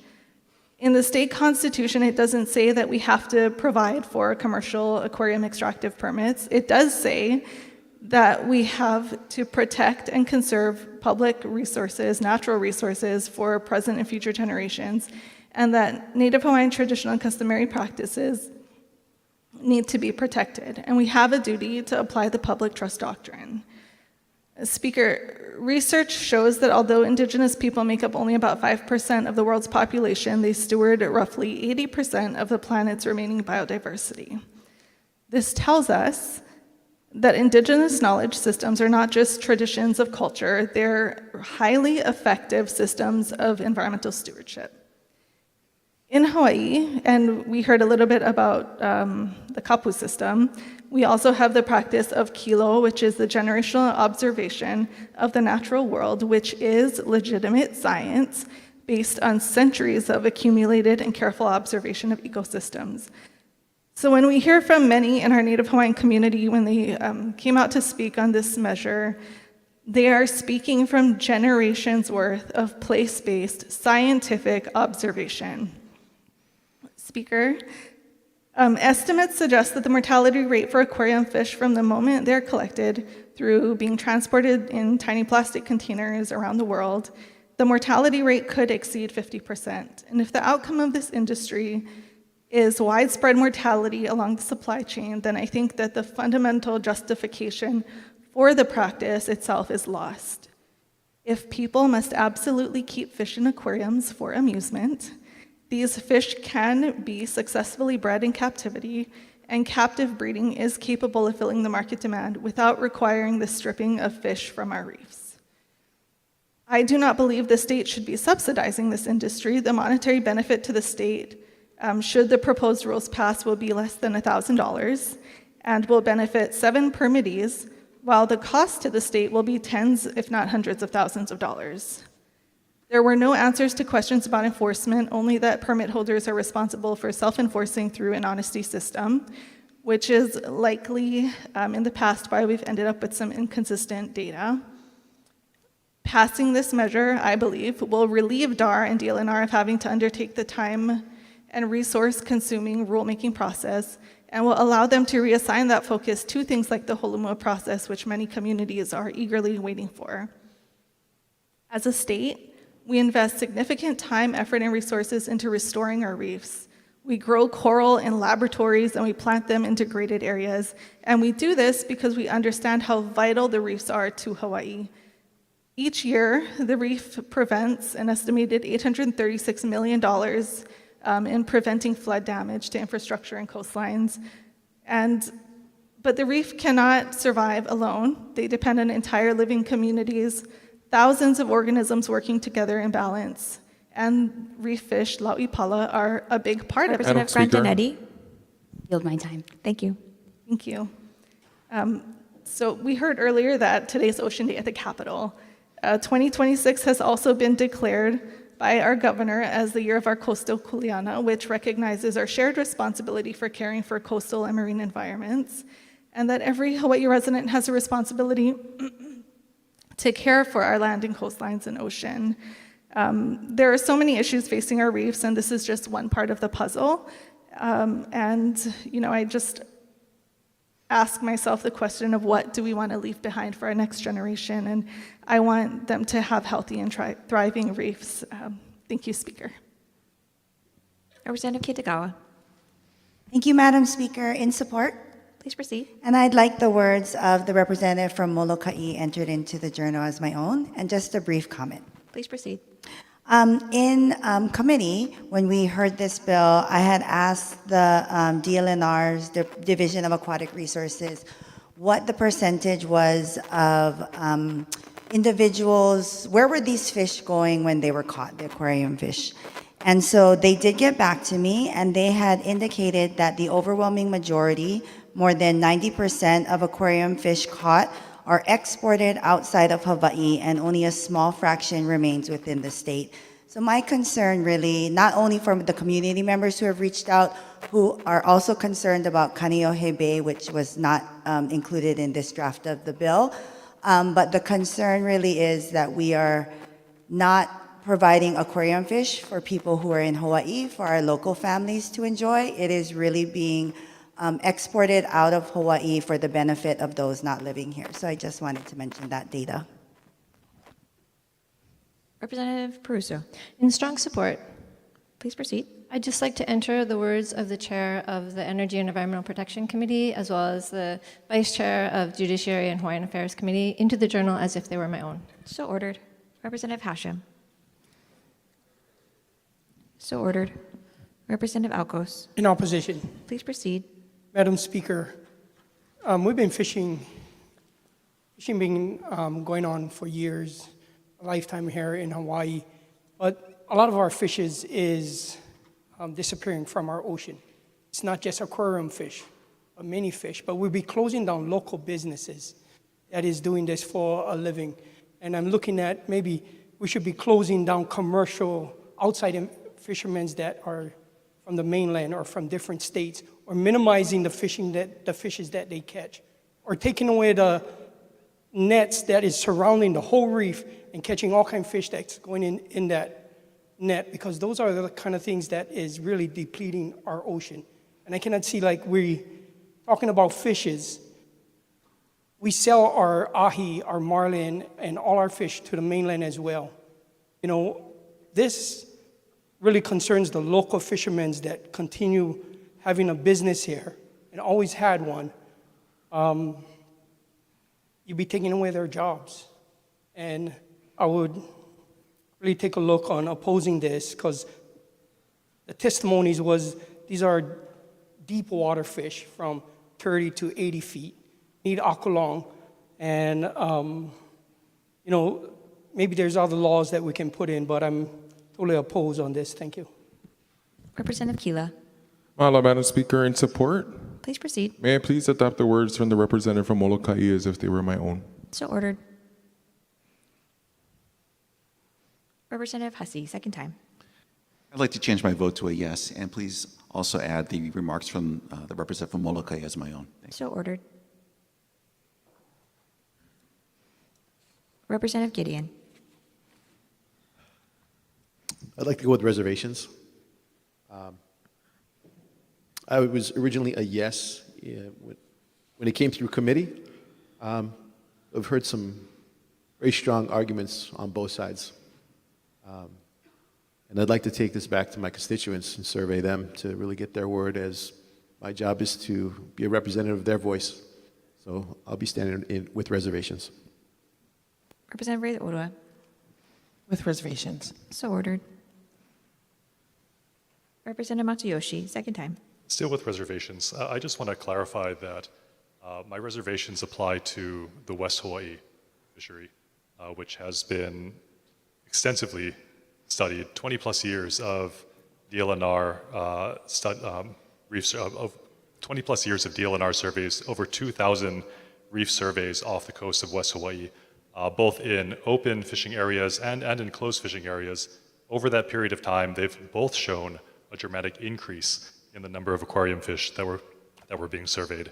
If we are talking about fisheries in, say, Kaneohe Bay, on Oahu, I'm actually more leaning towards the other side, actually, of maybe restricting aquarium fishing in those areas that have not been as extensively studied. But as the bill pertains to West Hawaii, an area that has been extensively studied over decades, and the science shows that this is actually a sustainable fishery, as well as most, if not nearly all, respected marine biologists in the state agreeing with this assessment. That's why I'm in reservations of this bill. Thank you.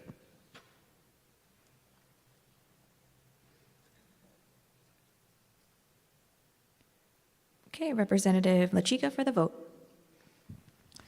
Madam Speaker, on the measures before us, all majority members vote aye, with the exception of the following.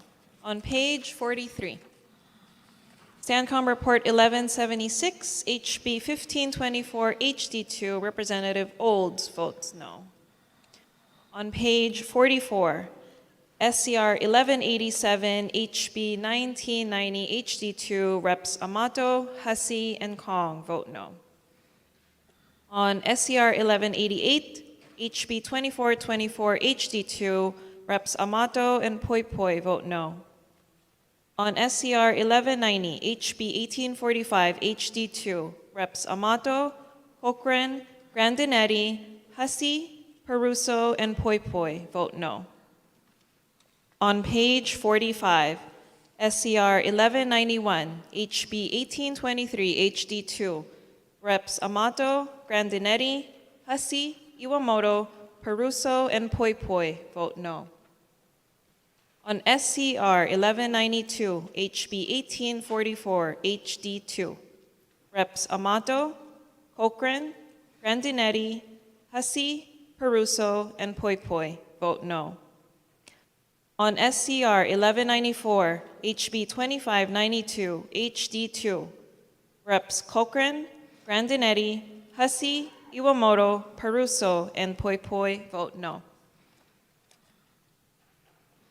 On page 46, SCR 1197, HB 1738, Representatives Grandinetti, Iwamoto, Martin, Peruso, and Poi Poi vote no.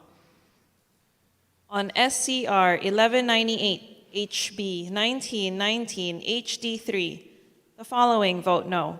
Representatives Belatti, Chun, Cochran, Garrett, Hartsfield, Hashem, Ilagan, Keohokapu Liloi, Kong, Kitagawa, Lee, Martin, Matayoshi, Olds, Poi Poi, Sayama, Takayama, Takenouchi, Tam, Templo, and Yamashita vote no.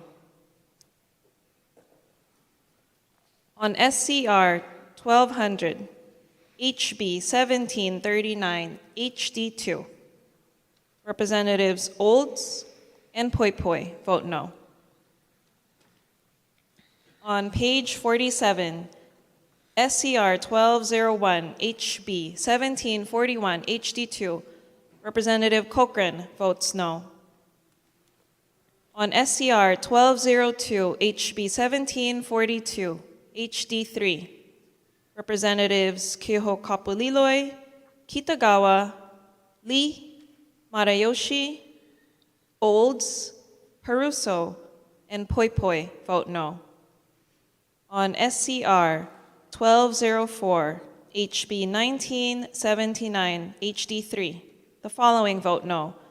Representatives Amato, Cochran, Grandinetti, Hussey, Iwamoto, Peruso, and Poi Poi.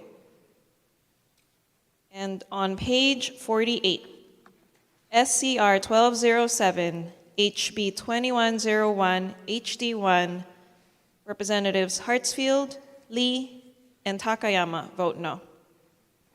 Representative Garcia. Thank you, Madam Speaker. On the measures before us, all minority members vote aye with the exception of the following. On page 43, SCR 1176, House Bill 1524, House Draft 2, Representatives Garcia, Muraoka, and Perrick vote no. On page 44, SCR 1187, House Bill 1990, House Draft 2, Representatives Aukos, Garcia, Matsumoto, Muraoka, Shimizu, and Perrick vote no. On SCR 1190, House Bill 1845, House Draft 2, Representative Shimizu votes no. Page 45, SCR 1194, House Bill 2592, House Draft 2, Souza votes no. Page 46, SCR 1198, House Bill 1919, House Draft 3, Representatives Gideon, Muraoka, and Reyes Oda vote no. On SCR 1199, House Bill 1777, House Draft 2, Representative Aukos and Perrick vote no. On page 47, SCR 1206, House Bill 1949, House Draft 1, Representatives Aukos, Garcia, and Perrick vote no. On page 48, SCR 1207, House Bill 2101, House Draft 1, Representatives Aukos, Garcia, Matsumoto, Muraoka, Reyes Oda, and Perrick vote no. Representative Shimizu. My apologies, Madam Speaker. Am I able to register reservations on SCR 1204? SCR 1204, Shimizu reservations. Thank you. Yes, you can, but really we should be doing it when we're going through the bills one by one. So reminder to everybody. Thank you, Rep. Shimizu. Rep. Reyes Oda. Am I able to change the vote that was just read? Yes. SCR 1207, HB 2101, from a no to a reservations. Okay, Rep. Reyes Oda, reservations. Rep. Souza. Madam Speaker, page 46, I would like to change my vote to a no vote for StanCom Report 1198, House Bill 1919, House Draft 3. No vote, thanks. Okay, members, have all votes been cast? Madam Speaker, can we have a... I'm sorry.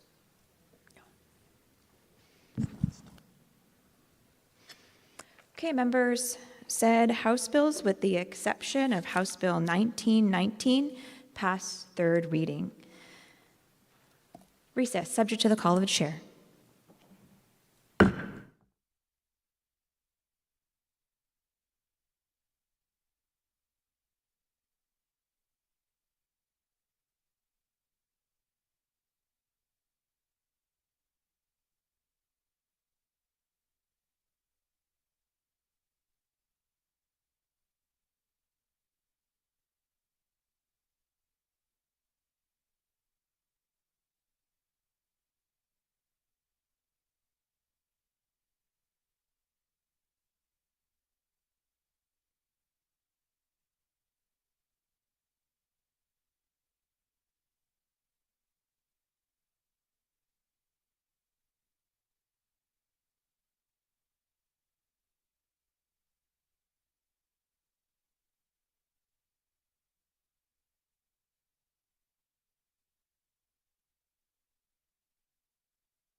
Okay, members, we're on third reading. Item 6B, Representative Kahaloa.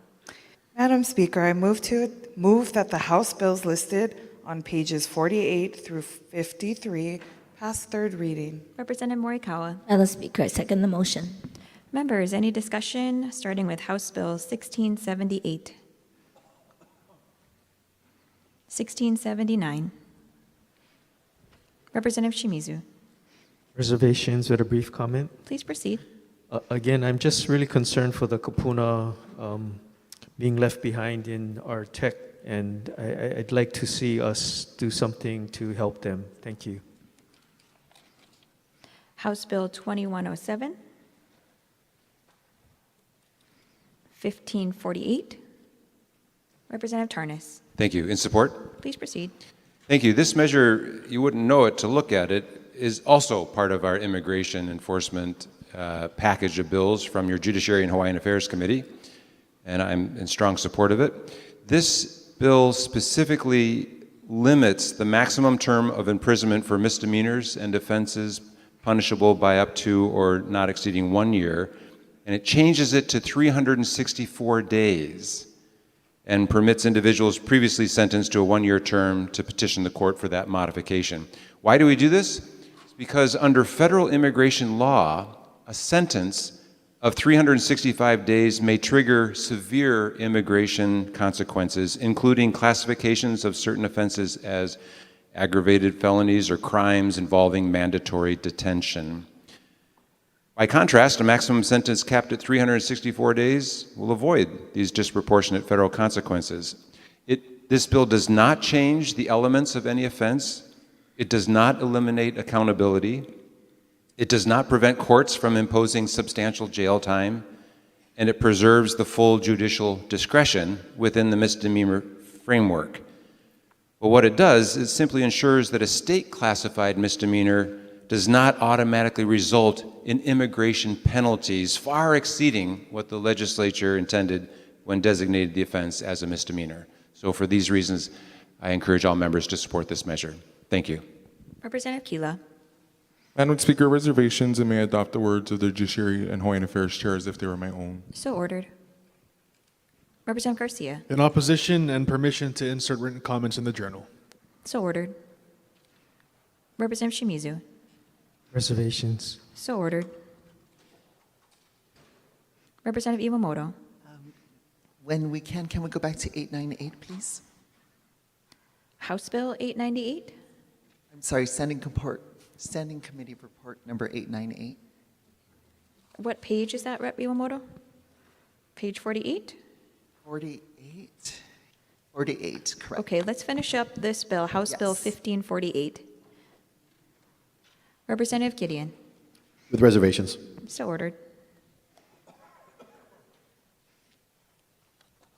Okay, members, we're going back to House Bill 1678. Representative Iwamoto. Thank you, Madam Speaker. I rise in support with reservations. Please proceed. My reservation is that, well, this bill has to do with the planned community associations and condominium associations regarding elections conducted by cumulative voting.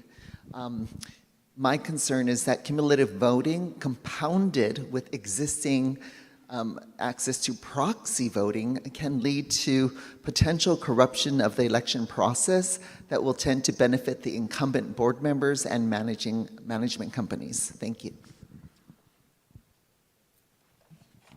Okay, members, we're back on page 49, House Bill 1520. House Bill 1768. Representative Tarnas. In support? Please proceed. Promise, this is the last immigration enforcement related bill on our order of the day today on which I will speak. But this measure is part of the package that's offered by your Judiciary and Hawaiian Affairs Committee to address the immigration enforcement concerns we're hearing from all of our constituents. House Bill 1768 relating to immigration prohibits state and county law enforcement agencies and officials from entering into agreements under it's what's called 1357G, or any other federal law permitting local participation in federal immigration enforcement and further prohibits certain immigration-related actions. What this bill really does is just makes it clear that immigration enforcement is a purview of the federal government, not the state government. We still can have other agreements, joint enforcement agreements between the federal government and the state. As I said earlier on another bill, we could have these agreements related to fighting money laundering and human trafficking and drug trafficking and import of illegal fireworks or organized crime. But this measure really affirms Hawaii's long-standing commitment to equal protection and dignity and public safety by clearly delineating what I believe are the appropriate boundaries between state and county law enforcement agencies and the federal immigration enforcement authorities. Entanglement between local law enforcement and federal immigration enforcement erodes the trust in government institution and undermines public safety for the entire community. So I urge all members to support this measure. Thank you. Representative Garcia. In opposition. Please proceed. Madam Speaker, this bill prohibits any law enforcement agency or law enforcement official from entering into an agreement under federal law that permits state or county agencies to engage in immigration enforcement. The fact that we're prohibiting law enforcement officers and agencies to engage in cooperation with the federal government, I think is just bad policy. We should be working in collaboration with our federal law enforcement officials, not just with immigration, but in other areas, which we do already. And so why single out immigration? Why not work, why shouldn't we then stop working with them in other areas? It's a slippery slope. Again, this is going in the wrong direction. We should have more collaboration in regards to public safety. And immigration enforcement is public safety. No vote. Representative Keela. Reservations, Madam Speaker. May I adopt the words of the Judiciary and Hawaiian Affairs Chair as if they were my own. So ordered. Representative Souza. Thank you, Madam Speaker. In support, Please proceed. I would like to adopt the words of the Judiciary Chair into the record as my own and request for written comments to be entered into the journal. So ordered. Thank you. Representative Shimizu. Thank you, Madam Speaker. No vote with permission to insert written comments. So ordered. Thank you. House Bill 2448.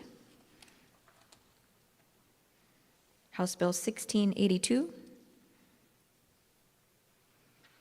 House Bill 1667. House Bill 1957. Representative Iwamoto. Thank you, Madam Speaker. I rise in support with reservations. Please proceed.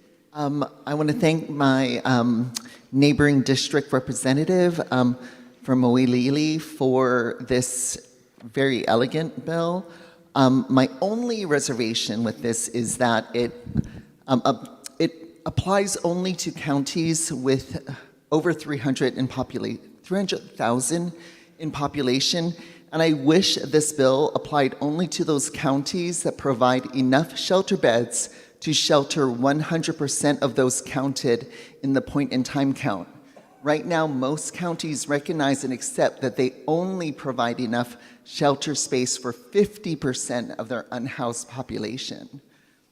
I feel if we amended this bill to reflect what I just stated, it would push more counties to allocate more resources to increase the number of beds. Thanks. House Bill 2413. Representative Turnus. In support. Please proceed. Thank you. This is one of the bills in a package of bills that your Judiciary and Hawaiian Affairs Committee is offering to address some of the longstanding criminal justice reform initiatives that we've been attempting to do for years. This particular bill, House Bill 2413, builds on the work of the 2018 Criminal Pretrial Task Force convened by the Judiciary. So here we are 8 years later, and I'm using the work that was done back in 2018 to come up with this measure. And this measure requires the release on recognizance for defendants charged with violations, traffic offenses, nonviolent petty misdemeanors, nonviolent misdemeanors, nonviolent Class C felonies subject to conditions.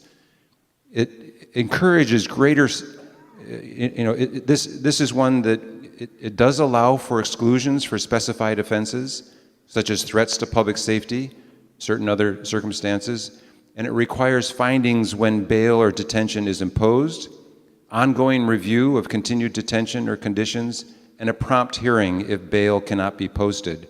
And it requires prosecutors to notify victims of pretrial decisions. But it's important for members to know, Speaker, that offenses that are exempted from the mandated release include assault, terroristic threatening, sexual assault, abuse of family or household members, violation of a temporary restraining order, violation of an order for protection, violation of a restraining order or injunction, operating a vehicle under the influence of an intoxicant, negligent homicide, or stalking. So all of those offenses are exempted from the mandatory release. The police officer would be able to arrest that individual if that's what they were concerned about. It does create a willful flight standard that I think is fairer to the arrestee and focuses on ensuring safety and compliance rather than penalizing an isolated failure to appear. And my last comment is that we need to make sure victims are aware. I became very sensitized to that by the testifiers. So it requires victim notification at each stage of the decision-making process in a case, rather than only notification of the result of the case, which is what is required in the status quo. So I urge members to support this common sense measure to improve our criminal justice system in the state. Thank you, Speaker. Representative Garcia. Thank you, Madam Speaker. In strong opposition. Please proceed. And I rise in opposition because this bill represents a dangerous experiment with public safety in our state. This measure would require release on recognizance for a wide range of criminal offenses, including Class C felonies, misdemeanors, petty misdemeanors, and traffic-related criminal offenses, unless certain narrow exceptions apply. Now, on paper, this might seem like reform, but in practice, we've seen exactly what happens when policies like this are implemented. Across the country, in city after city and state after state, politicians push similar bail policies. They called it criminal justice reform. They called it modernization. They said that it would make the system more fairer. But what actually happened? Crime increased. Repeat offenders cycled in and out of the system. Communities lost confidence in the justice system. And the people who paid the price were not the politicians who passed these policies. It was the public. It was the families, it was the small businesses, it was the victims. And we do not need to import failed criminal justice experiments from the mainland think tanks into our beloved state. And the most telling part about this bill is it's not just what it does, but who opposes it. The Attorney General opposes this bill. The Honolulu Police Department opposes this bill. The Maui Police Department opposes this bill. The Hawaii County Police Department opposes this bill. The prosecuting attorneys of Honolulu County, Maui County, Hawaii County all oppose this bill. The very people responsible for protecting our communities, prosecuting criminals, and standing up for victims are telling us that this is a bad idea. This bill passed would tie the hands of judges and force release even in cases where the specific facts show a risk to public safety. They point out that many offenses labeled non-violent can still present serious danger, including unlawful possession of a firearm, ghost guns, explosives, child pornography, witness intimidation, and bail jumping. Yet under this bill, judges may be pressured to release those defendants automatically. Madam Speaker, that is not justice reform. It is reckless and insane policy. Our judges currently have the ability to review the facts of each case and determine appropriate bail. It's already there. That discretion already exists for a reason. Every case is different. Every defendant is different, and every victim deserves to be considered.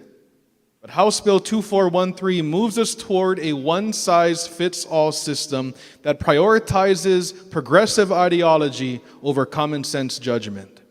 And it doesn't stop here.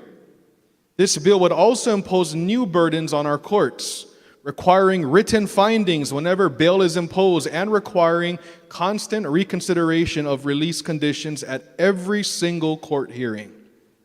That doesn't just create more paperwork, it risks turning our already strained court system into a revolving door. Madam Speaker, Hawaii is already dealing with rising concerns about crime in many of our communities. Families in West Oahu and across this state are asking for safer neighborhoods, not weaker accountability. They want criminals held responsible. They want victims protected. And they want a justice system that actually works. Instead, this bill moves us in the opposite direction. Public safety should never be treated as a political experiment. And in my opinion, that's what this bill is. And we should not allow policies which have already failed elsewhere to be imported into our islands at the expense of our families. For the sake of our neighborhoods and for the sake of victims and for the safety of the people of Hawaii, I urge this body to use common sense and strongly reject House Bill 2413. No vote. Representative Tarnas. Second time. Second time in support. Please proceed. Thank you. The public defender provided testimony on this measure, saying that the Office of the Public Defender can verify that statutory help is needed to compel the pretrial release of those defendants covered by this bill. They believe that strongly, the Office of the Public Defender says the safeguards in this bill would ensure public safety and at the same time secure release of those that do not need to be punished before adjudication. The Hawaii State Correctional Oversight Commission stated in their testimony, reducing unnecessary pretrial detention is one of the most immediate and effective ways to alleviate jail overcrowding while maintaining community safety.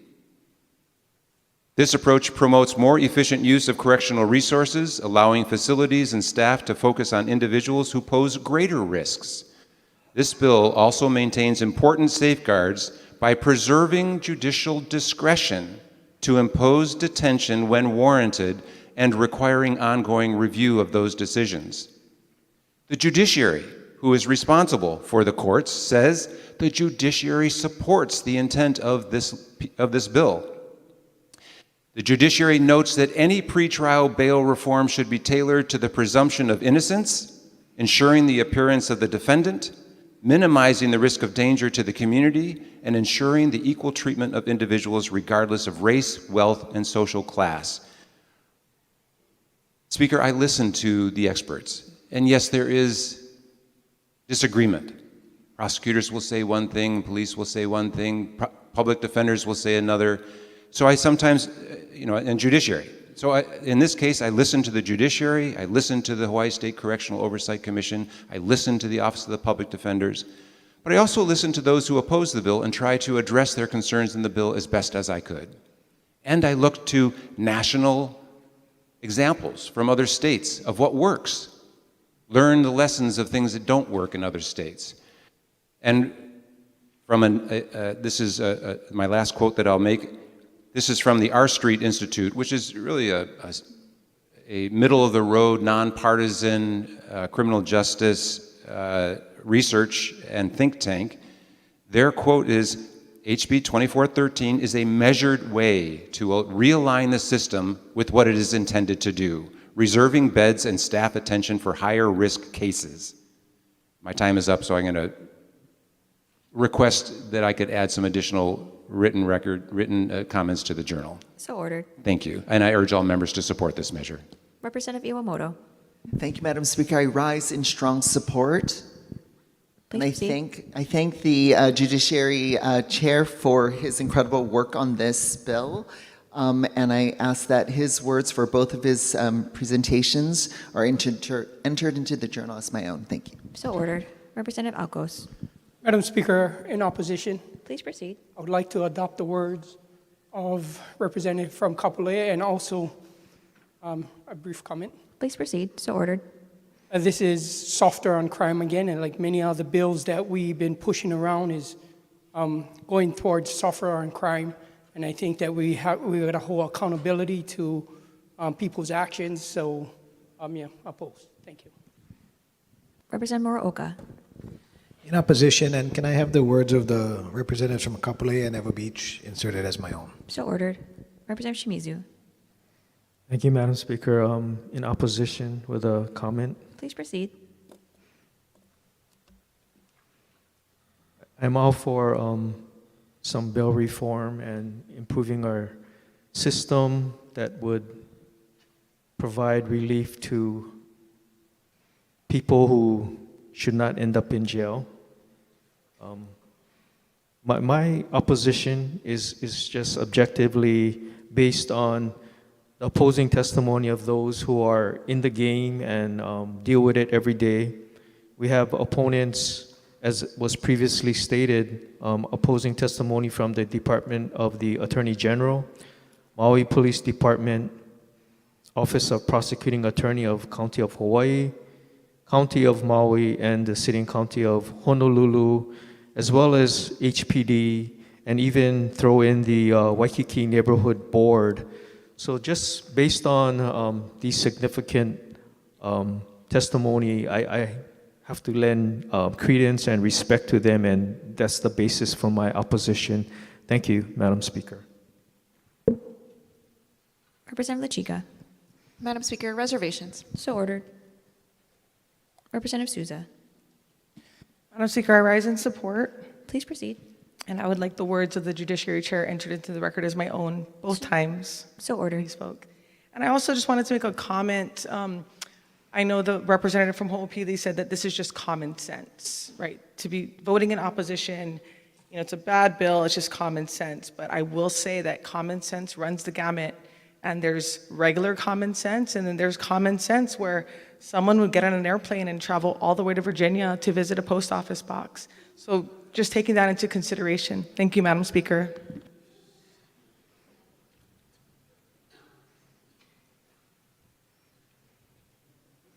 Okay, if there's no further discussion, we're moving on to the next bill, House Bill 2494. Representative Tarnas. Thank you, Speaker. In support? Please proceed. House Bill 2494 is a bill encouraging greater citation use for minor offenses while still guaranteeing that arrest is a tool available to police for all serious offenses and scenarios when an arrest is necessary to protect public safety. This measure promotes a more targeted use of arrest that preserves limited law enforcement resources and will more effectively and equitably achieve public safety in Hawaii. The measure creates a presumption that police officers will issue a citation in lieu of an arrest in most petty misdemeanor and violation cases. It clarifies that officers can always arrest a suspect for drunk driving or domestic violence, even if the charges are petty misdemeanors. The measure preserves officers' ability to arrest a suspect if an officer determines the person failed to offer satisfactory evidence of their identity, or will not appear in court, or has an outstanding arrest warrant justifying their detention, or is likely to have further police contact in the immediate future, or must be detained to prevent bodily injury to someone. This measure offers an evidence-based redesign of the citation form to improve court appearance rates.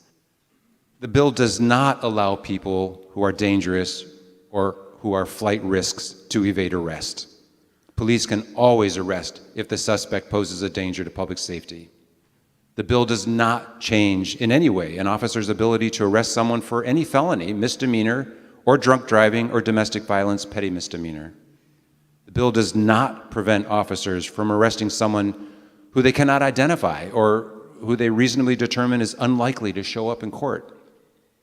It does not impose confusing new standards on police. The factors that justify arrest already exist in current arrest law and are routine police considerations, ensuring officers can quickly and easily apply them in the field. And this bill does not bog down the courts with endless challenges to valid arrests in petty misdemeanor cases. Defendants already have a right to challenge their arrest in these cases, and this bill does not significantly alter that calculus. This is an approach that's used in numerous jurisdictions throughout the country, in blue states and red states. I was in Charleston, South Carolina, and they thought this was great. The police department said they were initially concerned about it, but when they started to use it, they said, this is really useful. Can we add some more offenses that we can use, citation in lieu of arrest? Because it's efficient, it's effective, and it protects public safety. So I urge all members to support this measure. Thank you, Speaker. Representative Garcia. In opposition? Please proceed. Thank you, Madam Speaker. Once again, we have another bill before us that reflects a trend we've been seeing across the country. Policies being pushed in progressive jurisdictions on the mainland, now being imported here and tested in Hawaii. House Bill 2494 directly affects the ability of our police officers and prosecutors to keep the peace and enforce laws that protect our communities. And let's be clear about the types of offenses we're talking about here in this bill. These are not insignificant crimes. These are offenses that have real impacts on everyday residents: theft, shoplifting, criminal property damage, disorderly conduct, harassment, indecent exposure, and open lewdness. These are the types of incidents that affect the safety and quality of life in our neighborhoods and businesses. Under current law, if a police officer has a probable cause, they have the authority to make an arrest. That standard has guided law enforcement in this country for generations. But House Bill 2494 changes that. This bill would make it illegal for an officer to arrest someone for a petty misdemeanor or a violation based on probable cause alone. Instead, the officer must now identify additional qualifying factors before making an arrest.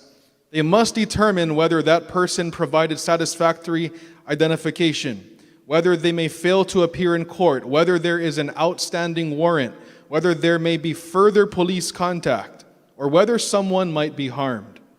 Madam Speaker, that may sound simple on paper, like this bill states, but in the real world, during a fast-moving situation, this creates an additional burden on officers who are already doing one of the most difficult jobs in our society. Instead of focusing on restoring order and protecting the public, officers now have to stop and run through a checklist to justify why they're making an arrest, even when they already have probable cause. And who's telling us that this is bad policy? Again, the Honolulu prosecuting attorney says this is bad policy. The Maui prosecuting attorney says this is bad policy. The Hawaii County prosecuting attorney says this is bad policy. The Hawaii Attorney General says this is bad policy. And the Honolulu Police Department says this is bad policy. In other words, the very people responsible for enforcing our laws and keeping our communities safe are raising the red flag, and most politicians here on the floor seem to ignore it. They warn that this bill will create unnecessary obstacles for officers trying to address crimes that disrupt our communities and undermine public order.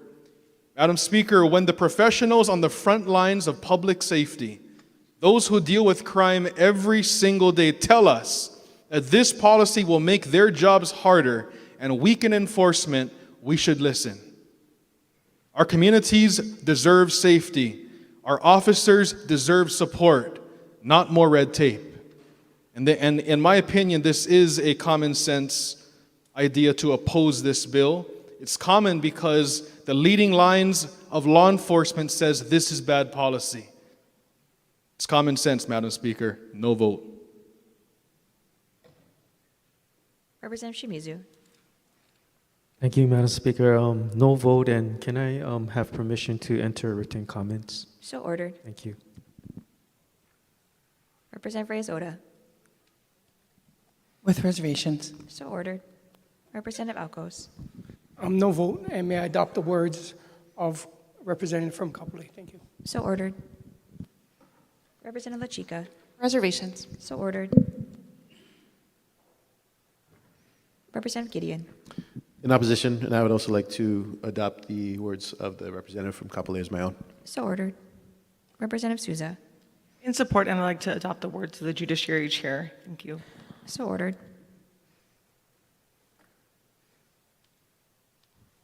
Okay, next measure, House Bill 2503. House Bill 1716. House Bill 1516. Representative Shimizu. I'm sorry, I didn't stand up fast enough. House Bill 1716, reservations, please. Okay, so ordered. Representative Alcos. Reservations. So ordered. Representative Reyes Oda. With reservations. So ordered. Representative Garcia. With reservations. So ordered. Representative Souza. With reservations. So ordered. Representative Matsumoto. Same request. So ordered. Representative Gideon. Same request. So ordered. Representative Moroka. Same request. So ordered.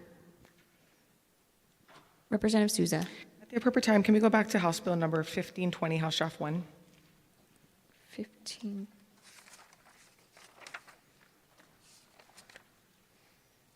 Okay, let's finish up with 1716. Members, any further discussion? 1716? Okay, we'll go back to page 49, House Bill 1520. Representative Souza. In strong support, and I would like to insert written comments into the journal. So ordered.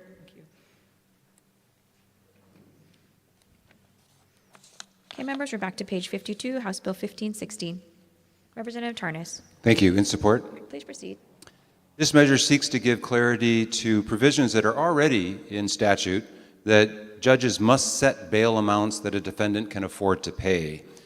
It specifically excludes from the affordability considerations any compensation that an individual is receiving as part of a public benefits package, which could include SNAP or welfare or other sources. The Office of Hawaiian Affairs stated in their testimony, this bill does not eliminate judicial discretion or remove consideration of offense severity or public safety, but rather it provides clear guardrails so that bail functions as intended to reasonably assure court appearance without becoming an unintended driver of wealth-based detention. And I want to quote one other piece of testimony from the Office of Public Defender. This bill takes an important step toward ensuring that bail serves its intended function as a mechanism to ensure court appearances, rather than as a punitive barrier that disproportionately impacts indigent defendants. Specifically, the bill clarifies that income derived from public benefits, such as supplemental security income, Social Security, disability insurance, and temporary assistance for needy families, must be excluded from consideration when assessing a defendant's ability to pay. For the clients that the Office of Public Defender represents, those benefits are often their sole means of subsistence, and they are not discretionary funds that can reasonably be used to secure release. So this measure, I think, is common sense, and I would urge all members to support it. Thank you, Speaker. Representative Shimizu. Thank you, Madam Speaker. No vote with the permission to enter written comments. So ordered. Thank you. Representative Souza. In support, and I'd like the words of the Judiciary Chair entered into the record as my own. So ordered. And I would also like to request written comments into the journal. So ordered. Thank you. Representative Reyes Oda. With reservations. So ordered.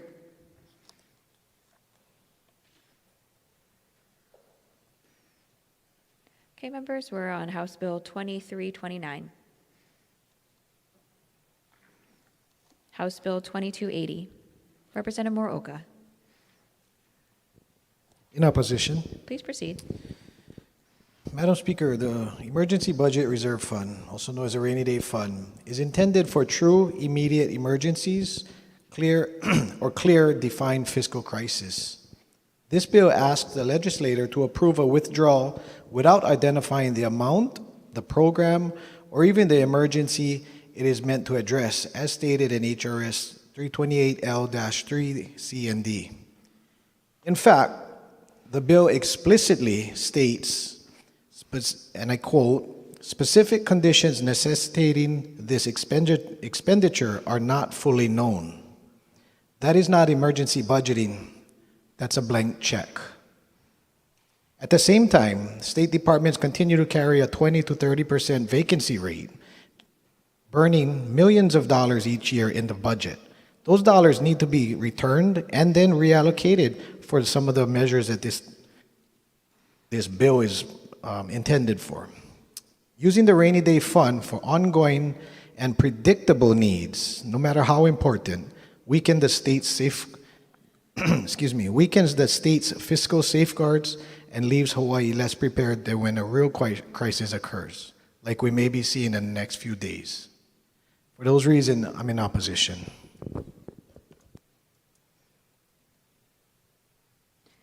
House Bill 2547.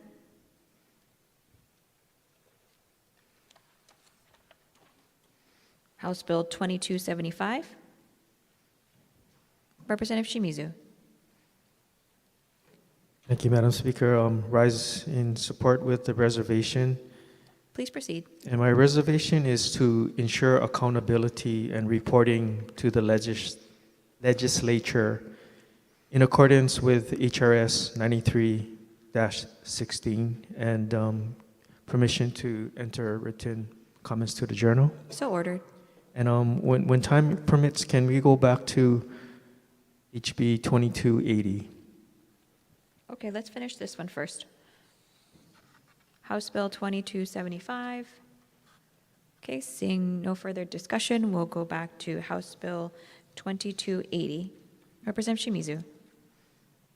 Thank you, Madam Speaker. I rise in support with reservations, and I'd like to adopt the words of the representative from Waianae as my own. And the reservation, again, is to ensure that we have accountability and reporting to the legislature in accordance with HRS 93-16. Thank you, Madam Speaker. Representative Todd. In support. Please proceed. I just wanted to note that in order to spend out of the emergency and budget reserve fund, you need a bill alive to do so. So should an emergency arise in the near future, we will need this bill to appropriate for that emergency. Thank you.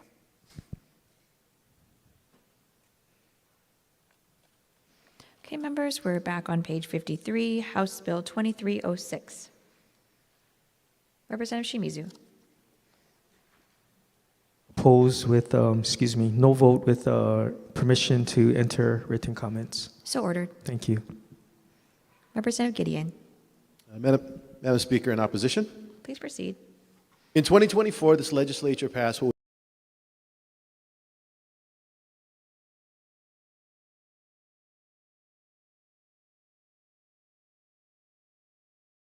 relief for families struggling with a high cost of living. That tax relief was designed to be phased in over several years, so local families would continue to see relief in the years ahead. Now, a short time later, we're being asked to step back from that commitment. Even with the proposed amendments in this version of the bill, we still fall far short of keeping that promise that was made to the people of Hawaii. I understand that we may be in a different fiscal environment today than we were in 2024, but before we consider taking back something that was promised to the people, we should first exhaust every option on our end. That means taking a hard look at government spending and making sure we act responsibly with taxpayer money. At this point, I do not believe we have done that. For that reason, Madam Speaker, I am in opposition.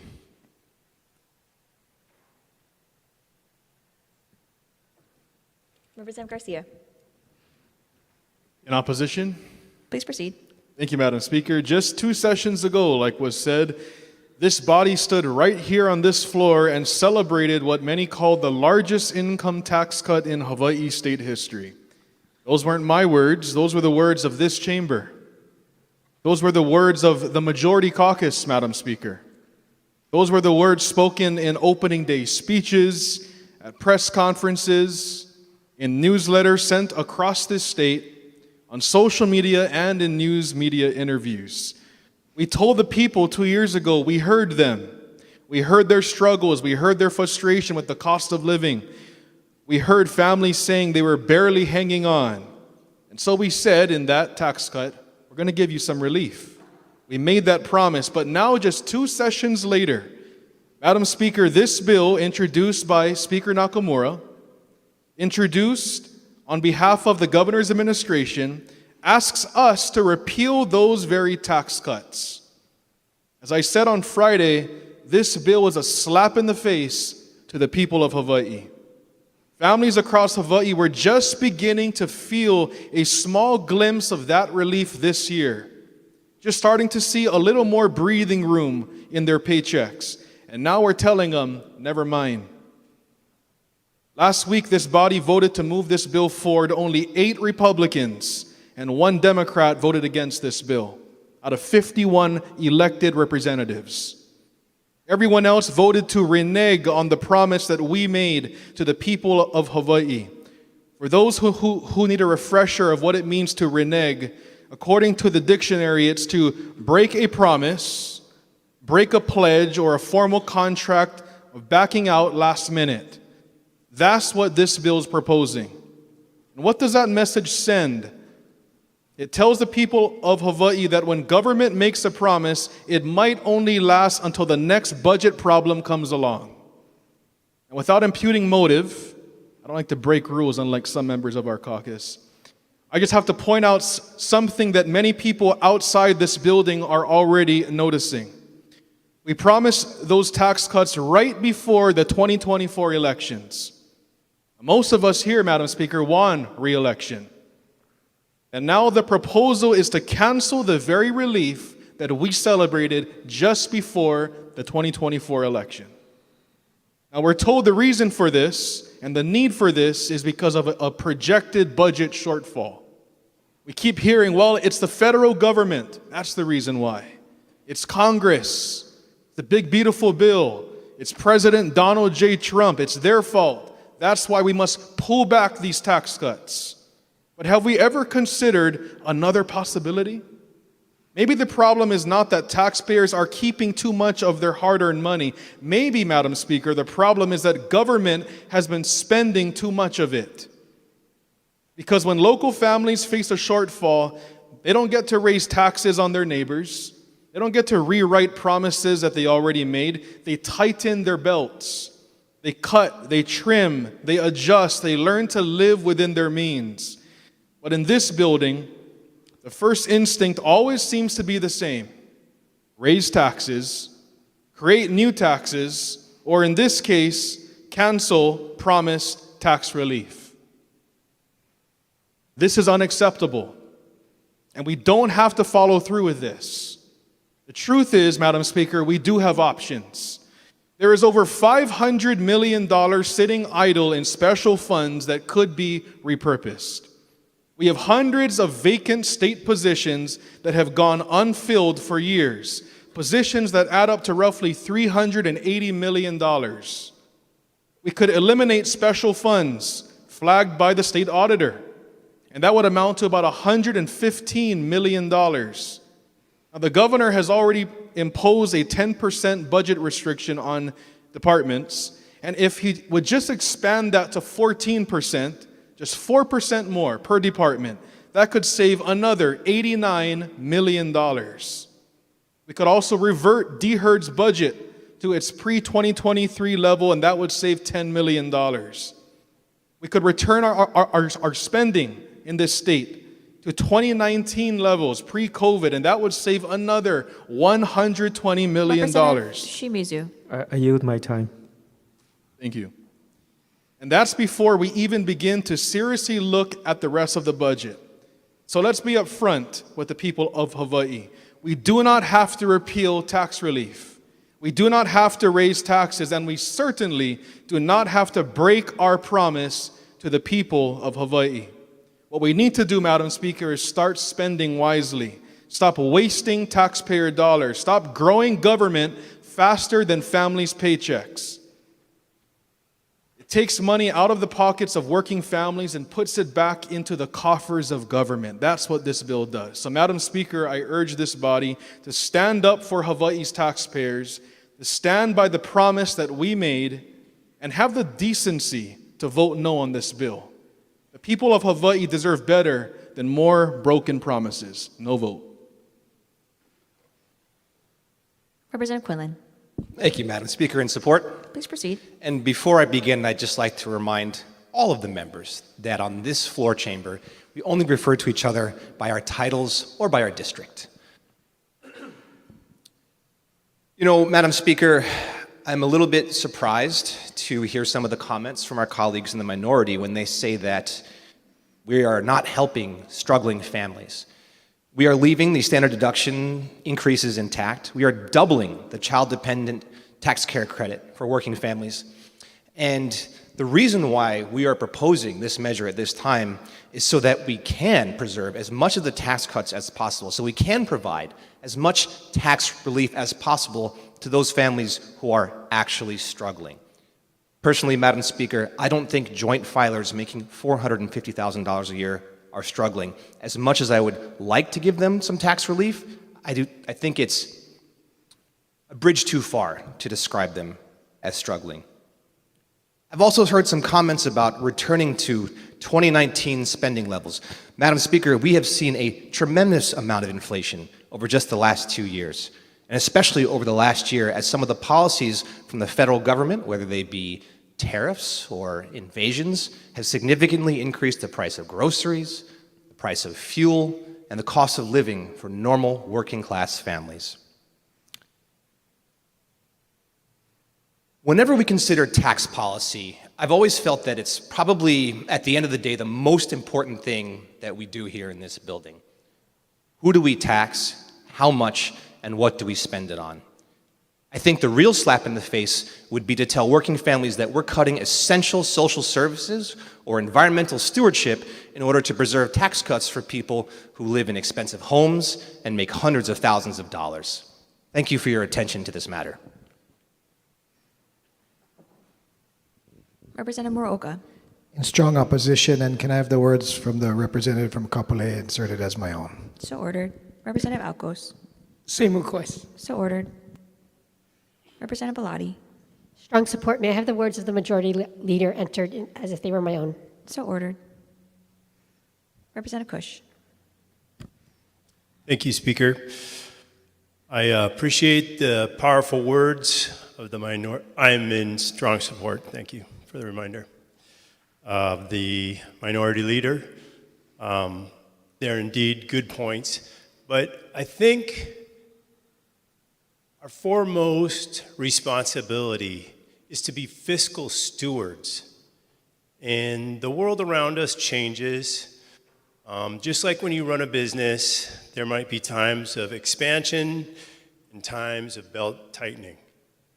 And when you run a business, you need to be cognizant of those for the operation to continue to move forward.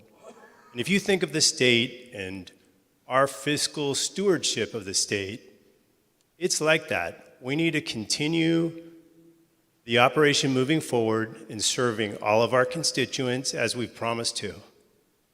And that requires us to be careful stewards, and that might mean raising taxes, lowering taxes, maintaining them, pausing them, or any combination thereof. So I think it's important that we remember that powerful responsibility we carry. Thank you. Representative Souza. Thank you, Madam Speaker. I rise in opposition. Please proceed.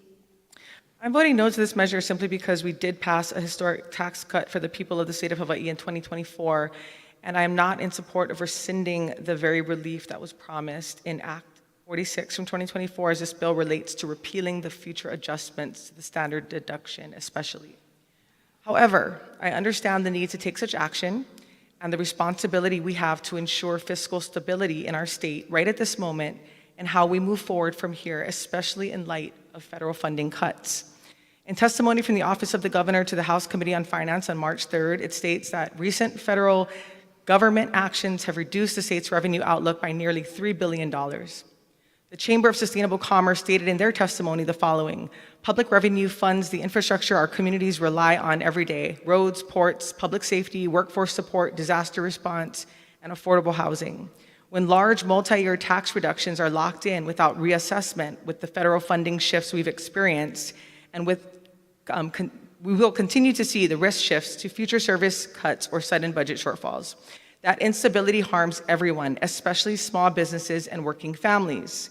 They go on to state that HB 2306 does not raise taxes, it pauses future automatic reductions and preserves the legislature's ability to reassess fiscal conditions before additional revenue is reduced. In a period of economic uncertainty and growing public needs, that is responsible governance. Perhaps the real issue is that hindsight is 2020, and maybe we should not have passed such a historic tax relief bill a couple years ago if we could not ultimately carry out the intended future benefits for the people of the state. Regardless, it is easy to be on this side of the aisle and rant and rave about what the Democrats said and did in 2024 and campaigned on and this and that and broken promises, and then sharing the clip on social media is clickbait. However, doing so ignores the broader reality and fails to consider the situation as a whole, both locally and at the federal level. Ultimately, we have a responsibility and an obligation to the people we serve to step back, assess the full context, and ensure that the decisions we make are thoughtful, responsible, and in the best interest of our communities, given the present situation and the current fiscal outlook. Again, I'm in opposition. Thank you. Representative Martin. In support. Please proceed. As your Chair of Human Services and Homelessness, I am acutely aware of the impact of the federal tax cuts. And this was something that we did not foresee when this tax relief bill was passed years ago.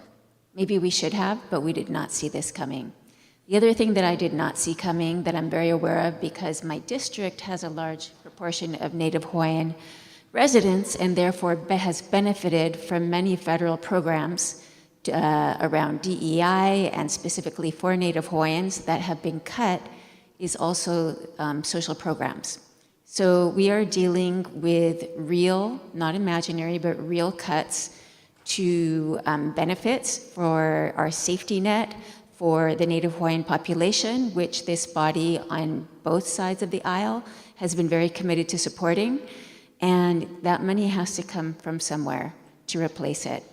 And I appreciate the work of our Finance Committee to try to make the best decisions available to us at this time. Mahalo. Representative Capella.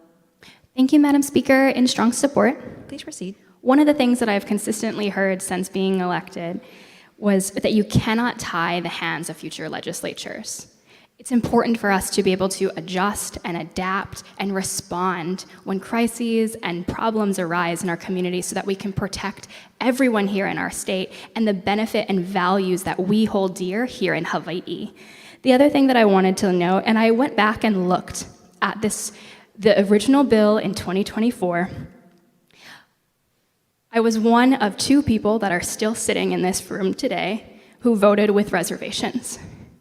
And I voted with reservations because not only was it a historic tax cut, but it was also a major tax cut for wealthy individuals here in our state.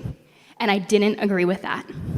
So to me, while Act 46 was historic, this is the bill we should have passed. This is righting the wrongs that happened, and this is ensuring and fulfilling a promise to working families and to individuals who need support then and now and will still need support in the future. Thank you. Representative Tam. Thank you, Madam Speaker. In support. Please proceed. Madam Speaker, just 2 years ago, this legislature passed the largest income tax cut in Hawaii's history, and we did that to help working families. What I want to say is 70% of those tax cuts are already in effect, and nothing in this bill takes that away. But responsible governing also means responding to circumstances that change. Right now, the federal government is pushing massive spending cuts onto states through what they're calling the Big Beautiful Bill. When Washington cuts funding for healthcare, food programs, and other essential services, the costs don't just disappear. They get pushed onto states like ours. Take Waikiki, for example. We have an aging population, and many of them rely on Social Security and food assistance in order to get by. We can't just let them fall through the cracks because the federal government and this administration has turned their backs on them. Some would suggest that we return to pre-pandemic spending levels, but that's not feasible as well due to rising labor costs, inflation, and new costs over the horizon.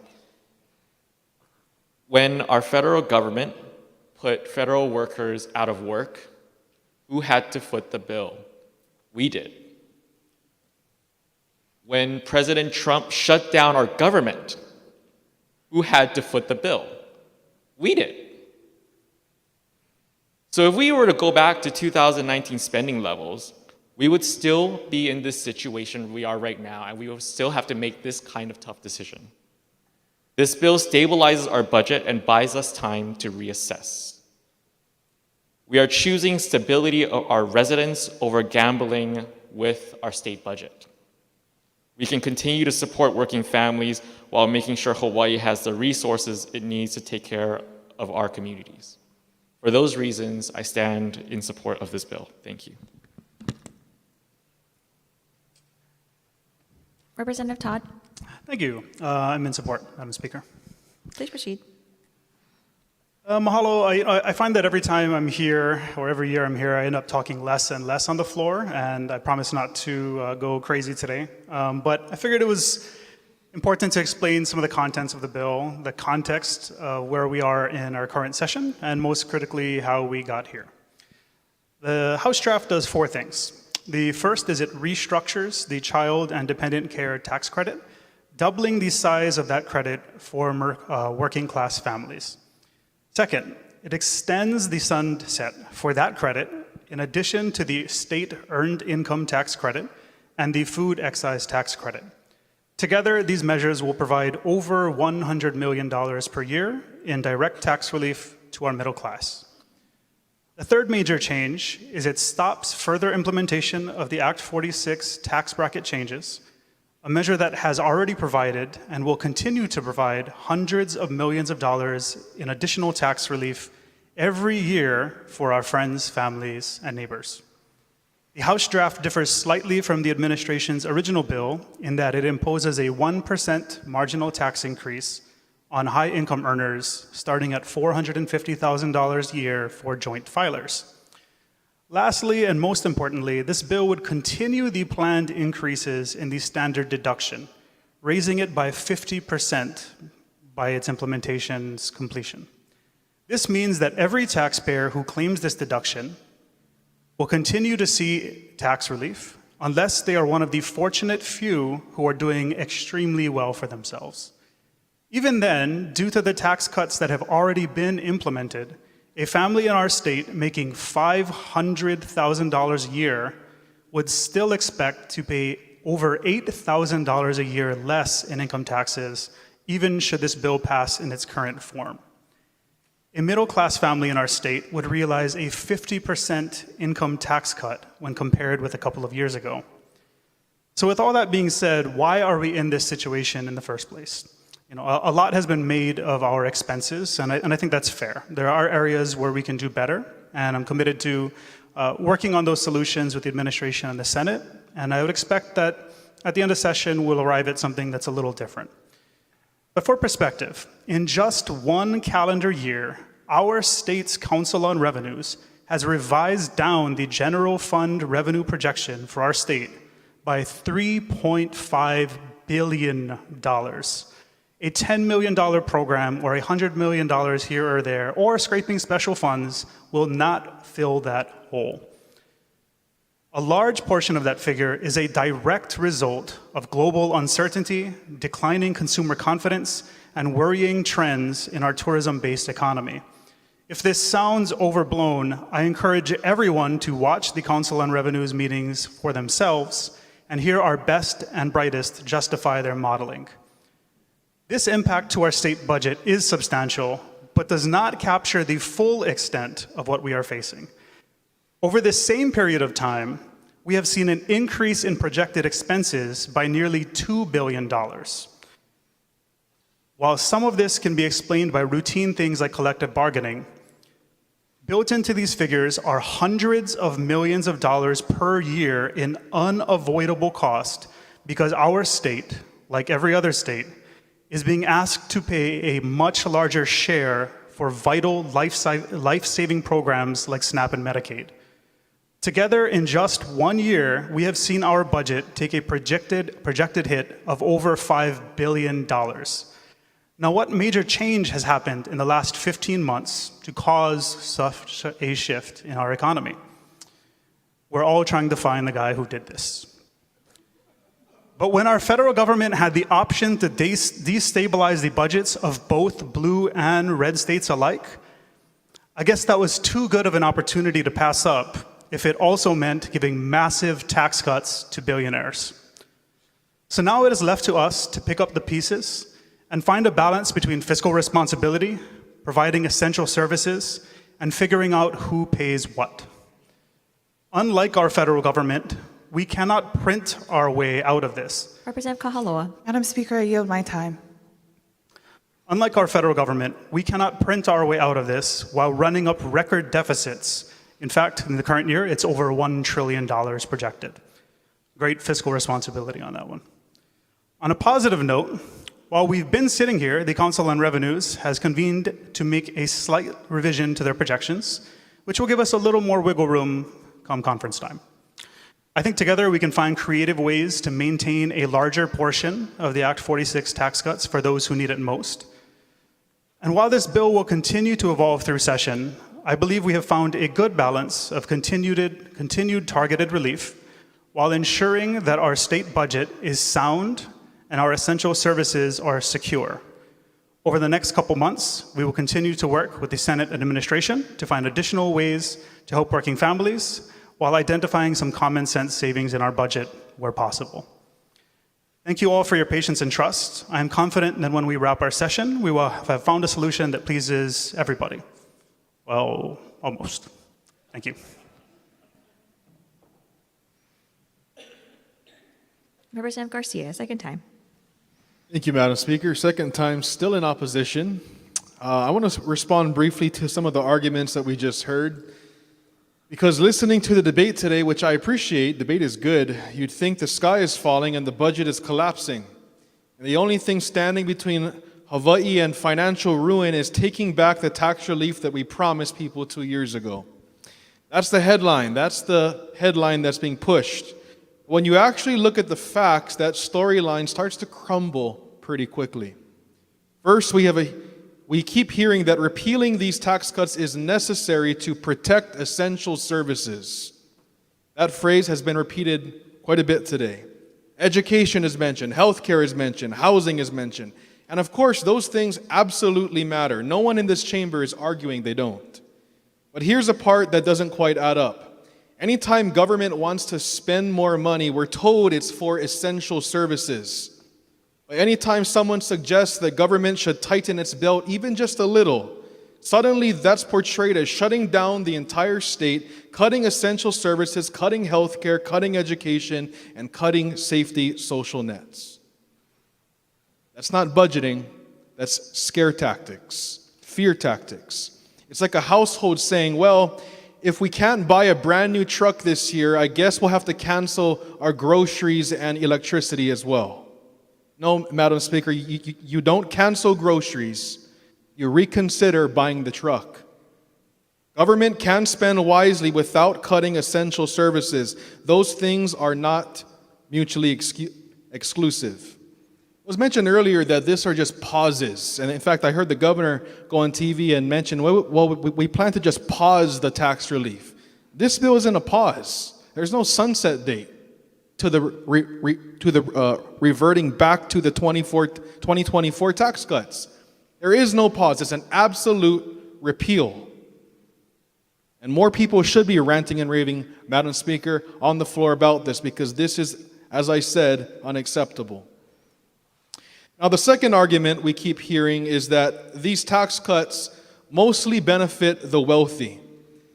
That one gets repeated so often that people start to assume that it must be true. Except when you actually run the numbers, it's not true, not even close. Let's look at a real example. From the 2024 tax cuts, a family of... Matsumoto? I yield my time. Thank you. A family of four earning $50,000 a year today would see their state income tax liability go from $2,205 before the tax cuts to just $300 by 2031 if we allowed the full implementation. That's an 86% tax reduction. 86%.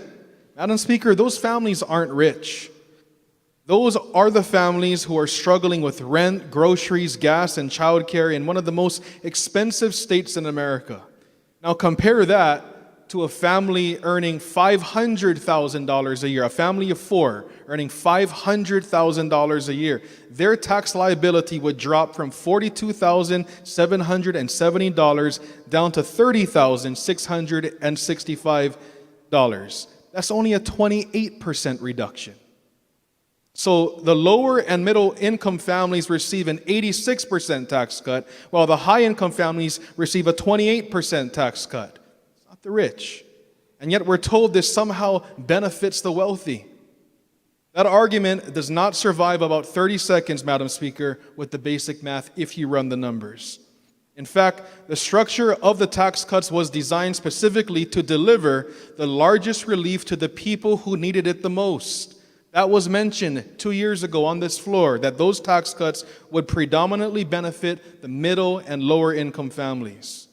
So when we hear the claim that this bill is really about helping the rich, that claim must be called out for what it is. Not true. And then there's the argument that circumstances have changed, where we're told the fiscal picture is now different. Maybe so. But here's the question that hasn't been answered. When circumstances change for families in Hawaii, do their bills disappear? Does their rent go down? Does their electricity bill get smaller? Does the price of groceries magically fall? No, it doesn't. Families still have to live within their means. They adjust, they prioritize, they make tough decisions. If they can do it, Madam Speaker, and the government of Hawaii should be fully capable of doing the same. Instead, the solution being offered today is essentially this. We gave you tax relief 2 years ago, but now we want your money back. That's a tough message to deliver in a state where people are already leaving because they can't afford to stay. Hawaii doesn't have a revenue problem. The people of this state are already spending billions of dollars to the government every year in taxes. What we have is a prioritization problem. We need to manage the money that we already collect more wisely. The good news is that it can be done without cutting essential services and without breaking the commitment that we made to working families. I'll close with this question, Madam Speaker. When government promises tax relief to the people, does that promise actually mean something? Or is it just temporary? I believe the people of Hawaii deserve an answer that they can trust. And for that reason, I cast my vote in strong opposition to this massive tax increase. No vote. Representative Tam. Thank you, Madam Speaker. Still in support. Please proceed. I just want to respond to something that was mentioned, which was that circumstances will always change for family, and that is true. Circumstances have changed for many families across the state and across the nations. They're paying more because of taxes on tariffs. They are paying more at gas because of this war in Iran. And now the federal government is not even giving them any kind of relief. But instead, the now fired DHS Secretary, Kristi Noem, spent $200 million on an advertisement for all of us. So where do these families go when circumstances change for them and they have to tighten their budget? A lot of them end up on programs that we have to support here, like food assistance and housing assistance and healthcare. So we have to foot that bill. We can't let them fall through the cracks. So I continue to stand in support of this bill. Thank you, Madam Speaker. Representative Kila. Mahalo, Madam Speaker, in support. Please proceed. I want to acknowledge that I live in a reality where two things can exist, that to the point made by both members of the majority and minority, two of those things can exist at the same time. But if I can just ground the conversation back into the realities, I think, of the districts we represent. And my invocation, I talked about storytelling. If you don't mind, I want to tell this story. According to census data, the median income household in 96792 is approximately $87,000. But, Madam Speaker, the per capita income is only roughly $29,000. That means folks in Waianae and folks living in Maili and Nanakuli, they are making well below our average median here in the state of Hawaii. But I also want to add that household size is super inflated because, Madam Speaker, the average household size in 96792 potentially in the communities of Maili, Nanakuli, and maybe Waianae Makaha as well, is 3.6 people. But we know that they are not necessarily living in an inflated household because they want to, but they have to. But all of these families are trying to come together to hui up their income to just survive here in the state of Hawaii. I know to some that the tax cut is being sold as a reversal or not a promise. But I think for me, when I'm looking at trying to find a path forward, I want to preserve the tax cuts for the majority of the folks that are living in my community. Madam Speaker, they are your workforce. They are your, oftentimes, the jobs that nobody wants to work because they're super entry level. I'm not saying that, I don't want to pit it against folks who have more than the have-nots. But I think more than anything, I truly believe in a trickle-up effect. Because if we can put more money in the pockets of our 96792 residents, I know where they're going to spend that money. They're going to have dinner at Hanara's restaurant in Waianae. They're going to go and patron ANGs in Nanakuli. They are going to always keep the money in the areas and the places that they love and know. So when we're putting that extra dollar back in their pocket, I know it's a dollar good spent. To the point I think that has also been raised in concern, we are consistently trying to respond to the changing economic conditions that have been put upon the state. But I want to acknowledge that we can continue to still find that path forward. The Senate just put out a press release acknowledging that they've passed a version of the tax cut as well, and acknowledged that the changing federal climate is playing into this. But I want to just bring it back home. When we are putting federal dollars into the federal government or putting our state dollars into our state budget, we are doing the best that we possibly can. So when we are looking to preserve this tax cut, I am trying to preserve it for the 96792 residents that desperately need it the most. And when we can uplift those residents in the same way, I think the residents in districts across the state share those same stories. Your Committee on Transportation has also been very strategic in understanding blanket amendments don't work. We've moved measures out of the committee that specifically help folks who are often left behind, whether it was amending to make sure the subsidization of vehicle purchases for used electric vehicles or new electric vehicles, they go to medium income earners of only 200% and up to 300%. When there was a bill being considered for us for Keiki Ride Free, I made sure that it targeted the families that desperately need it more than anything. Blanket does not necessarily always translate into the best effect, but when we could do targeted to support those that often get left behind in our systems, that is the kind of tax cuts and tax relief that matters the most. Obviously, we are still going through the process of discussion and debate, and I've welcomed, I think, both sides as it's been raised, and historically, I think as well, this has been the longest floor session that I've been in the last 4 years, but I welcome everyone's input because we are all elected to our individual communities to represent them to the best way as possible. So with the bill before us, and for all that has been shared, that is the reason I'm raising my support today, Madam Speaker. Mahalo. Representative Grandinetti.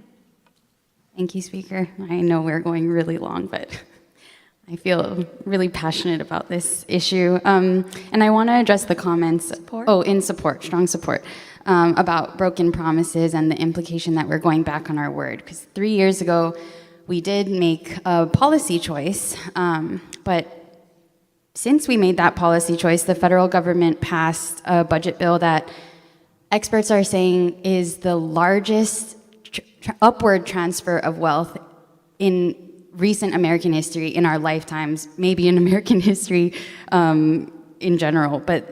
And there are different estimates, right? But an analysis by Hawaii Appleseed says that this year, under HR 1, the top 1% of earners can expect an average tax break of $43,000. And then in addition to that, a state tax break of around $6,000. Meanwhile, the bottom 20% can expect 90% in federal tax breaks and I think a little less than 500. The bottom 20% can expect an average of just $90 from federal tax breaks and just under 500 for state tax breaks.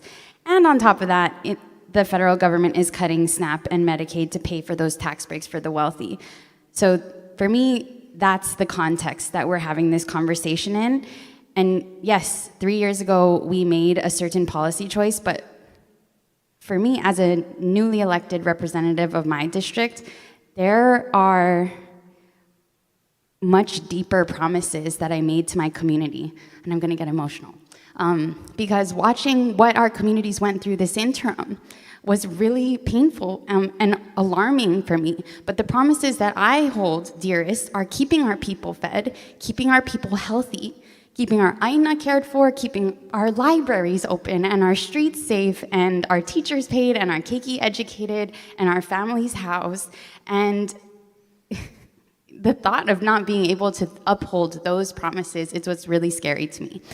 And as someone who comes from a district with a pretty economically diverse constituency, I go from Kapahulu all the way up to Kahala Beach, I find it kind of disingenuous to say that everyone in our community is struggling in the same way.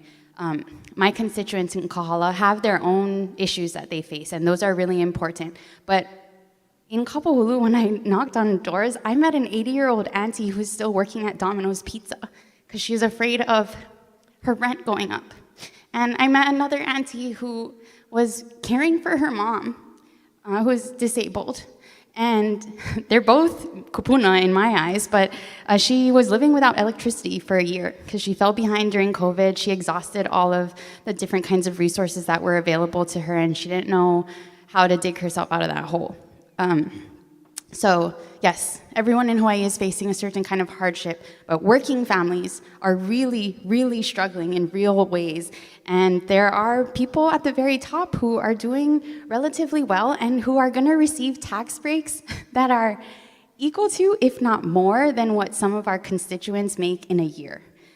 So for those reasons, I'm just so grateful to our finance chair and our finance committee for putting forward a proposal that preserves tax relief for the working people of Hawaii and ensures that those who are doing exceptionally well in this moment pay their fair share, because that's my favorite thing about Hawaii, is that when people are hurting, we take care of them, and when we get a little bit extra, we share it.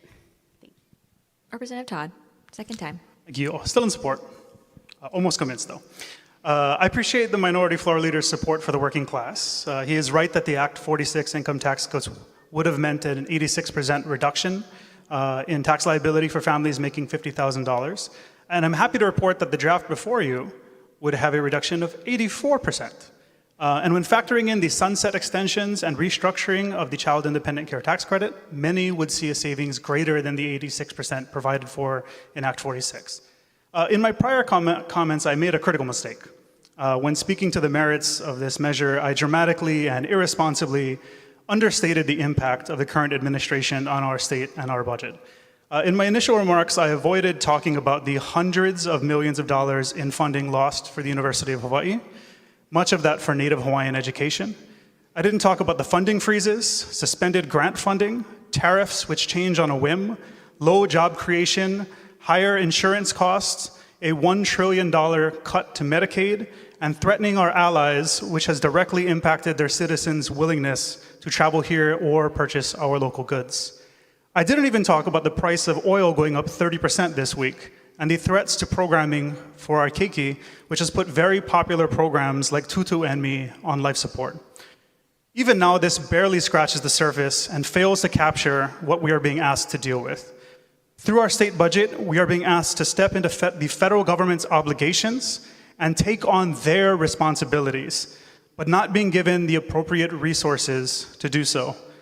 When I found time to travel this year to a budget conference this summer, to meet with many of my counterparts from both red and blue states, they echoed the following message: the actions of the federal government are a fundamental threat to all state budgets and our ability to provide for our residents. This is a challenge we will rise to, but we shouldn't have any illusions as to why we are being asked to. Thank you.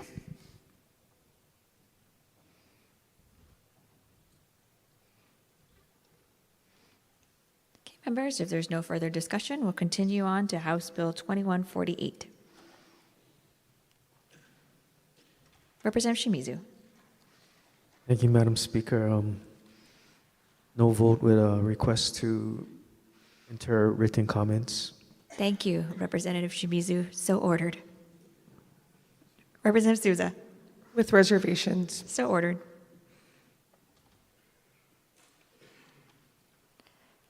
Okay, there's no further discussion. Representative La Chica for the vote.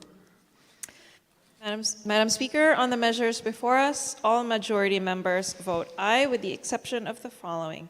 On page 48, Stancom Report 900, HB 1679, HD1, Representative Iwamoto votes no. On page 49, Stancom Report 909, HB 1768, HD1, Representative Kong votes no.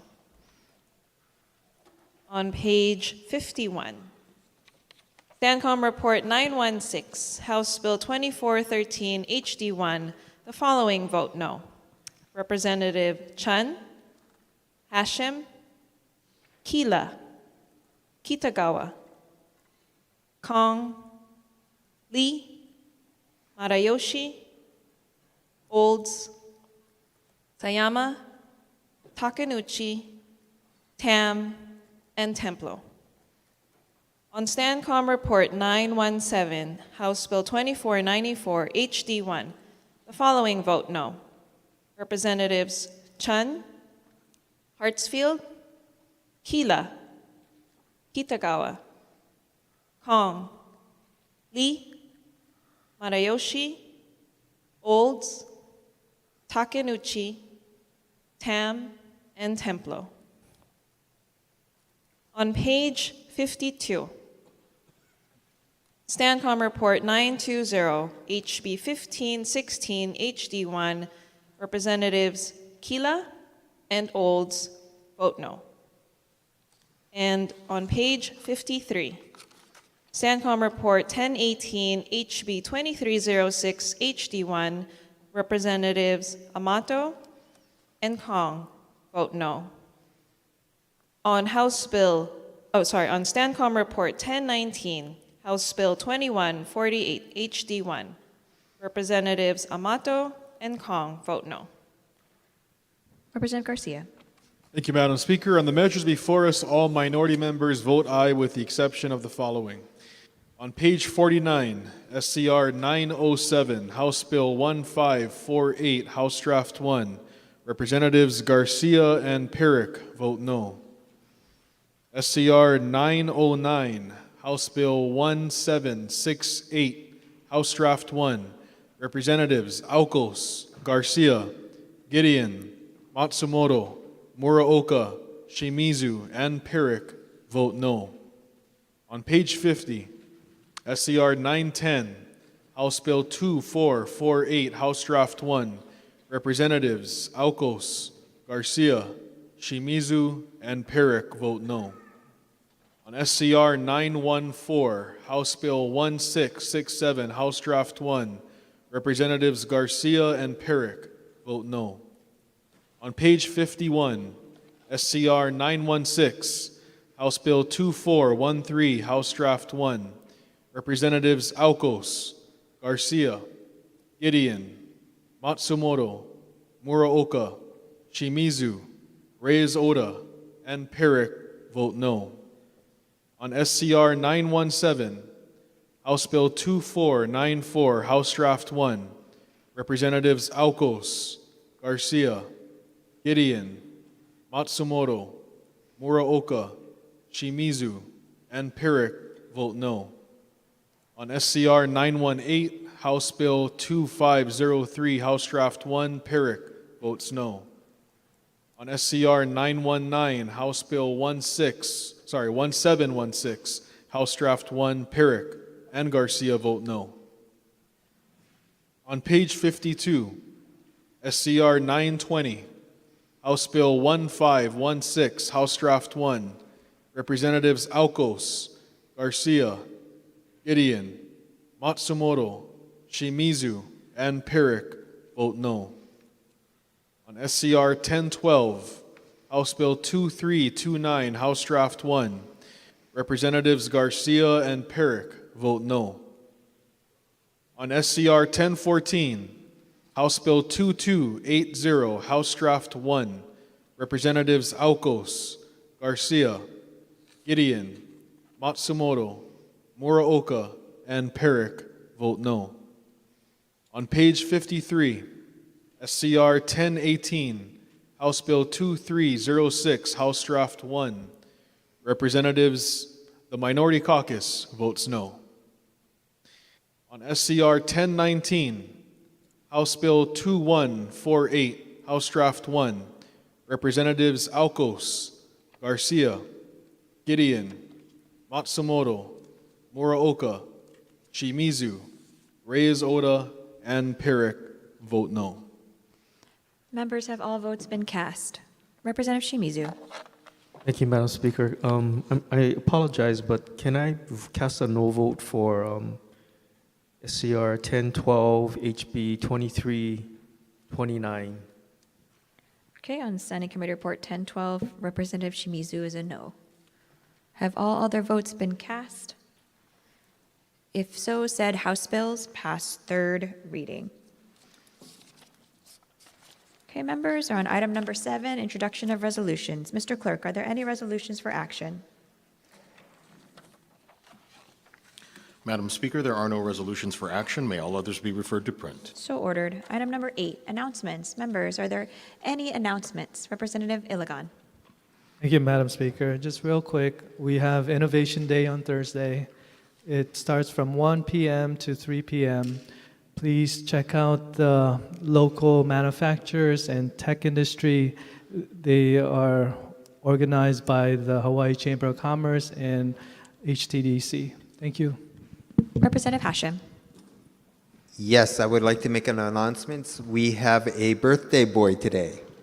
It's to our fellow colleague from Kailua, Representative Mike Lee. Happy birthday.